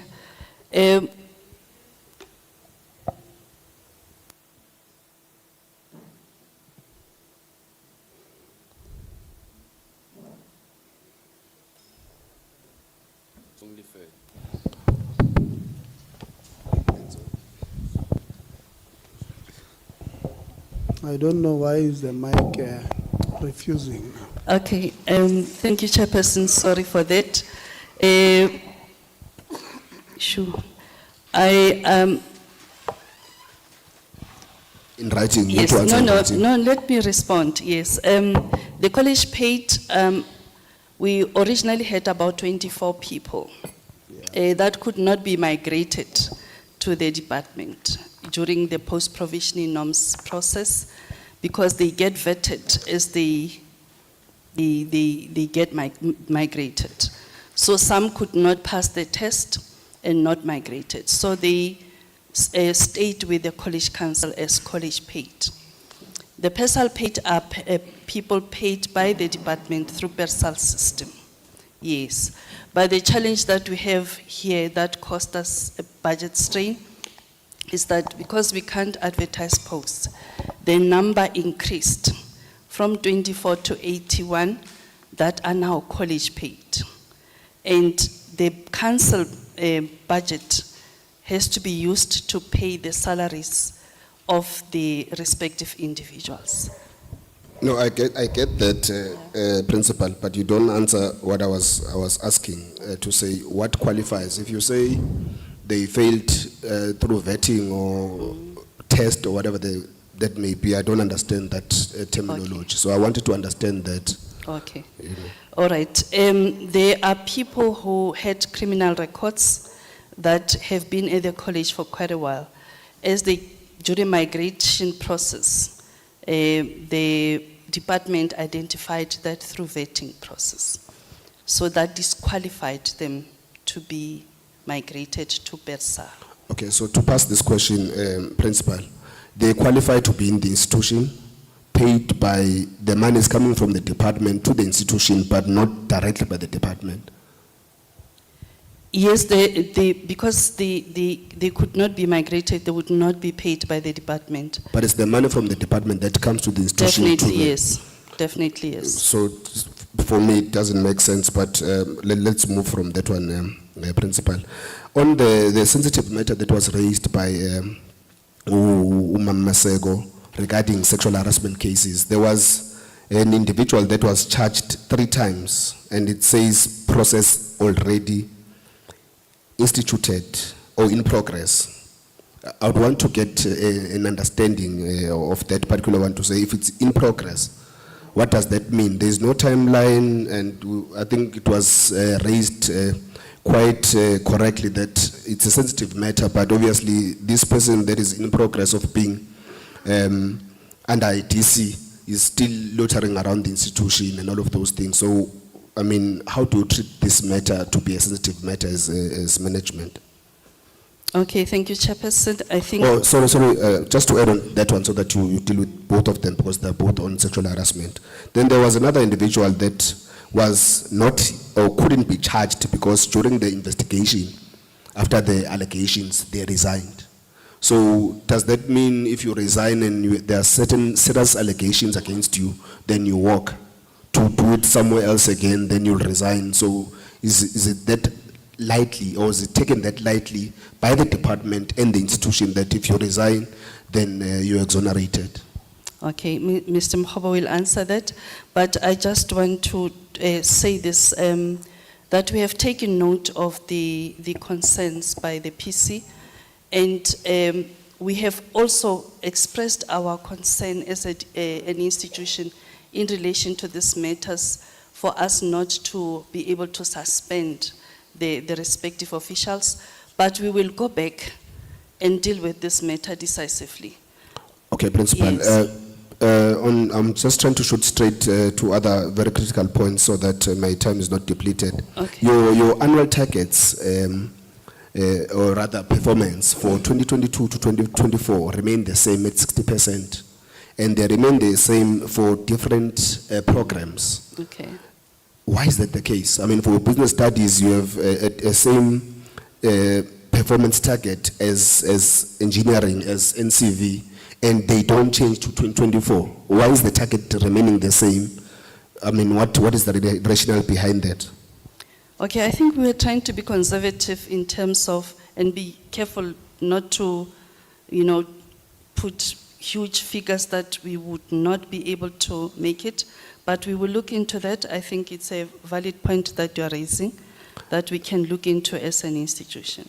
Yeah, because it doesn't make sense to me from where I'm sitting. You can't have the same targets for over 3 years. I hear you. You're not intending on progressing, and it's at 60%, then we have a serious problem.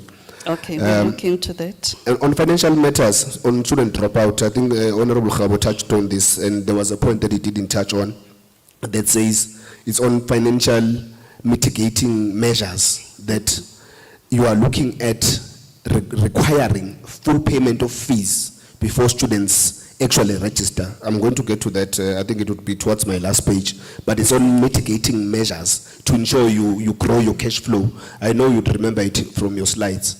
So I would want to comment on that one. And I think, I don't know whether you responded to the question from Honorable Khabo regarding, oh, you did, you said Yes. that students must pay their outstanding fees before they register, otherwise they go home, which didn't sound, very, very considerate to come from yourself, Principal, understanding that when you speak about transformation, we speak about transformation from all sectors. And these things are the things that are affecting our Black African students in particular, who were denied education before, and now they're still being denied education by the very same system that is now led by ourselves as Black African people. I am pushing, Chair. I can see that I still have time there. On certificates, on certificates where students are owing, can you confirm the number of certificates that you're still withholding, Vice Principal? I almost said Vice Chancellor. Principal, if you have that. And also on the funding, there was a funding portfolio that is of 2024. Can you finish us with the current funding portfolio for 2025, where you can show us that currently these are the students that are funded by NSFAS? Because obviously I would assume that you would have submitted to NSFAS the current funded students for you to get payment from NSFAS.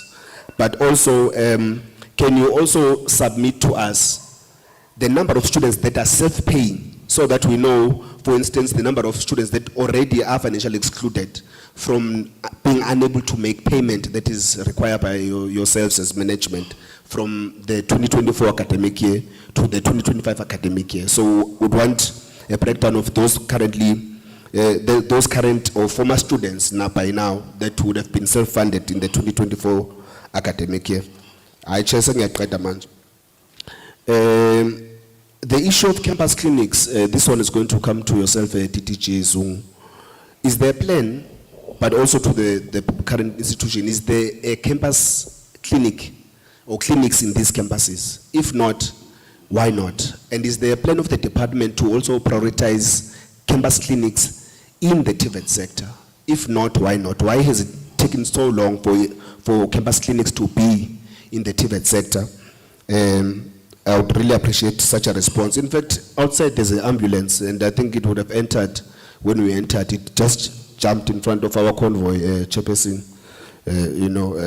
so it's outside. And from my knowledge of these private providers of ambulances, they charge a lot of money. I know that from my experience from where I studied. So I want to understand, do you have contractual obligations with these private providers of healthcare? And obviously how much you spend on them. And then lastly, Chair, student accommodation,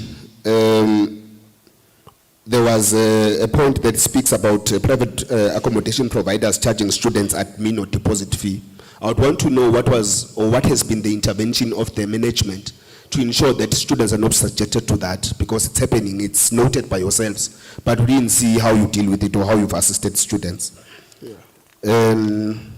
Chair, on NSFAS issues, it was highlighted in the presentations that there are issues that, there are appeals that have been submitted to NSFAS, but there's been no response from NSFAS. And then there's been students whose loan is in progress since 2024 to date. There's no response from NSFAS. Loan approved students that do not appear on the funded list. So those are three questions to NSFAS which were highlighted on the presentation. I think, Chair, with those, and you trying to intimidate me there by that look, it was the last one, Chair, of placement, student placement after they complete their qualifications here. It's been growing drastically since 2023, where from 2023 it was 1,844, and then 2024 is 2,821, and then currently now it's at 2,783. And it's just stated there, and we don't know what's going on. It's like that, and it's fine, then life goes on. I think, Chair, let me end there, and thank you very much for your patience and indulgence, Chairperson. Yeah, thanks. The questions were mainly the principal. Did you hear all of them? I tried to write down, Chair. Okay. Yes, and I'm going to request kindly, Chair, to allow my colleagues also to come in. No. Yes, Yes, principal. let me start with the very last one, Yeah, Honorable. just answer that one. Oh, okay. And then you'll give us the rest in writing. Okay, thank you, Chairperson. Student placement upon completion of the qualifications. Students have to go to the workplaces and have workplace exposure. So we place them with companies for a period of 18 months, in some cases 24 months.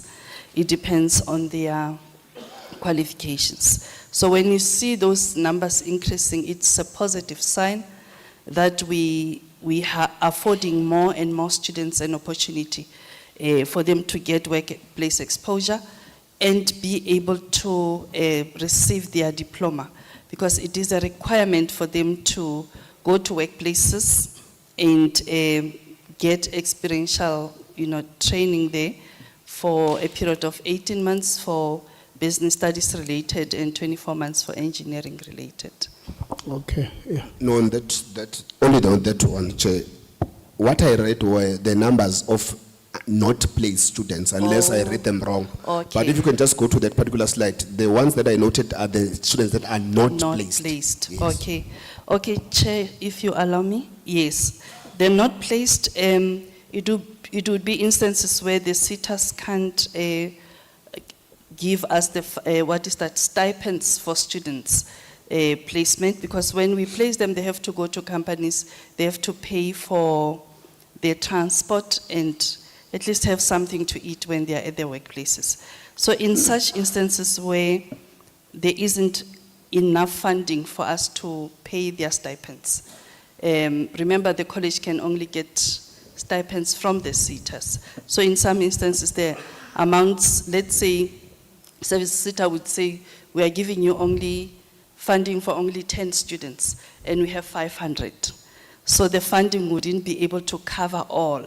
And that is why you would see those numbers increasing. It depends on what the SETA can give to the institution. Okay, it's fine. That one again, Chair. So principal, once these students are not placed, and then the sitters come in for the following year, do you continue with the new cohort that is existing, or you still go to the ones that were not placed before, or they are lost in society, and then you deal with the new cohort that when sitters do kick in or come in, then you deal with those ones? No, we keep the database, Chairperson, and we always go back to that database when we place. Thank you. Yeah. The reason why TVET colleges have to have partnerships, principal, is because of this. When you do a training, when you train students for 18 months in a classroom, and you don't place them for the rest of the period, they can't qualify. And it creates a problem, because this is what we always say. The responsibility of leadership is to get this partnerships working, because they won't finish if they don't finish the 18 months work integrated learning. So that's where the problem is. DDG, we must, we always say, DDG, the responsibility of leadership is to resolve such problems. Because then it takes us back. Whether your throughput rate that you gave us, I think it was Mama Sekor who were asking about the throughput rate. Whether the throughput rate that you were providing to her questions are true. And what is it that you deem as a throughput? Because the understanding would be, this, you are saying this child started in January 2023, they finished in December 2025, 23, 24, 25. And that would have meant it was 18 months in class and 18 months at the work integrated learning. They have, at least they are waiting certification. So that would have been a throughput. Our understanding of throughput would have meant that part. Now, seated here, I'm worried that those numbers that we're giving to her may not be a true reflection with what you've just said about the number of placements that you have, which is a big problem. CFO, how long have you been CFO here?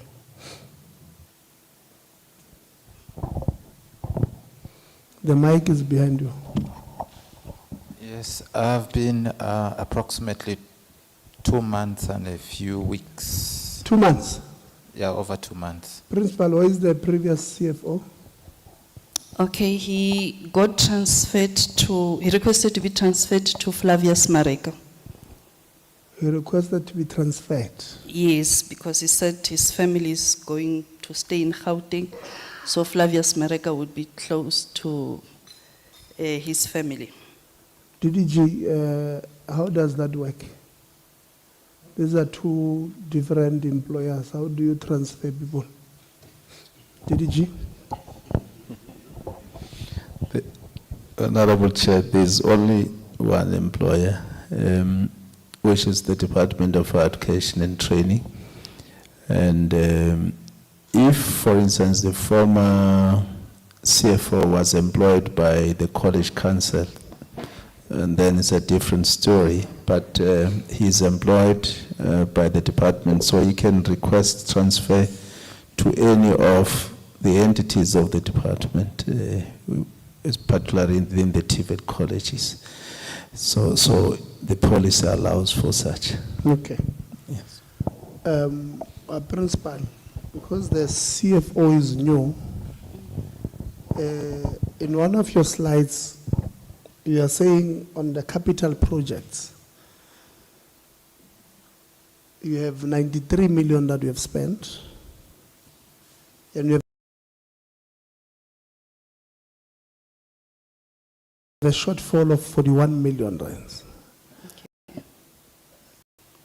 What is that?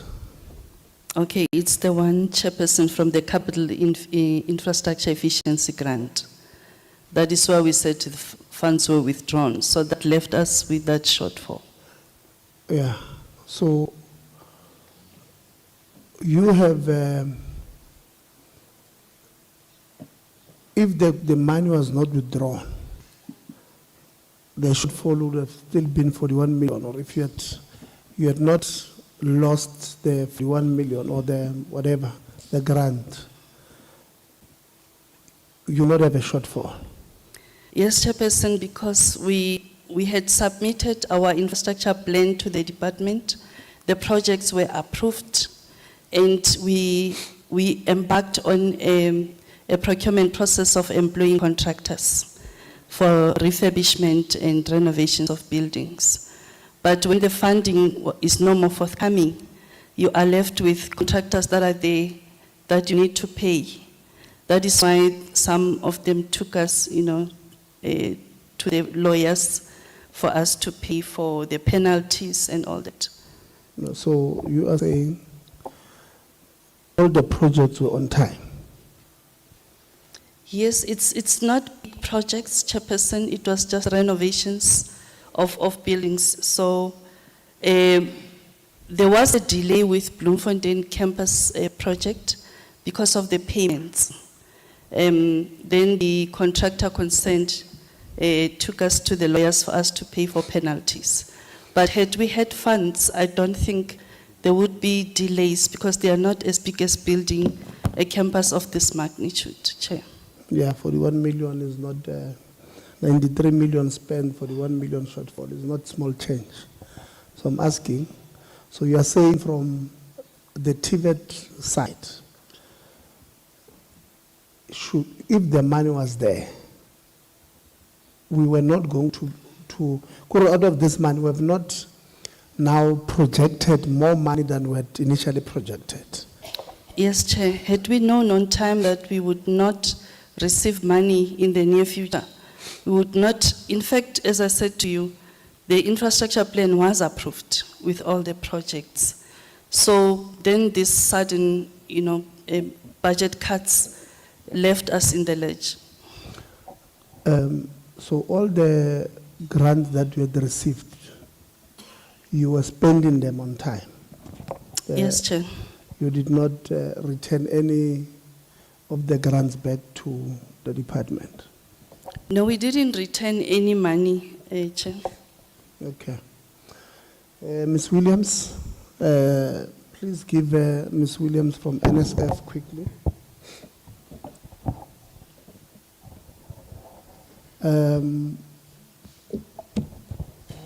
How many projects are we funding here? In the Free State as a whole, Chair, there's 11. No, Motheo. Oh, Motheo? Yes. It's one. One. Phase 2 project for TVET colleges. Repeat. Please repeat. Chair, we've got one project which is phase 2 for the TVET colleges. Here in Motheo? Yeah, in Motheo. How much is it? We got 32.6 million. 32.6 million? Yes. What are we doing? We're doing learnership skills programs as well as some capacity development, capacity building. Okay. And we were also informed that Motheo, you had given them, I think, about 12 million, not so long ago. Infrastructure. And maybe tell us what happened there.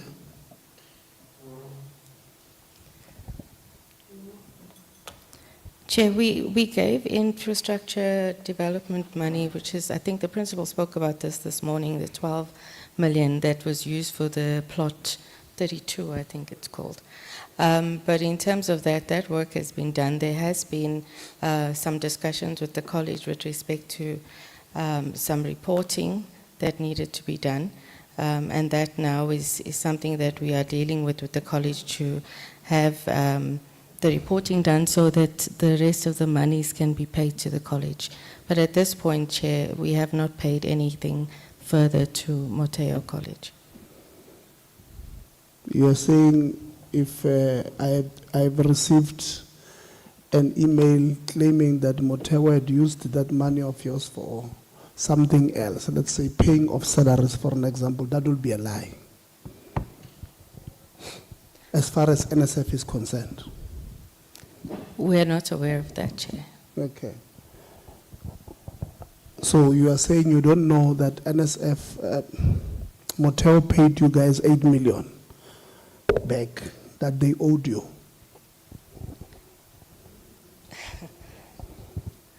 You Chair, don't know? No, they don't owe us money. They've utilized the funding.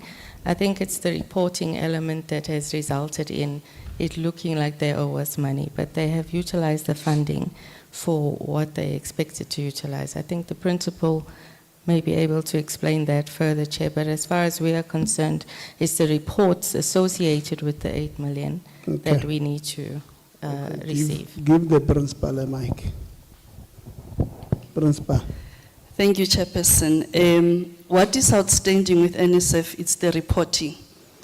That is why earlier on there were allegations raised by labor that there are certain people, somebody who has moved from one campus to the other and still not being utilized.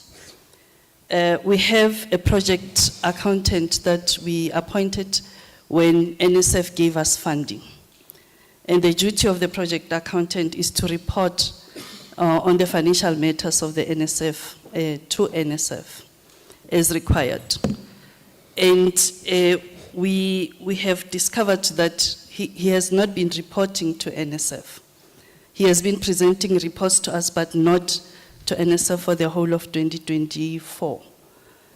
And we had a meeting with NSF, and we acknowledged that gap, and we indicated to them that the reports will be submitted as such. The other challenge that NSF indicated to us was that the college didn't have 2 bank accounts. The one should be a call account, the other should be a transactional account. But with the college, we had a call account where the NSF monies go. And we would draw the money from the call account because we can't transact from it. We would transfer it to the main account of the college where we do all transactions. That is why the issue, I'm sure the issue that you have received is that we took money from the NSF account, that 8 million. And what we did was to take it back because we could not transact from there. We took it back though we had spent on it. We bought the PPEs, we bought the learning materials, and for all the programs that we had. Yes, there has been delay in the deliveries of PPEs and the like, but it is not that we utilize the money unfairly so. It was a matter that NSF pinpointed to us that you should have 2 accounts. Don't draw the money because we want to see all the transactions that went through or against the budget allocated. Okay. That was the issue, Chair. All right. So there was a project that NSF gave you money to develop your own online. Mm-mm. Okay, they did not? No. Okay. Mm-mm. Ms. Williams, you did not give them money to develop an online learning system? You're No, not aware? Chair, not that I'm aware of. Okay. You're not aware, no? No. Okay.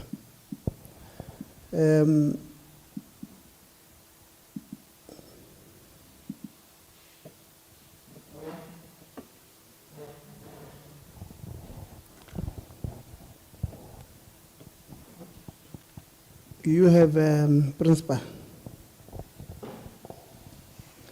on your slide there on finances, that you, in 2024, Obviously, it's unaudited, right? But the projections means we have overspent by about, is it 26 million or what is it? Okay, I think you are referring to the slide on the deficit, Yeah. isn't it? Yes. So you've overspent by 26 million.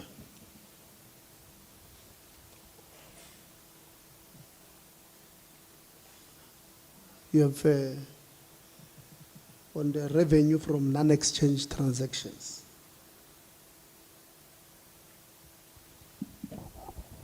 Did I read it correctly when it says that you have overspent by about 26 million in 2024? It's on slide 81. Okay, I'm going to request the CFO just to assist me there. Yeah, area CFO.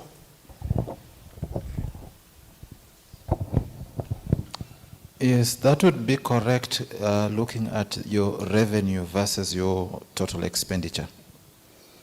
So you have overspent by 26 million from your revenue.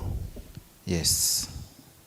Okay. And one of the contributing factors is you have got depreciation of about 27 million, which is a non-cash item. We also have things like impairment of student debt, which is an accounting adjustment of about 14 million. So all those would contribute to this expenditure and making our expenditure seem to outweigh our revenue. Chair. Okay. We'll get to that part. All right.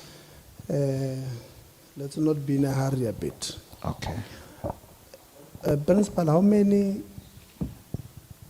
college-paid employees are on your payroll? I will have to refer, Chair. It's one of the slides. Okay. College chair. Can you just assist me, colleagues, College to chair, check you don't the know how many are you paying? presentation? Chairperson, you don't know how many people are paying by at least at the top of your head, no? Chairperson, yeah, the college-based staff around 81, yes. Okay. Principal, when did we introduce that maritime studies? It was in 2019, Chair. 2019. Yes. And so the lecturers there, contrary to what Labour is saying, the lecturers there are paid by the department. They are on PESAL. They are paid by the college. They are paid by the college. Yes, Chair. And Labour also makes an allegation that that is wasteful expenditure because you don't have a number, the sizable number of students taking up maritime. What is your comment there? Okay. I don't think it's true, Chair. We had registered about 180 students over a period of 3 years. They have graduated on the 3 qualifications that we have shown on our screen. And we were now translating into occupational qualifications. And QCTO came away for, I think they were here the past week or so, for accreditation.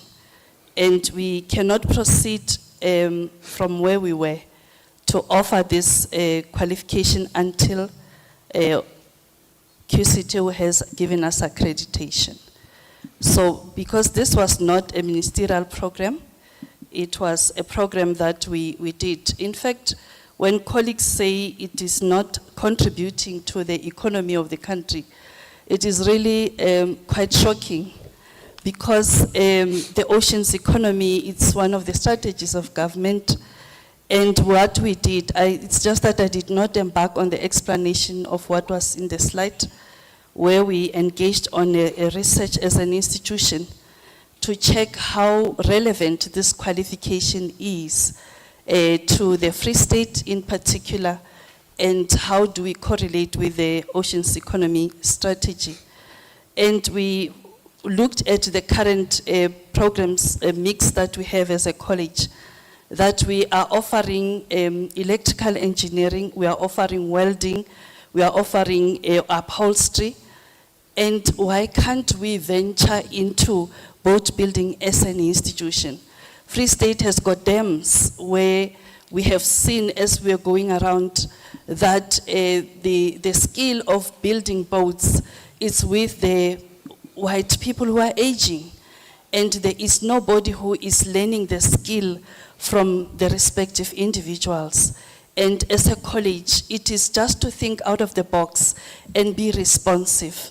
This is one critical area that South Africa needs to look at, and as an institution we did that. And the programs that we are offering, that we have been accredited on, are logistics kind of based. That's why when you were in the other side, the other hall, the facilitators, they were explaining that we exploit the transport-related qualifications. Due to the locality of the college, we are in the central part of the country where 4 national roads are going through. Coming from the harbor, carrying the cargo to different destinations.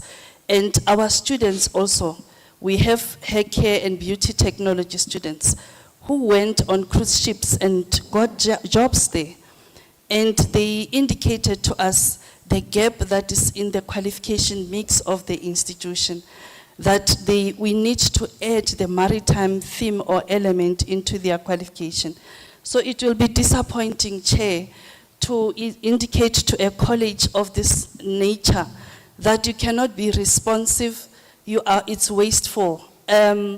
We need to give our students an opportunity for them to be employable and reach out to areas which were never explored or where there is little participation of our young people. So the issue of facilitators, they are paid through the college, and the college, I think when I was talking about post-provisioning norms, I indicated that there are areas which are not accommodated by that model, like agriculture, like occupational qualifications, and also maritime studies. So it's time that the department looks into that. We cannot have Motheo being in the Free State province, which is agriculturally inclined, and not offering agricultural programs, and our staff not being located on the organizational structure of the institution, and therefore they cannot be migrated. Yeah. Yes.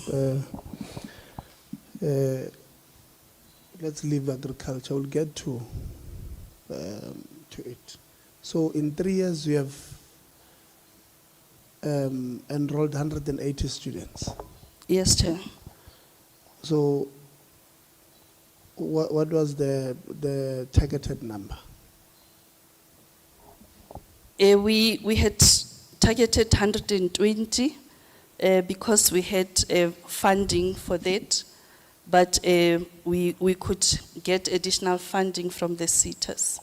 So you were targeting about 40 per year? 40 for each qualification. Yes, per year, Chair, sorry. 40 per year? Yes. Then you got 60? We've got 180. In 3 years? Yes, Chair. So that's... For that, remember they were doing the 3 qualifications together. Year 1 they did 1 qualification, they progressed all of them to the next until they completed 3 qualifications with us. Oh, okay, so Yes. you don't... once they finish, you then start afresh from year 1 with the other group. So for an example, once the ones that are in year 1 progress to the other one of year 2, you don't have those who are starting year 1. Yes, when we wanted to have a new intake, that's when QCTO qualification qualifications kicked in, and we have to wait for them to accredit us. So they were here, I'm not sure, Mr. Mapoto, 2 weeks ago, last week, yes. So they were at Tabanchu campus doing their assessment. We are waiting for them to accredit us. Chairperson. Okay, so you said that's when you started, QCTO was then starting with the accreditation on their side. When we started, we were accredited by TITA, yes. And then that one died down. It's the legacy program. Yes, these are legacy qualifications, Chair. And then we continue to teach those qualifications for the past 2 years at least. Because the accreditation was still intact, and we allowed them to complete. Yeah, the legacy programs we're talking about are the ones that expired last year in June, at the end of June, 30 June. Is it last year? Dr. Mapoto, just to assist the terms of Barita. Sorry, Mike. TITA has been an authority responsible for the quality assurance in terms of offering of the 3 programs that we ran. And in that space, we were able to get accreditation from them as an authority to offer the 3 programs, which was international trade, it was freight forwarding and customs compliance, and it was supply chain management. And the 3 qualifications were pitched at different levels in terms of their NQF standards. So, TITA's mandate in being an authority ended last year, June, correct? But then there had to be an arrangement because in that process we had cohort in the 3 groups that had to complete. So an arrangement was made that at least we end up until end of December 2024. So whatever was done 6 months after June, as you indicated, was authorized to proceed the moderation and stuff. The 2 facilitators that are on site then got mandated to drive the process of getting the college accredited with QCTO, which was a very strong recommendation from TITA itself, to say we're not coming in anymore, we'll support you in making sure that you get accredited. Fortunately enough, where we were speaking last week, indeed, Prof, the TITA team was here, the QCTO team was here, and they looked at 3 of our qualifications, which are almost related to these ones. They're calling them differently, but they are to a large extent relating to maritime. So these were the 3 that we identified that are maritime related. Going forward, we'll be introducing programs like your shipping practice, skipper's license, so that we create a proper career path for maritime students to take advantage of the coastal economy. We did not ask you that. Okay, fine. Chair, if I have to conclude on the matter, we need those facilitators for the college to get accredited by TITA. We don't have specialists by QCTO. Sorry, by QCTO, yes. So if we lose them, we will lose their accreditation because their qualifications and experience is required. Thanks, Chair. The mandate to accredit was shifted from individual sitters to QCTO about 3 years ago. Or 4 years ago. What did we knew? In fact, the 30 June 2024 was an extension. The initial was 30 June 2023, DDG.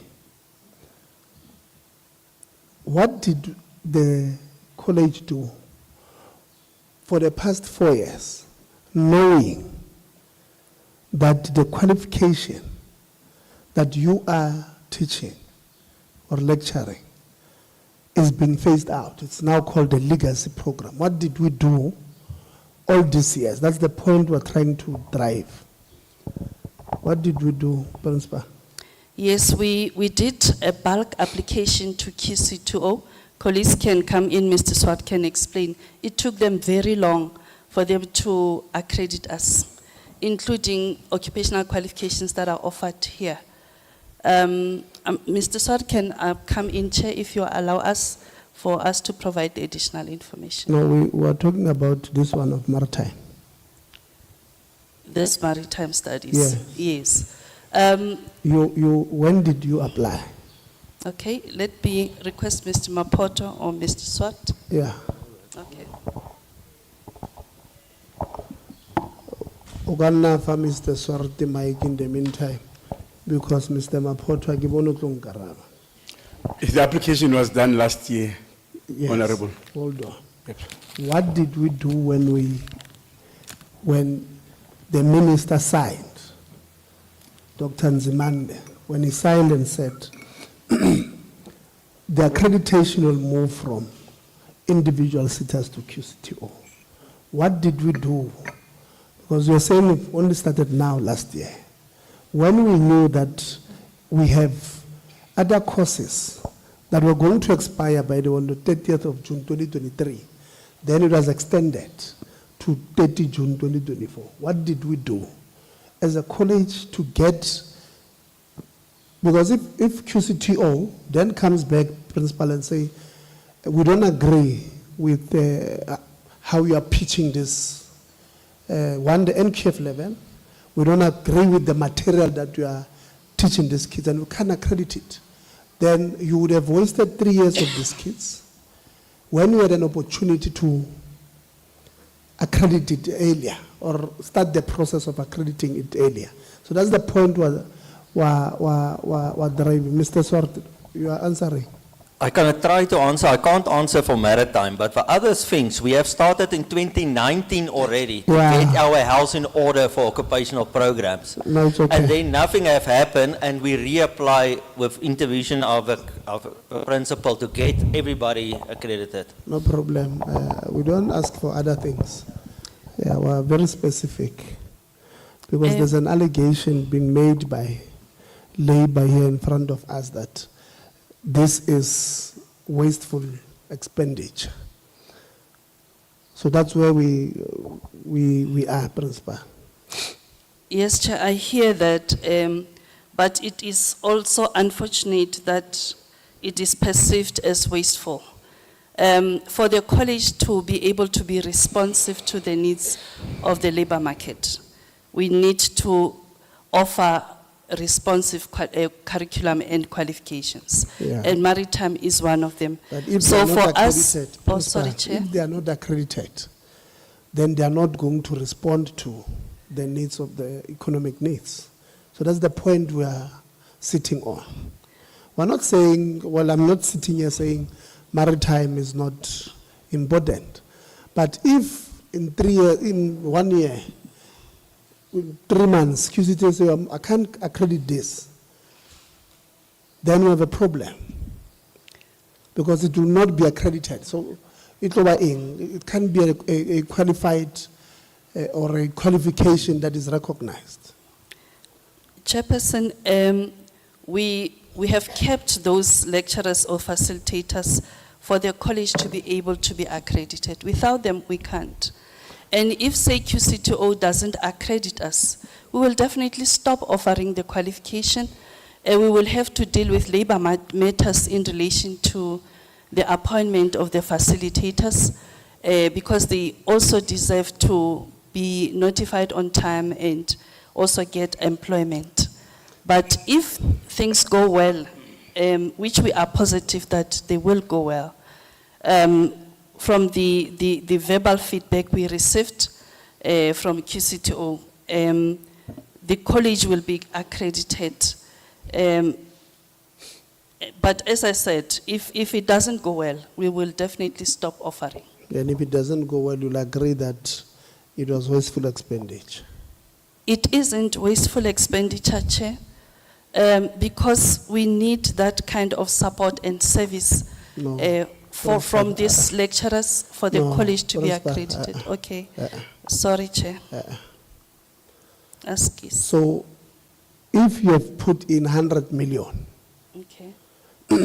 with the hope that you are going to get a firm or a farm that produces apples because you have a market for apples somewhere in Asia, then you get a farm that does not produce apples that you can take to Asia. In 5 years, after putting in 100 million, and you are not getting it back because you don't have the market that you thought you have, it's wasteful expenditure.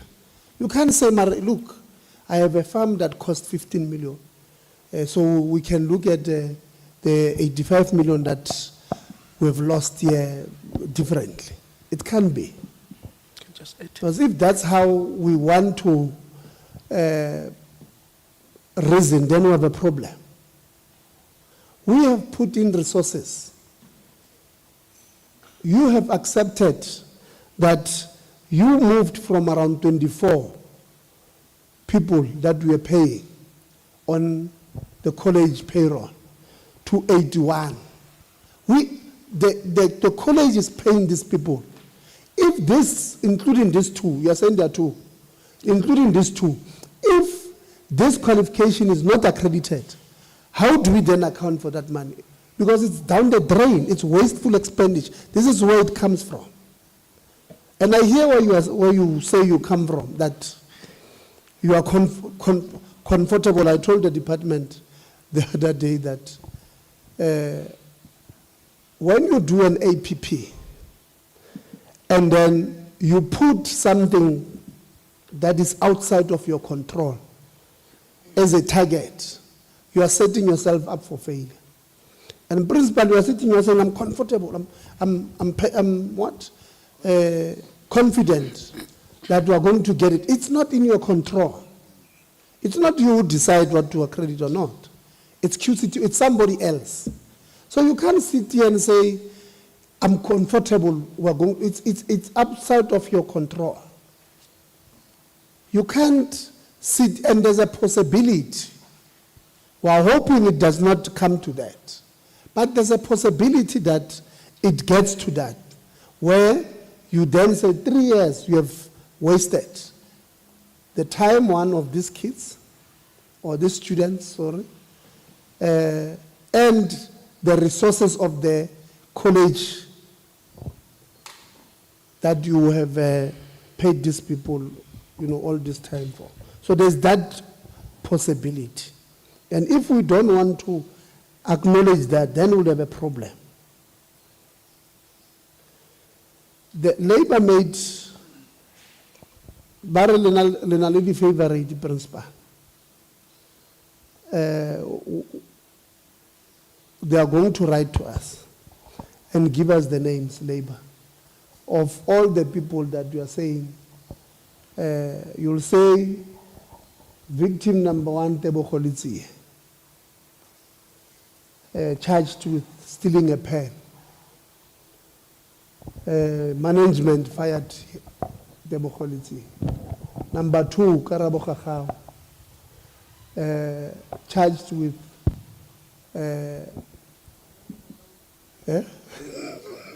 No. Charged with breaking the principal's windows. Found guilty and given her a warning. You'll do that table for us, and we want you to respond, principal. So, Loena, you do the same. You say in the past 3 years, for an example, these are all the cases. This is what we have done with all of them, and this is what we closed on. Other questions will unfortunately, we must go somewhere. Other questions we will send to you to respond, Principal. But Honorable Sauls was speaking about critical skills. And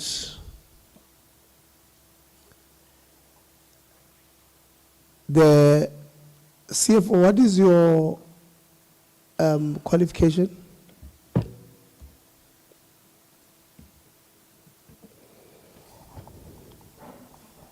I've got a Bachelor's of Accounting, and I'm also a member of the South African Institute of Professional Accountants. So I'm a professional accountant. Okay. Thank you. And Principal, when we appointed the CFO, did we advertise? Chair, he's acting at the moment. Remember, we have a vacancy of the Deputy Principal Finance. When did he leave?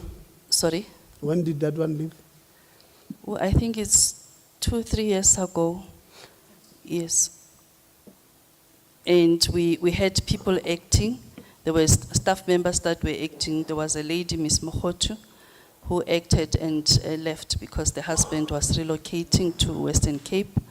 So I was found wanting in terms of the available capacity. The highest ranking official in finance was at salary level 7. Yes. And when we made submissions to the, it's obvious that we wouldn't receive approval to have a person from salary level 7 to a deputy principal position to act. So we had advertised posts for audit accountants, 2 posts, which we approached council to give us approval thereof, and they granted. It was meant to support the institution to improve the audit outcomes.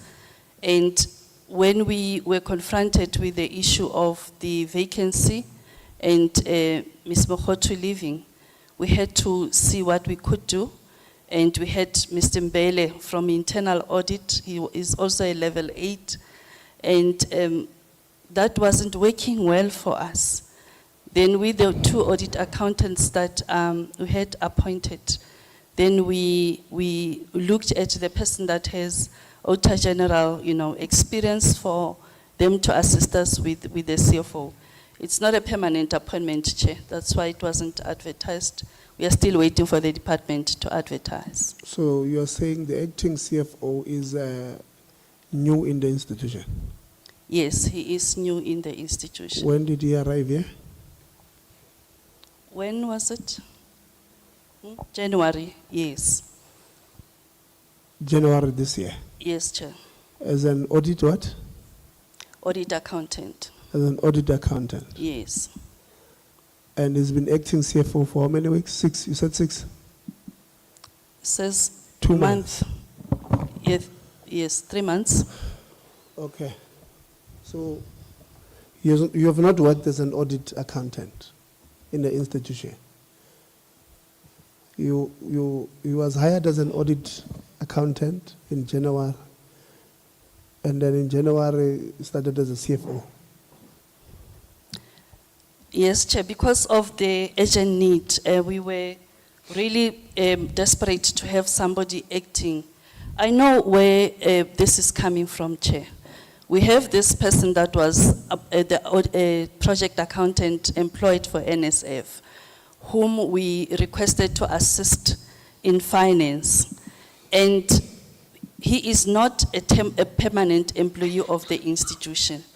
And I told him he wanted to be the CFO, and he was desperate for that. And I said to him, it is against the law for us to ignore people who are permanent within the institution and take you.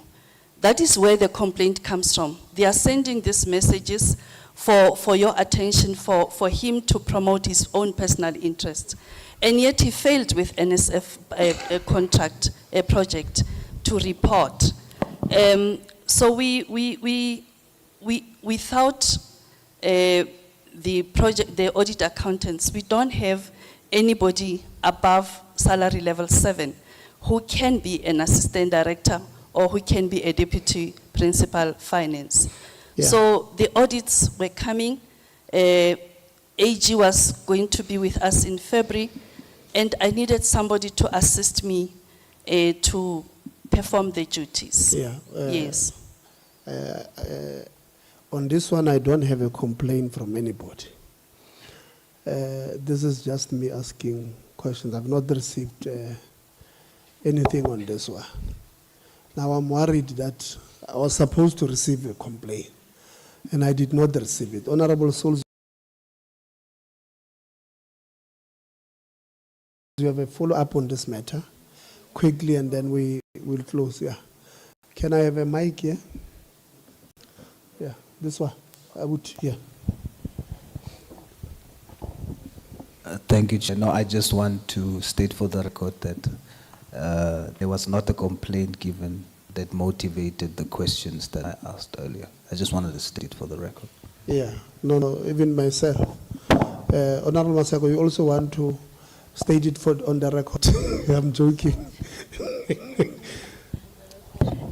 Chair, I always love it when I have to be well-learned as we interact. So the qualification of the CFO was specializing in the, you said it's a Auditor General experience. And he's also an accountant. No, I'm taking your Yes. words. You said that is specific. I mean, his qualification, he told us, is qualified. So I wanted to hear you. You said another thing that it was specific. The experience with AG, yes. And you've been the principal for 12 years, interacting with the AG. Yes, ma'am. Okay. All Thank you, right. Chair. All right. We will have a working relationship with Motheo. If it's possible on our program, we'll have to engage with Motheo on a longer period in the next term. So we'll look at our program, principal, because the answers that, we volunteer don't really help us. I'm interested to know. Okay, maybe let me give you Honorable Zondo, and then we'll close. Honorable Zondo, please give that one with a Christmas T-shirt.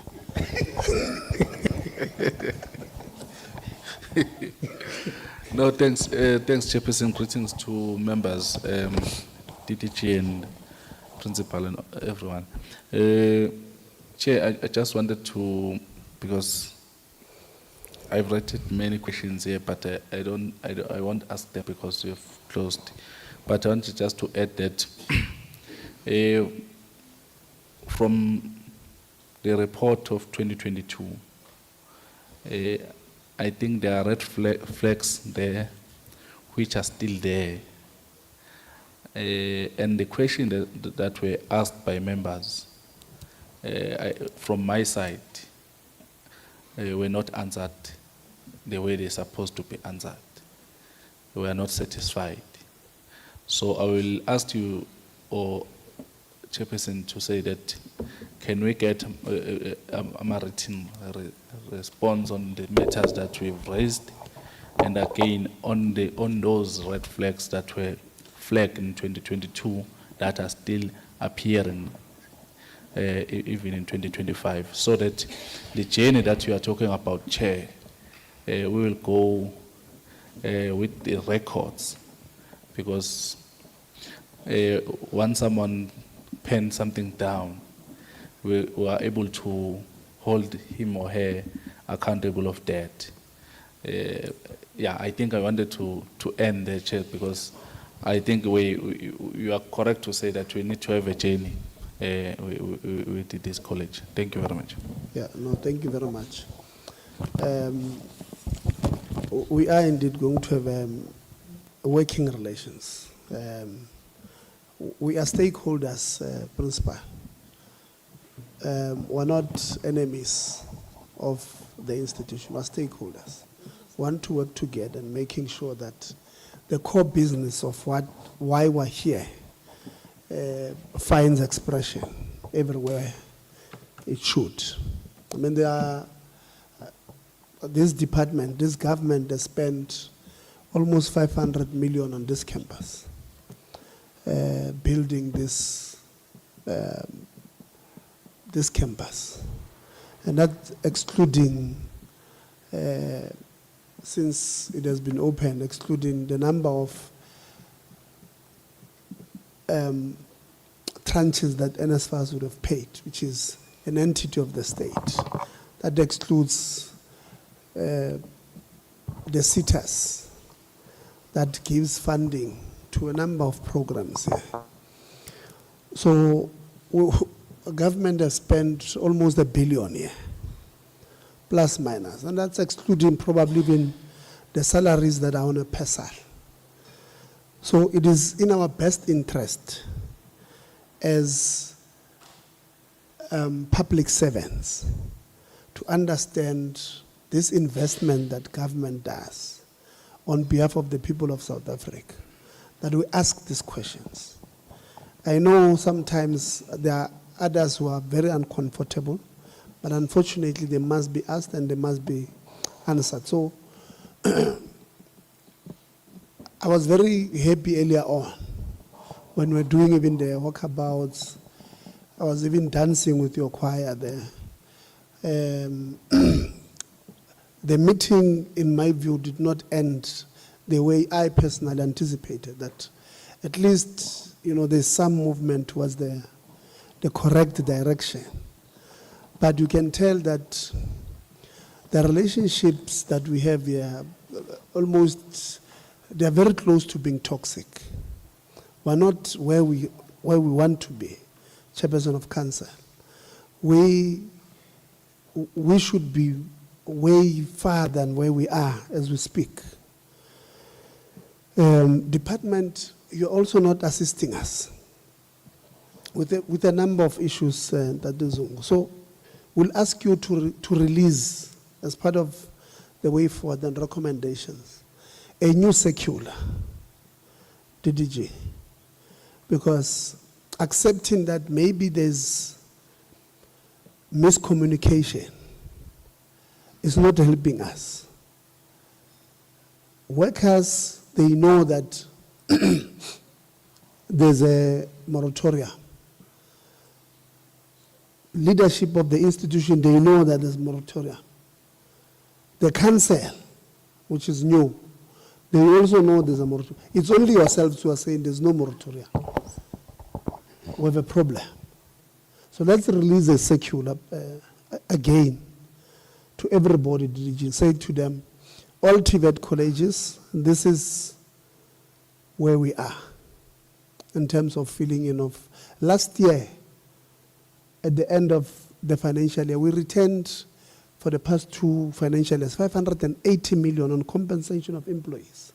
As a department, we returned it to Treasury, 580 million. We had a problem with yourselves. You'll remember we told you, we can't, when we're dealing with the annual report, we told you we can't return so much money back to Treasury when we have a Hollywood style, where everybody's acting. Because we don't know why. I don't know if the college has advertised for a CFO or Deputy Principal Finance. The reality is they might have not have done it because in their view, you have a moratorium on those that should be on PESAL.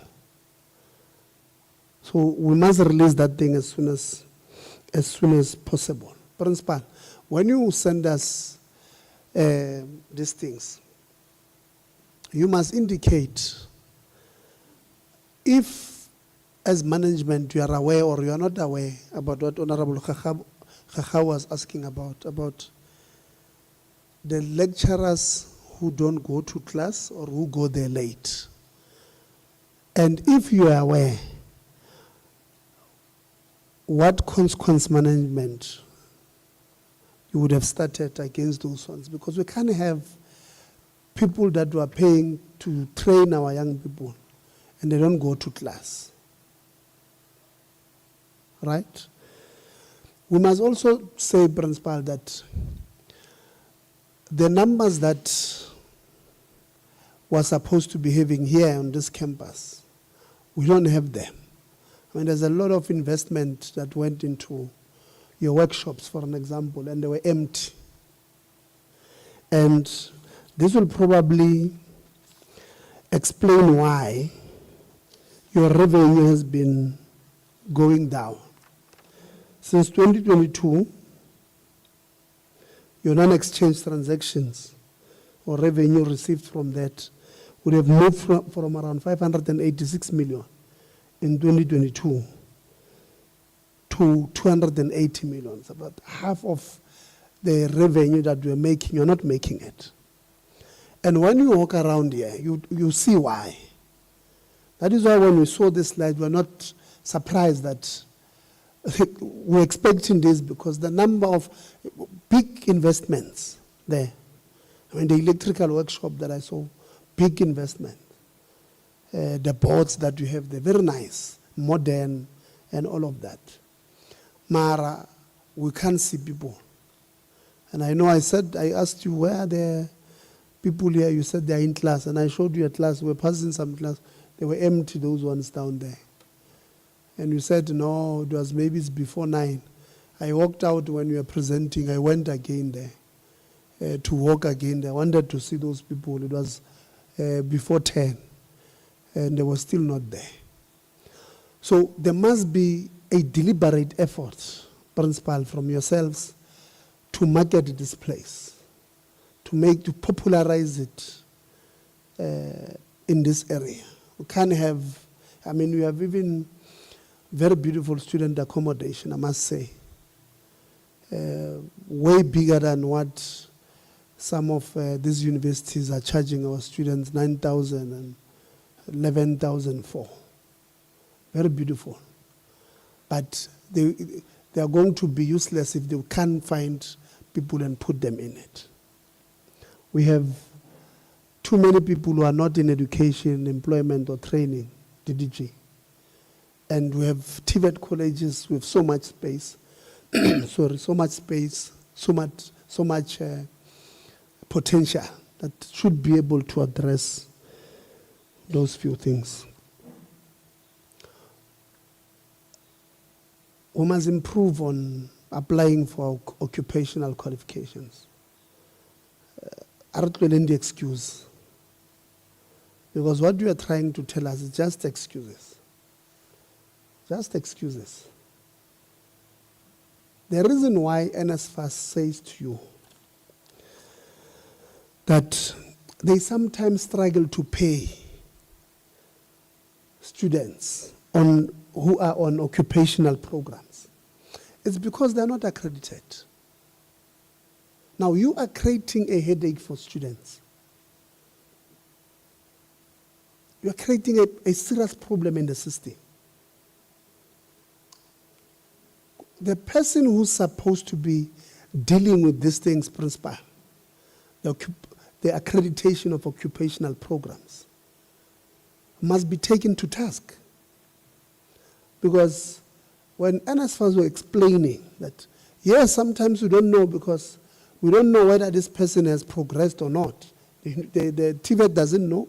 They can't send us that information. We can't pay. You are affecting our children. So this person who is supposed to be dealing with that particular thing must be taken to task. And Principal, when you respond to us, you must say, this is the person, Teboho, deals with this problem. He has not done X, Y, and Z, and therefore, this is what we've done to him as part of consequence management.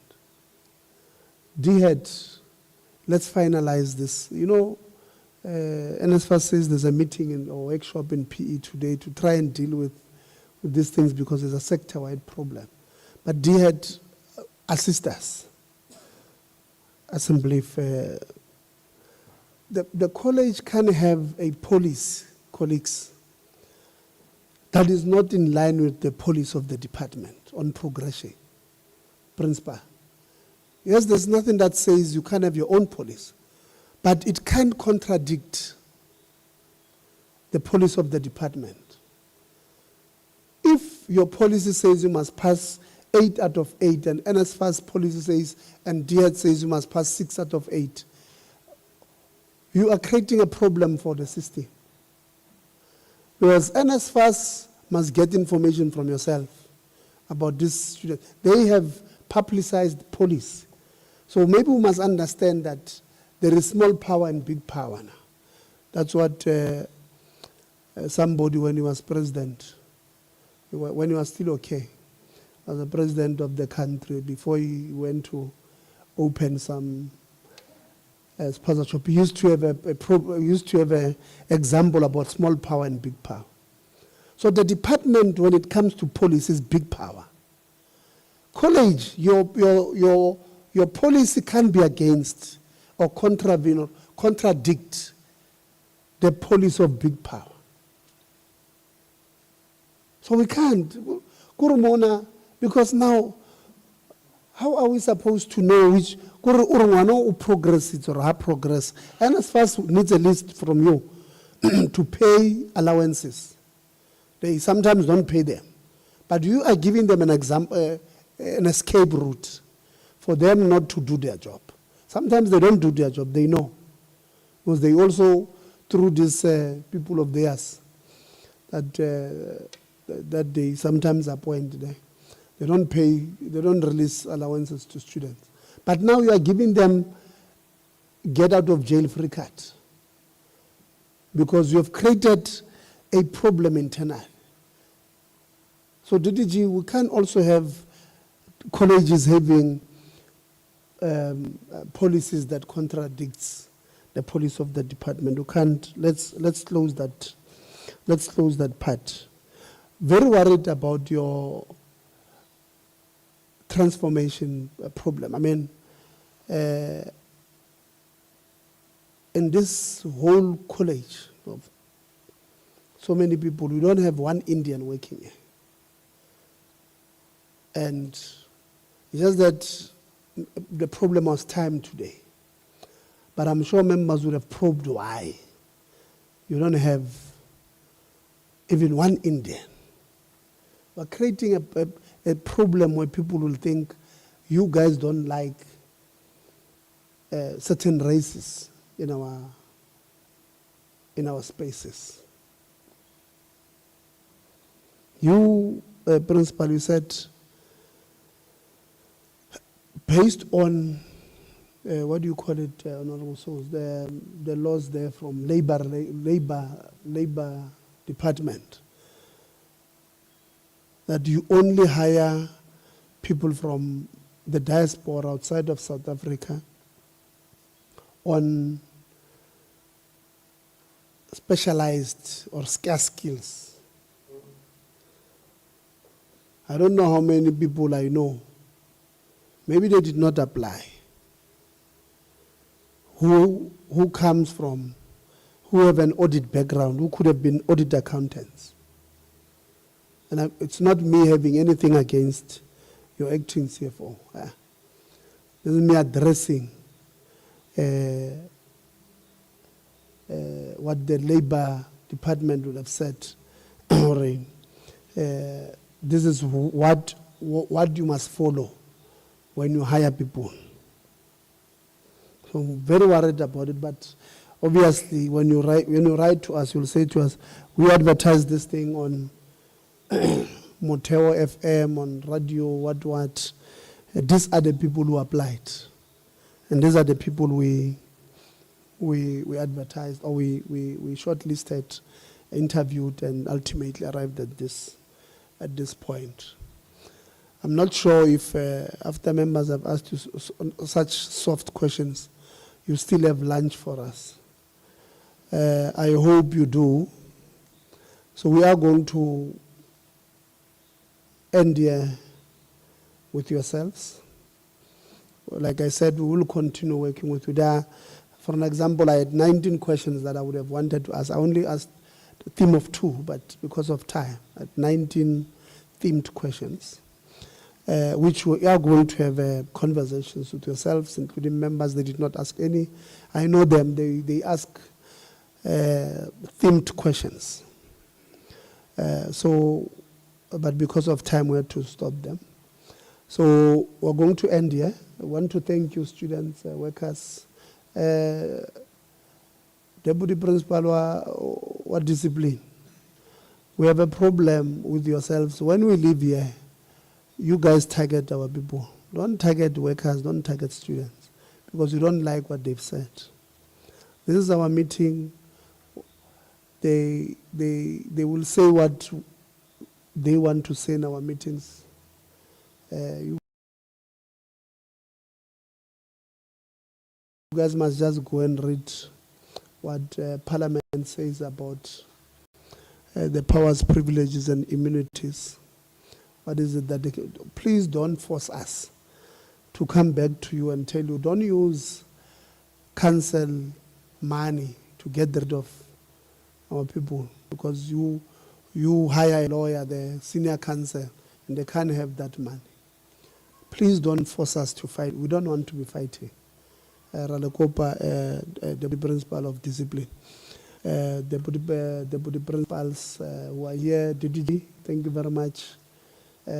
Senior leaders from the department, principal, council members, council chair, thank you very much for hosting us. Next time when we're here, we want to concentrate on the good thing. Honorable Sazana wanted to go get a massage, but you guys, we did not even speak about the programs, the good programs that we think you guys are doing because of these other matters. So, Alekopa, let's just go fix things. Principal Ogana, Director Rejagai, if you still want us to eat, we'll just take 15 minutes and leave. The meeting is almost done. Yes, Principal?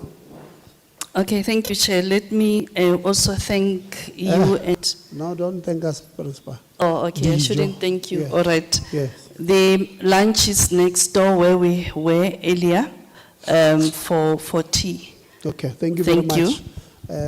Thank you very much, colleagues. The meeting is now adjourned.